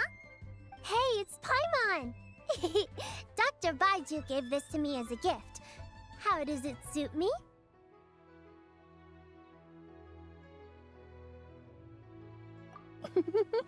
Thank you. Wow! What happened for Baiju to suddenly give you a brand new outfit, Yao Yao? Dr. Baiju is thanking Yao Yao for teaching me to make Shao lanterns. Chi-Chi and I were just playing together. Dr. Baiju's too kind. Oh, yeah, take a look at this. Dr. Baiju gave me these clothes, but it was Chi-Chi who wove this little basket. Wow! That's beautiful! When did you become so good with your hands, Chi-Chi? I learned to make Shao lanterns. Thanks to Yao Yao. I also made a wish. What do I always say? The White Horse Adeptus answers prayers. Come, help this old man make an offering in thanks. Huh? Mr. Liu? What did you pray for? For my idiot son to finally come to his senses and not change Baiju Guest House's name, which he has. Huh? He's keeping the old name? Listen to this. My granddaughter planted a tea seedling in our village just a few days ago. She made a prayer to the White Horse Adeptus to help it grow. Overnight, her seedling flourished into a mature tea tree. Oh, that sure does sound like a miracle. Could the White Horse Adeptus really have helped it grow? Of course she did. Oh, White Horse Adeptus, how blessed is our family over whom you keep watch. Truly, this is an extraordinary miracle. You must record it in your family history without delay. Of course. Huh? Is that you, Miss Цзы Бай? Indeed. I have a long-term booking at your guest house. Yes, I recall. Mr. Zhongli said to charge your expenses to the Wangsheng funeral parlor, if I remember correctly. That's Zhongli. Always making trouble for poor Hu Tao. I noticed when you were here last that you bear a striking resemblance to the pictures of the White Horse Adeptus in my family history. You both have golden eyes. Perhaps fate has had a hand in our meeting. And a glad meeting it is, Miss Zы Bái. Now why don't I gift you some tea from my garden to celebrate this encounter? We grow Sunglaw tea there, and it has quite the reputation throughout Yilong Wharf. I hope you will accept it. Oh! Sunglaw, buy 10 boxes, get half off teas. Back on the menu. Buy 10 boxes, get half off? Don't be silly. This is a gift. It's free. Woohoo! Nice! Thank you so much, Boss Lou. There's no need to thank me. You're a visitor from out of town, which makes you an honored guest. Make yourself at home. Lantern Rite may have ended, but the streets are still bustling with activity. Make sure to take everything in, meet some new friends, and enjoy your time here. And that goes for you kids as well. Happy Lantern Rite. Got it, Mr. Lou. Happy... Lantern Rite. Yeah! Happy Lantern Rite, everyone! Happy Lantern Rite indeed.